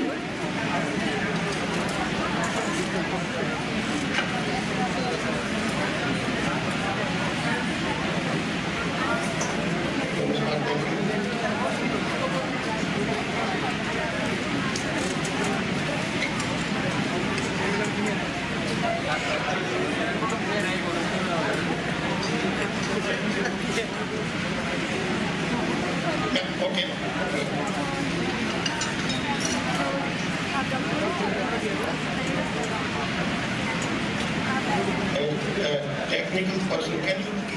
Technical person, can you please move the camera toward the audience? It is one more time I want to see. Good morning, Dr. Payal. I'm sorry I couldn't be there.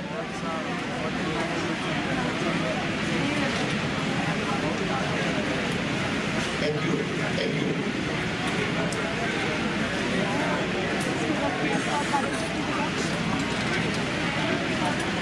Sure, yeah, I will be there. I promise I will be coming to Punjab University by next week to India.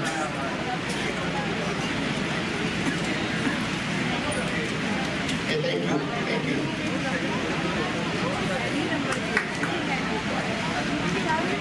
So, should I go ahead?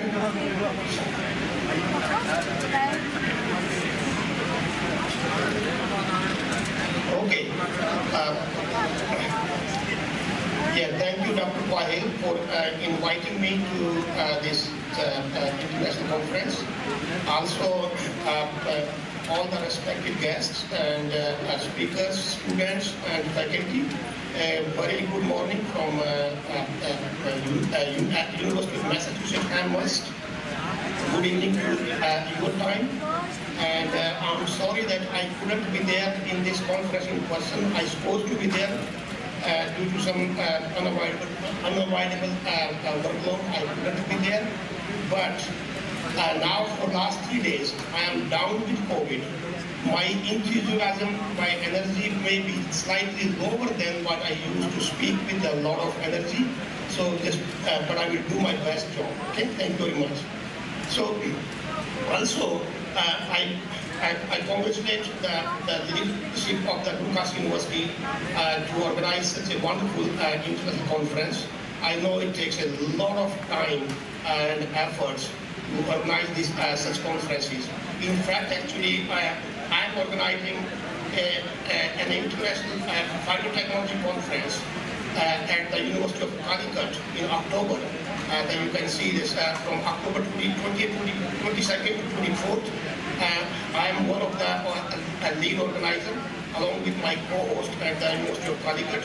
And this international conference is organized by the International Phytotechnology Society, which I have been the vice president of the society for many years. And this is the first time the society is bringing this conference to India. So I would like to encourage many of you to join this conference as well. And this is a truly international, almost more than 60 interested delegates will be there and around 300 delegates all over so far. So, but still there are dates, the students can join and faculty and other people also can join. And we are welcoming you all there. Thank you. So, my talk will be the feeding and feeding the future, basically talking about developing climate resilient crops as well as increasing the oil contents in the oilseed crops. So, and this is, I want to give you a glimpse of the University of Massachusetts Amherst. We have 5 campuses, and the University of Massachusetts Amherst is the flagship campus of the University of Massachusetts systems, and it's a beautiful campus. You can see all those, and we are in the western Massachusetts in the Pioneer Valley, which is very, very scenic, and the university is a state-of-art, has state-of-art facilities. So, well, I invite many of the students to apply here as well, and consider Biomass as your next destination for higher education. Also, we are in the western Massachusetts and in the heart of the fall foliage.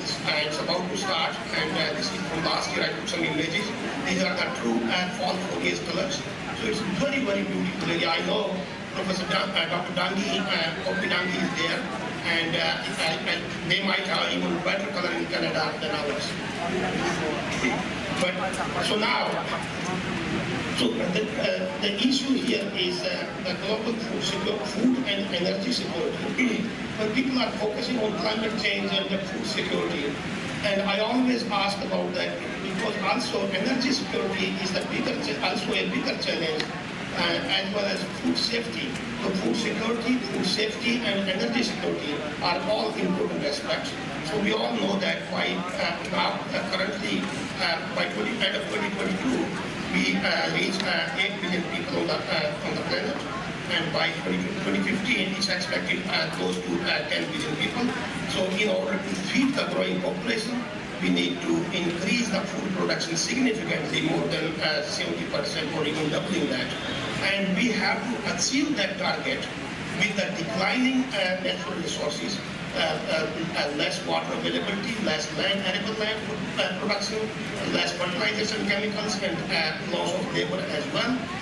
So with all these declining resources, the formidable challenge is to produce sufficient to feed our population. So with this one, it is really a formidable challenge. So how we can achieve this target while helping combating poverty, allow the world to meet the climate goals and reduce pressure on the global environment. And also, when we are talking about biofuels, because they are biofuels are coming from plants, and this crop will be grown on land. So there will be a necessity for the energy crops versus food crops. That will also affect the food security as well. So we need to be careful about this one, and we need to be using mostly wasteland for the biofuel production. So my talk here is focused mainly on this talk is focused mainly on the metabolic engineering approach for the increasing oil and seed yield in the oil seed crops. Although my lab has several different projects developing climate resilient crops, as well as phytoremediation, phytomining, agromining, metabolic engineering of oil seed crops, and many others. So, but here I'm going to focus mainly on this aspect of the metabolic engineering of the oil seed crops. So here my talk will be divided into 3 sections. The first is how to increase the seed and oil yield in the oil seed crops. We are basically tweaking the pathway for the Kennedy pathway for lipid synthesis in the Camelina sativa, which is a member of mustard family. I will show you in a minute. Also, we need to identify the bottlenecks for increasing the lipid synthesis and accumulation by engineering the alternate and complementary pathway to Kennedy pathway. And then how we can make these crops, oilseed crops, and as well as other crops, as climate resilient and tolerant to various abiotic stresses, so that we can produce better yield on the contaminated lands as well as marginal lands. It's stuck. So, okay. So here, firstly, I'll talk about how we manipulate the Kennedy pathway for increasing the lipid accumulation. So why we need biofuels and increase the oil contents? The global demand for biofuel production is increasing tremendously. And you can see from 2005 all the way to end of 2022, it's basically almost like a close to tenfold increase in the biofuel demand. The ethanol, India is already using I think 18% blended gasoline in the petrol. They're adding the ethanol. In US there is a 15%, but it will be going to around 30% of the gasoline, the ethanol in the petrol and biodiesels as well. So there is a huge demand for that as an alternate renewable source of fuel other than the fossil fuel. So here in this project, the mandate was to develop Camelina sativa as a dedicated biofuel crop. So the Camelina sativa is a known food, cool season crop that can grow on marginal land. It's naturally tolerant to several stresses as well, has a higher oil content. 30 to 35%, and being a known food crop, so there was a significant interest from the US Navy and commercial airline industry to develop Camelina as an alternate jet fuel, source of jet fuel, and they use the Camelina oil, 50% blended Camelina oil with the jet fuels, and they tested the flights, and it basically there was no loss of power, so it successfully worked. And so based on that, when there was a strong interest from public and private sectors to make Camelina as a dedicated biofuel crops. So it's a member of mustard family, although the calyx and all these are very unique, that the calyx are around kind of the oblong and has around 8 to 10 seeds in each calyx. And like here, you can see the US Navy has tested the flight with the Camelina oil and I think 2011. And then they pushed that one. So now several commercial airlines like Virgin Atlantic and KLM and all these are using Camelina oil as blended with the jet fuels because Camelina oil has certain attributes which are close to the jet fuels. So our target was how to increase the oil contents in the seeds. So basically, the carbon is fixed amount of carbon is coming from the for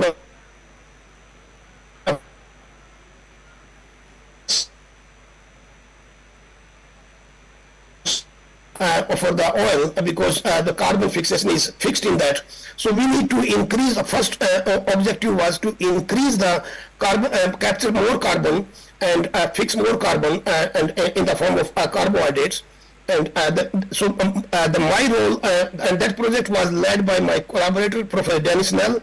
He was at UMass and then moved to Michigan State University, and several years back, unfortunately, we lost him because of cancer, but we miss him dearly as well. So, but when Danny was doing increasing the photosynthetic efficiency, my lab role was to flex that extra carbon from the photosynthesis towards in the seeds to create a sink for oil accumulation using tweaking the pathway for the Kennedy pathway.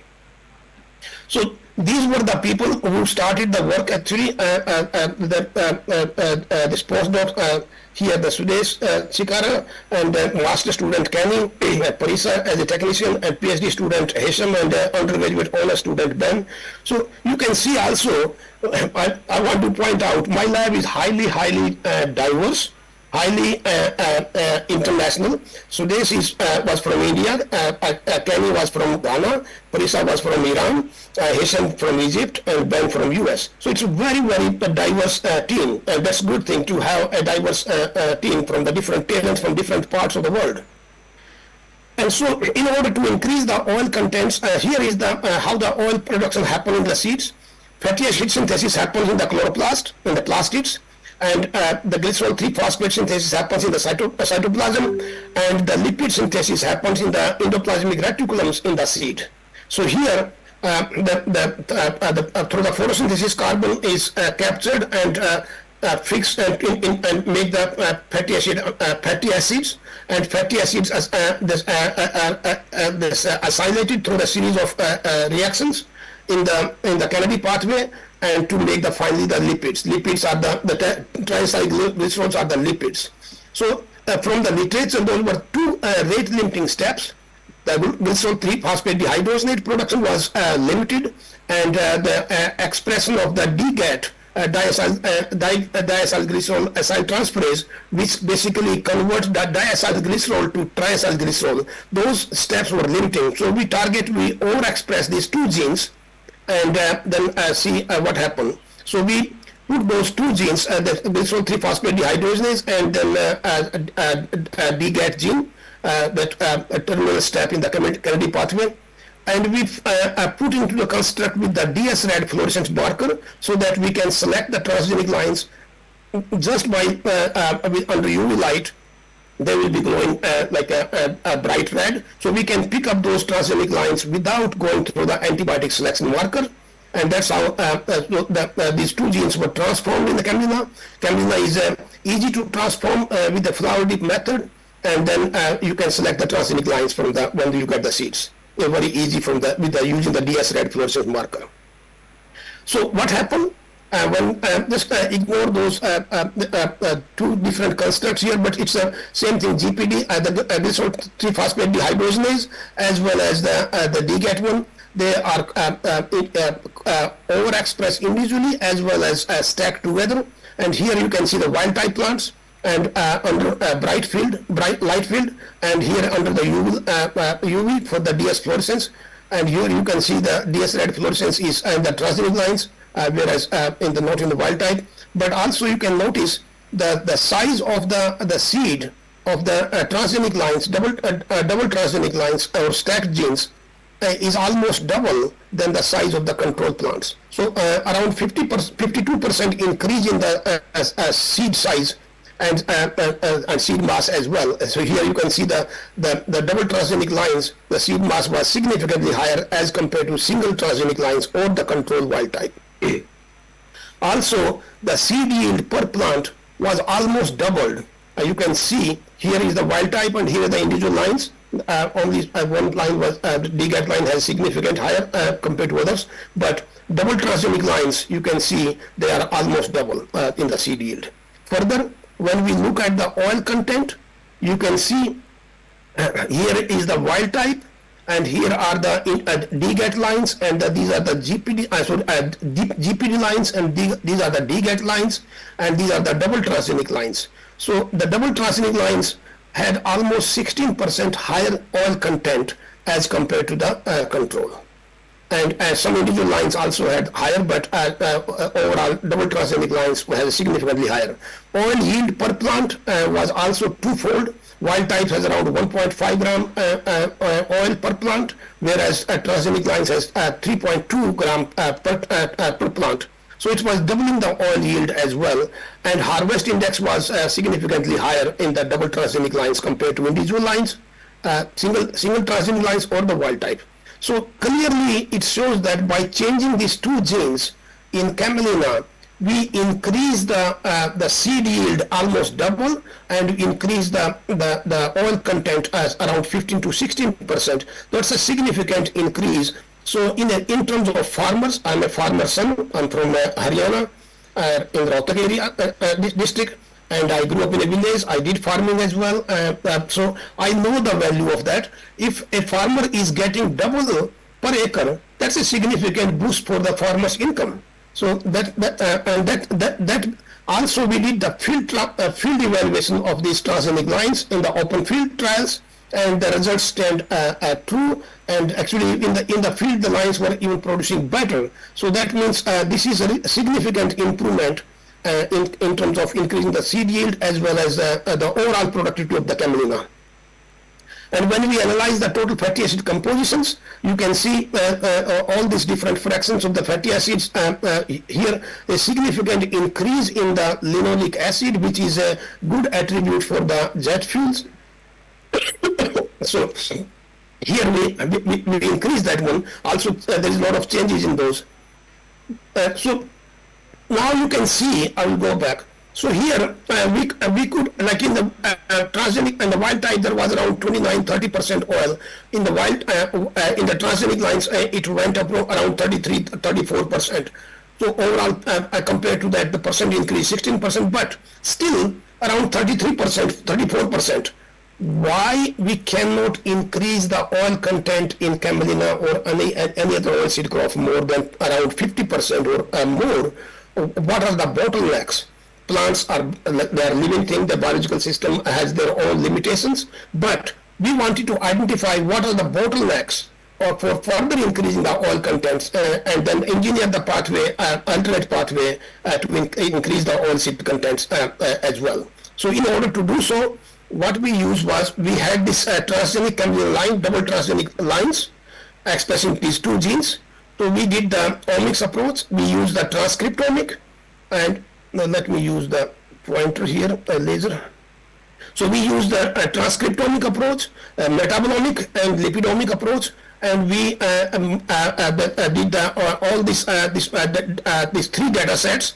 We mapped these together and identify what metabolites was linked to what genes, and what lipids were linked to those, what gene is controlling. So in that way we can basically identify which become rate limiting step. Is the fatty acid synthesis become rate limiting, or is it the rate, some of those triacylglycerol synthesis is limited, or the retention of lipids in the seeds is limited.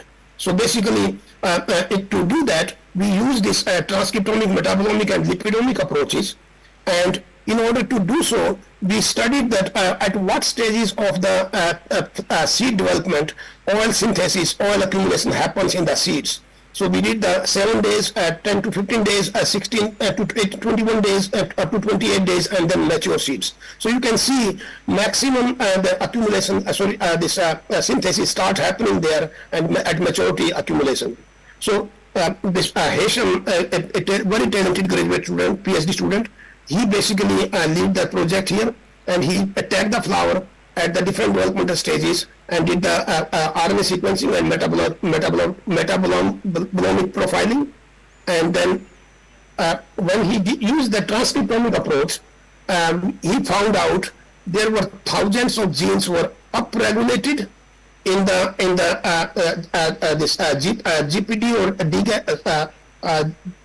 glycerol 3-phosphate dehydrogenase overexpression lines at 21 days, at 15 days, and then also same thing with the DGAT expressing lines at 21 days and 15 days in compared to wild type. So there were significant changes in the gene upregulation, but also a large number of genes were down-regulated as well.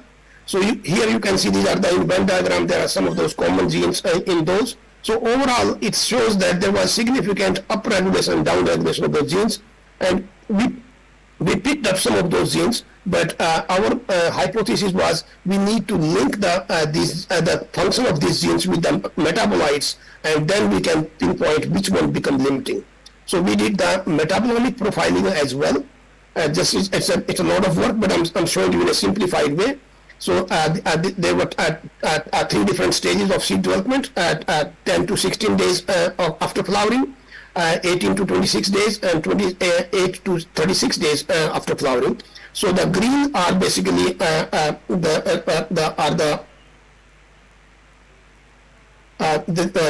green are the upregulated, the metabolites level was higher, red was down, and black were no change. So there is a significant changes in the metabolite profile as well. We analyzed 246 metabolites, and here there is a lot of changes. But this is a very simplified way. But here, let me just. So here in this one, when we compare these, come on. When we compare these different metabolites like amino acids, carbohydrates, lipids, cofactors, nucleotides, peptides, and all those. So here you can see GPD versus wild type, DGAT versus wild type, and double transgenic versus wild type. You can see there is a significant change in the lipids at different developmental stages and different genes. And GPD does not, GPD1 did not have much change, but here these are the green is decrease and red is increase. So here significant change in lipids as well as amino acids and all those. So from this result, what we found. So the conclusion from that, from the bottlenecks for tag biosynthesis, we found out that the RNA sequence and metabolomic data and lipidomic data revealed that the rate of fatty acid supply from the plastids was limited. Accumulation of high amount of monoacylglycerol at the early stage was very high level, so that was not translating into the triacylglycerol tag. So we need to have a push fatty acid synthesis to increase oil contents.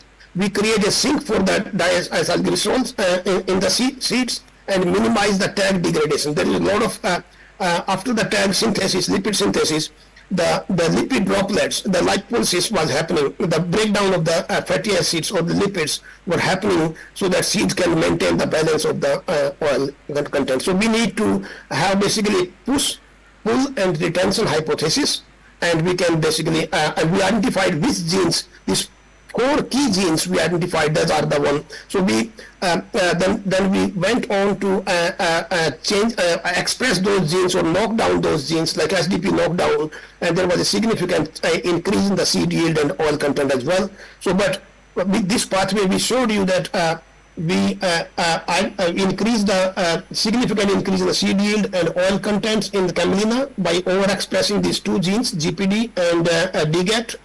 And then we identified the bottlenecks that basically the rate limiting steps for further increasing these oil contents, and we pinpointed those 4 genes that are key limiting factors that we need to express or manipulate those. So and here, so those are the 4 genes we identified here. So I'm not showing, because of the time, I'm not showing the much data for all this next 4 genes, but my interest here from this biofuel project, my interest changed significantly to increase the oil contents in the edible oilseed crops.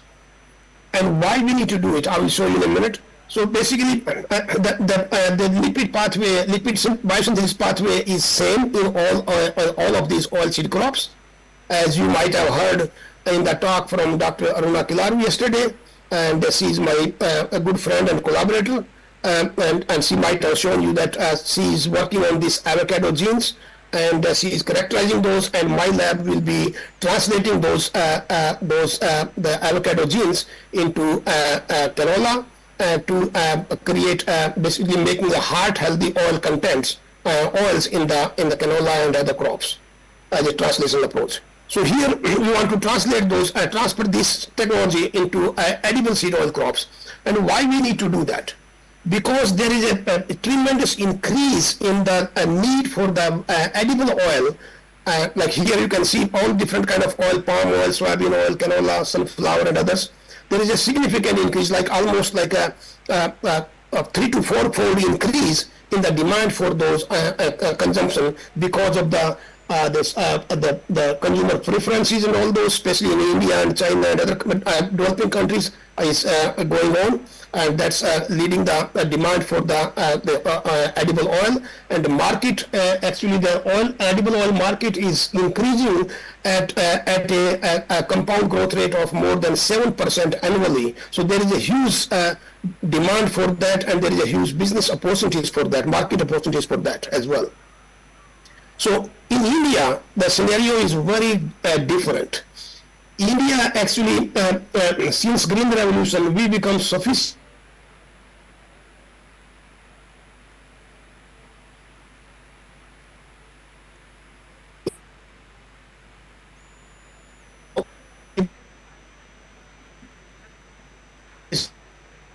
Old slide, a 8-year-old slide, but this is the production. The red bars are the production of the edible oil in India, and here is the consumption. The green line is the consumption. So the gap between the production and consumption is almost 3-fold. So India is still importing more than 50% of the edible oil to meet the consumer demand. So that's a huge kind of opportunity for India to meet this. And although there is a lot of political backlash on GM canola and GM mustard and all those, but I think that will lead the way to increase the consumption of the production of oil seeds in the all sort of crops, not only the canola, but sunflower and soybean and palm oil as well. And here is India's edible oil security. India is still importing more than 50% billions of dollars of worth of oil from other countries, especially the soybean and the canola oils is coming from the Canada and US and other countries. And so India, it will be nice to have focus on the, after millets and all those, the focus on the oil seed crops to increase the oil production for meeting the demand for the consumer. So then in the last 4-5 minutes or 6 minutes, I will show you, we increased the oil contents and seed yield. We identify the bottlenecks, what are the genes or factors, transcription factors that are controlling and become limiting in further increasing the oil contents in the oil seed crops. And then ultimately climate change, because of the climate change, we need to develop those crops that become climate resilient and tolerant to abiotic stresses.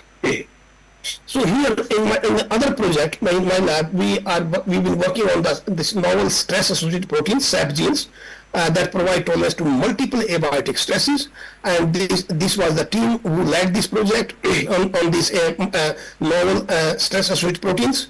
The PhD students here, Anirudh, master student, and the Parul was PhD student, Hesam PhD student, and Gurpal just graduated from my lab and got a job in Boston. He was from PAU. I took him as a PhD student directly after the BSc.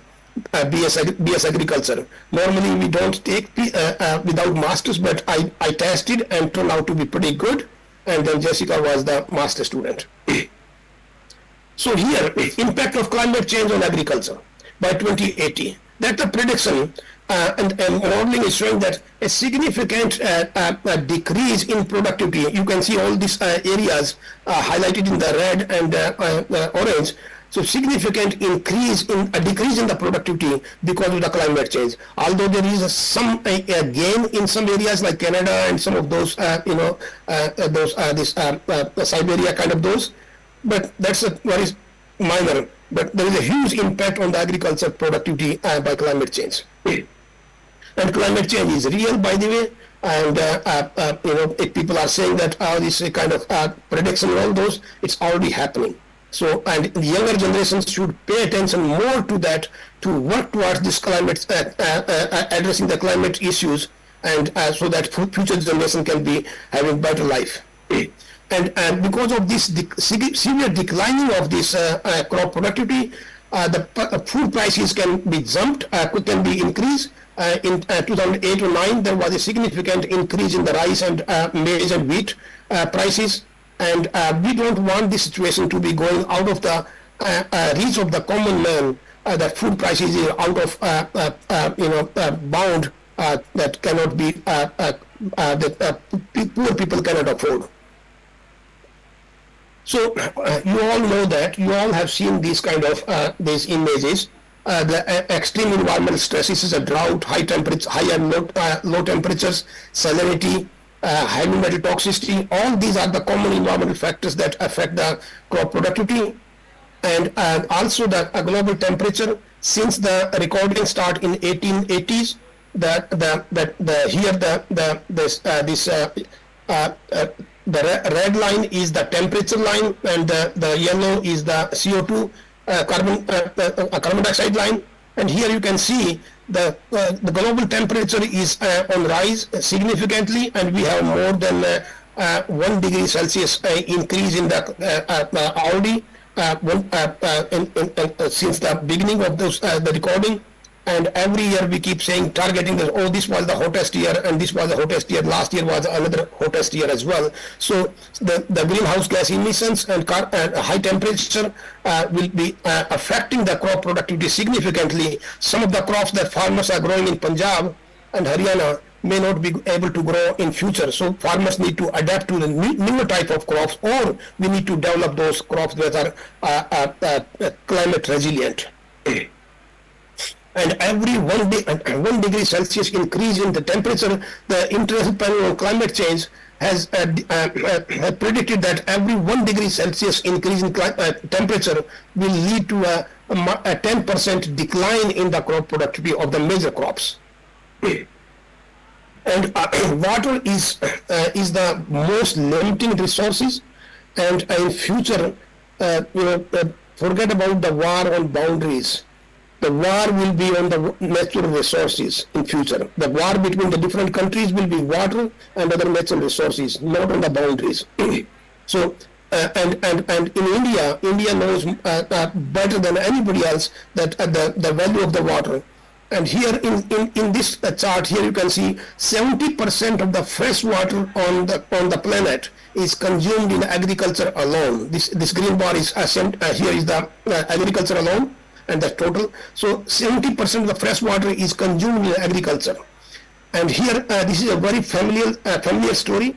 In Haryana, Punjab, and part of India, the farmers during the Green Revolution, we start digging up tube wells and from the cellular aquifers and pumping the water out, and now the water table has significantly receded in those northern part of India and also in southern part of India as well. So this is there is a severe decline in the water table, and so water becoming a bigger issue. Even though Haryana, Punjab, and the governments are focusing on convincing farmers to shift from the paddy rice toward the other crops, so that we can avoid taking the underground water out. So India is actually more than 50% of India is severely water stressed, extremely water stressed, and globally 70% of fresh water is used in agriculture, but India agriculture is more irrigation based. Around 85% of the water agriculture is irrigation based in India. So there is a huge impact of the water crisis in India on the future crop production. So what we did, apart from background, so we had the stress associated proteins. There are 18 genes in rice and 14 genes in Arabidopsis. That's a large family. So we check every single gene, and we characterize some of those genes from those. And here, one of the genes, the stress associated protein SAP10, we overexpress that. And when we check these plants, and this is we tested in Arabidopsis as a model system. So here, the transgenic lines become significantly tolerant to nickel, tolerant to manganese, and tolerant to zinc. Also, these lines were significantly tolerant to a high temperature. The wild type plants at the 45 degrees Celsius heat shock, they died. Transgenic plants are still surviving. The SAP10 plants are still surviving. And we showed that this protein was co-localized in the cytoplasm as well as in the nucleus. So here, the single gene can provide tolerance to multiple abiotic stresses. So that's the SAP10 story. And then we use the SAP13. Also again, SAP13 again, this is a wild type, this is the transgenic lines, and low stress. And under this is the zinc, this is arsenite, and this is cadmium. Again, you can see that transgenic lines expressing the SAP13 gene provide strong tolerance to cadmium, arsenite, and zinc, but also provided strong tolerance to salt. This is the wild type transgenic lines. This is the wild type lines in the soil. Plants were treated with the 250 millimolar salt, which is pretty close to the seawater level. And here for 3 days, and after 3 days the plants were recovered. After recovery, the transgenic plants were staying healthy, and wild type plants provide strong tolerance to salt as well. And then we check the drought. Here's the wild type lines and the 3 independent lines of SAP13. And this is the under normal water conditions, and the water was withheld for 11 days. And here, after 11 days, wild-type plants did not survive. It shriveled and died, whereas transgenic lines are still standing and survived. So that's basically is also showing the strong tolerance to the various toxic metals, salinity, and drought. And so these genes are ideal. These proteins are ideal to transfer into the into the crops for the increasing tolerance to multiple abiotic stresses. And here we translate this SEP13 gene from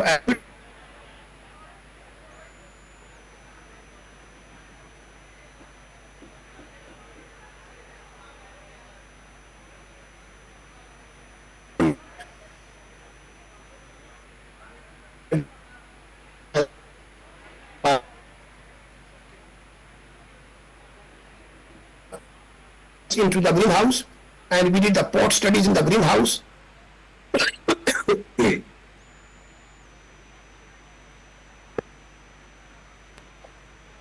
And here in the greenhouse, you can see again the wild-type plants and transgenic lines in the well water condition and the sand. And here is the water was withheld for 9 days. After water withholding, you can see this.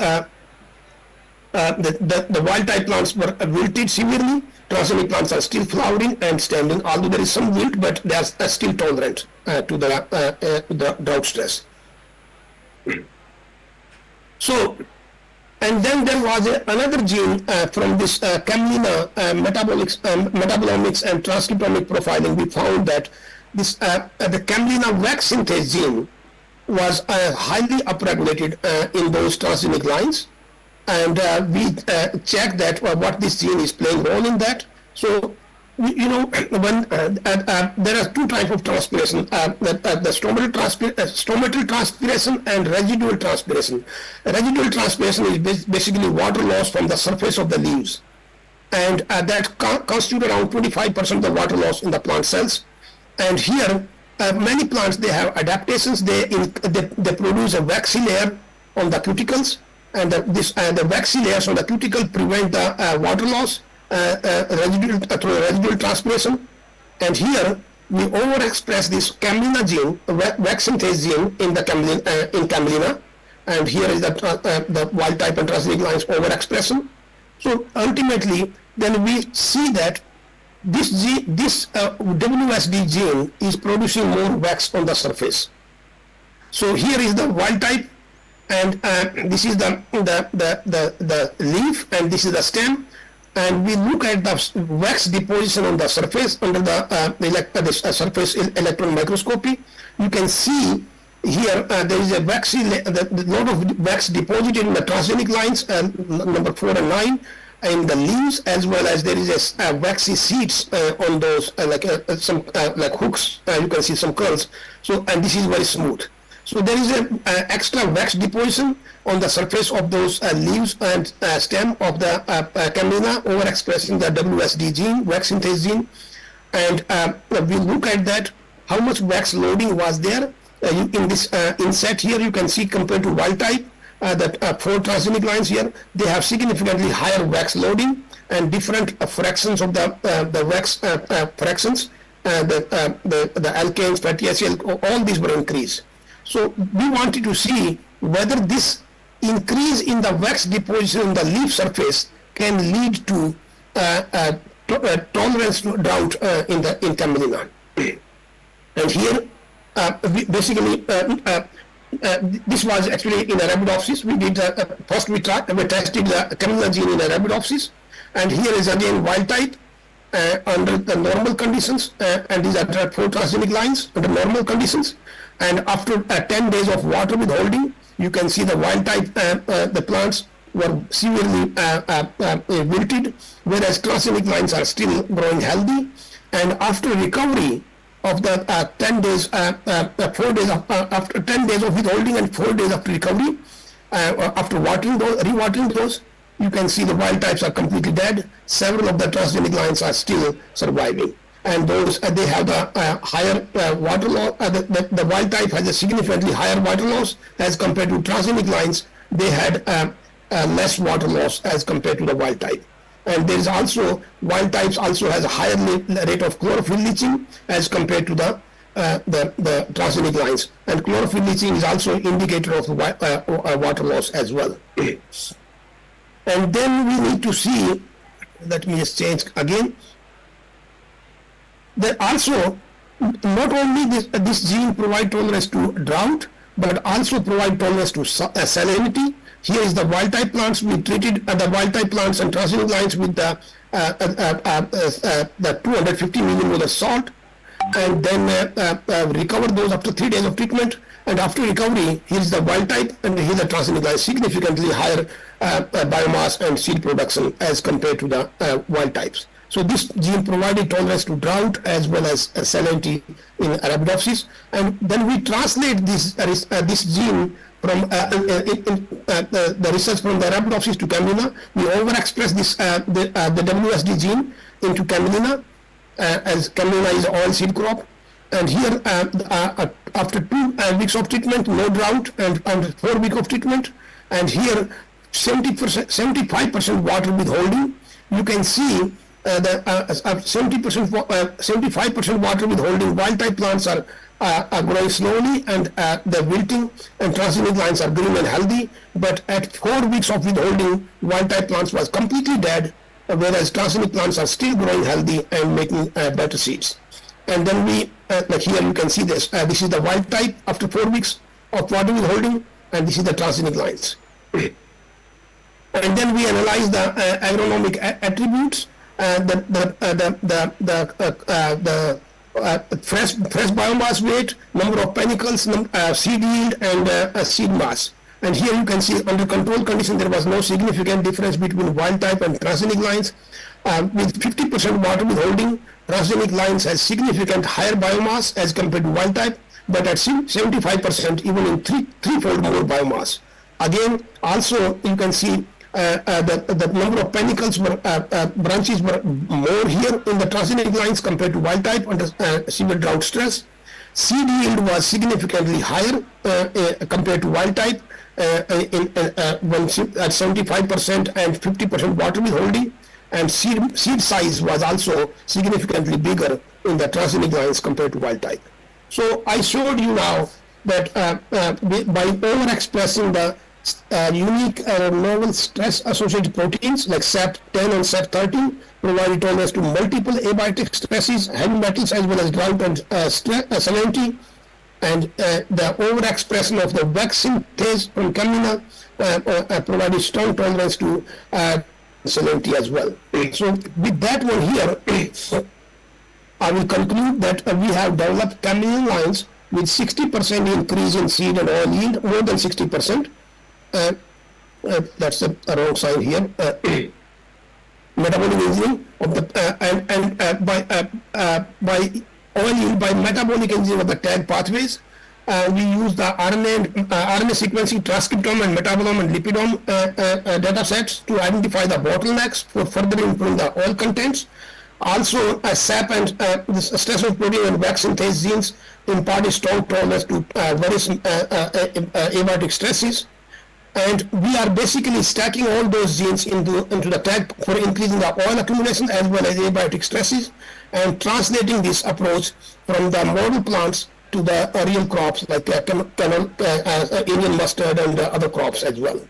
So with that one here, and this is basically, this work was mainly, I showed you that those people who did the work more, here the Sudesh and Kund, these were the postdocs at the time, and Hesham and other people, Orissa, and here these are the current basically the people in the lab and the PhD students, and these are some of the undergraduates and some of the visiting scholars. And also I would like to convey my sincere thanks to my collaborators, and several in India actually, and Aruna is in the audience there, and Josh Puthur at Calicut, and R.D. Tripathi and Ashwini Parikh and at JNU, Nabi, and also Dr. Upendra Kumar. He was at HAU, now he's at in Bareilly there, and the funding support from various agencies is highly acknowledged. With that one also, since I'm giving this talk in India, And at Guru Kasi University, because I'm from northern India and from Punjab and Haryana in my heart all the time, I always give this message to students. The road to success is not always straightforward. So you have to navigate your pathway and learn from mistakes, and then learn and improve. And always research is always a team effort. So don't try to be doing the research alone.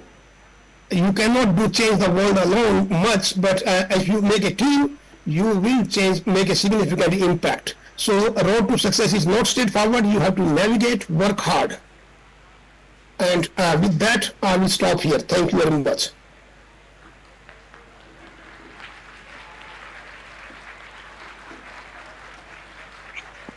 Thank you. Thank you so much, Dr. Pankaj. Thank you so much.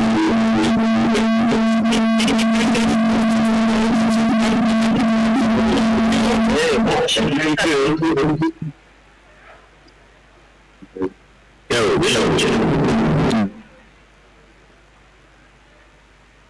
Dr. Pankaj, thank you so much. And I hope you will visit Guru University very soon. Thank you so much once again for such a wonderful lecture. Thank you. Thank you. Thanks,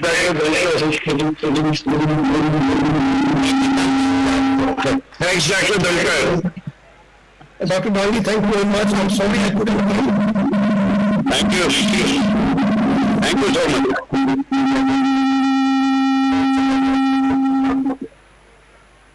So I can go now.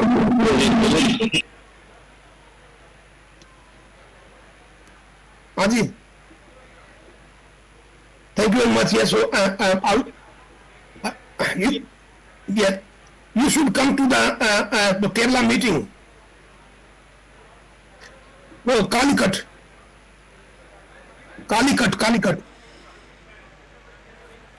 I will send you the details. Thank you. Yeah.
Hello.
इस तोहफे में है 5,000 सुनहरे दाने और कुछ। जी हाँ भाई बहनों, झुमरी तलिया से मुन्नी की रिक्वेस्ट आई है, रफ्ता रफ्ता देखो आंख मेरी लड़ी है, लड़ी है, लड़ी है, लड़ी है, लड़ी है, लड़ी है, लड़ी है, लड़ी है।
इस समय बादशाह हम हैं। सोना सोना बाबा सोना सोना बाबा सोना सोना सोना ओ मेरे सोना सोना सोना दे दूंगी जान जुदा तो होना मेरा तुझे पाई में जाना हुआ तो सूरज मत होना ओ मेरे सोना सोना सोना जरा करने को मेरी लड़ी है, अरे आज से लड़ी है वो पास मेरे खड़ी है, अरे रात देखो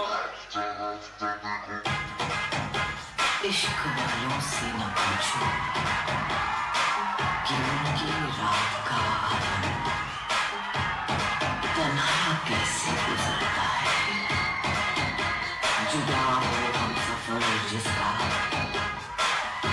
वो उसको याद करता है, ना हो जिसका कोई मिलने की फरियाद करता है।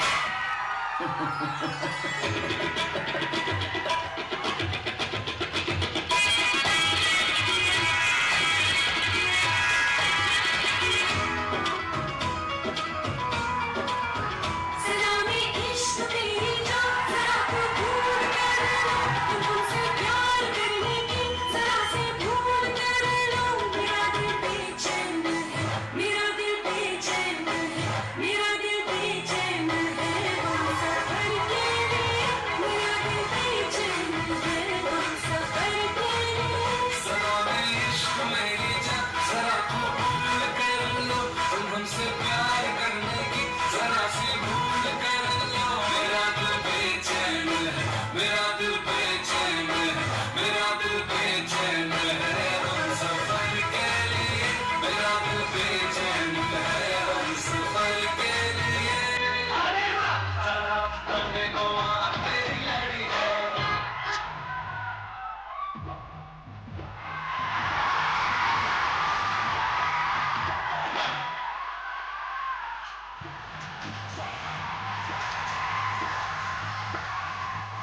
to your hostels and take seat in buses.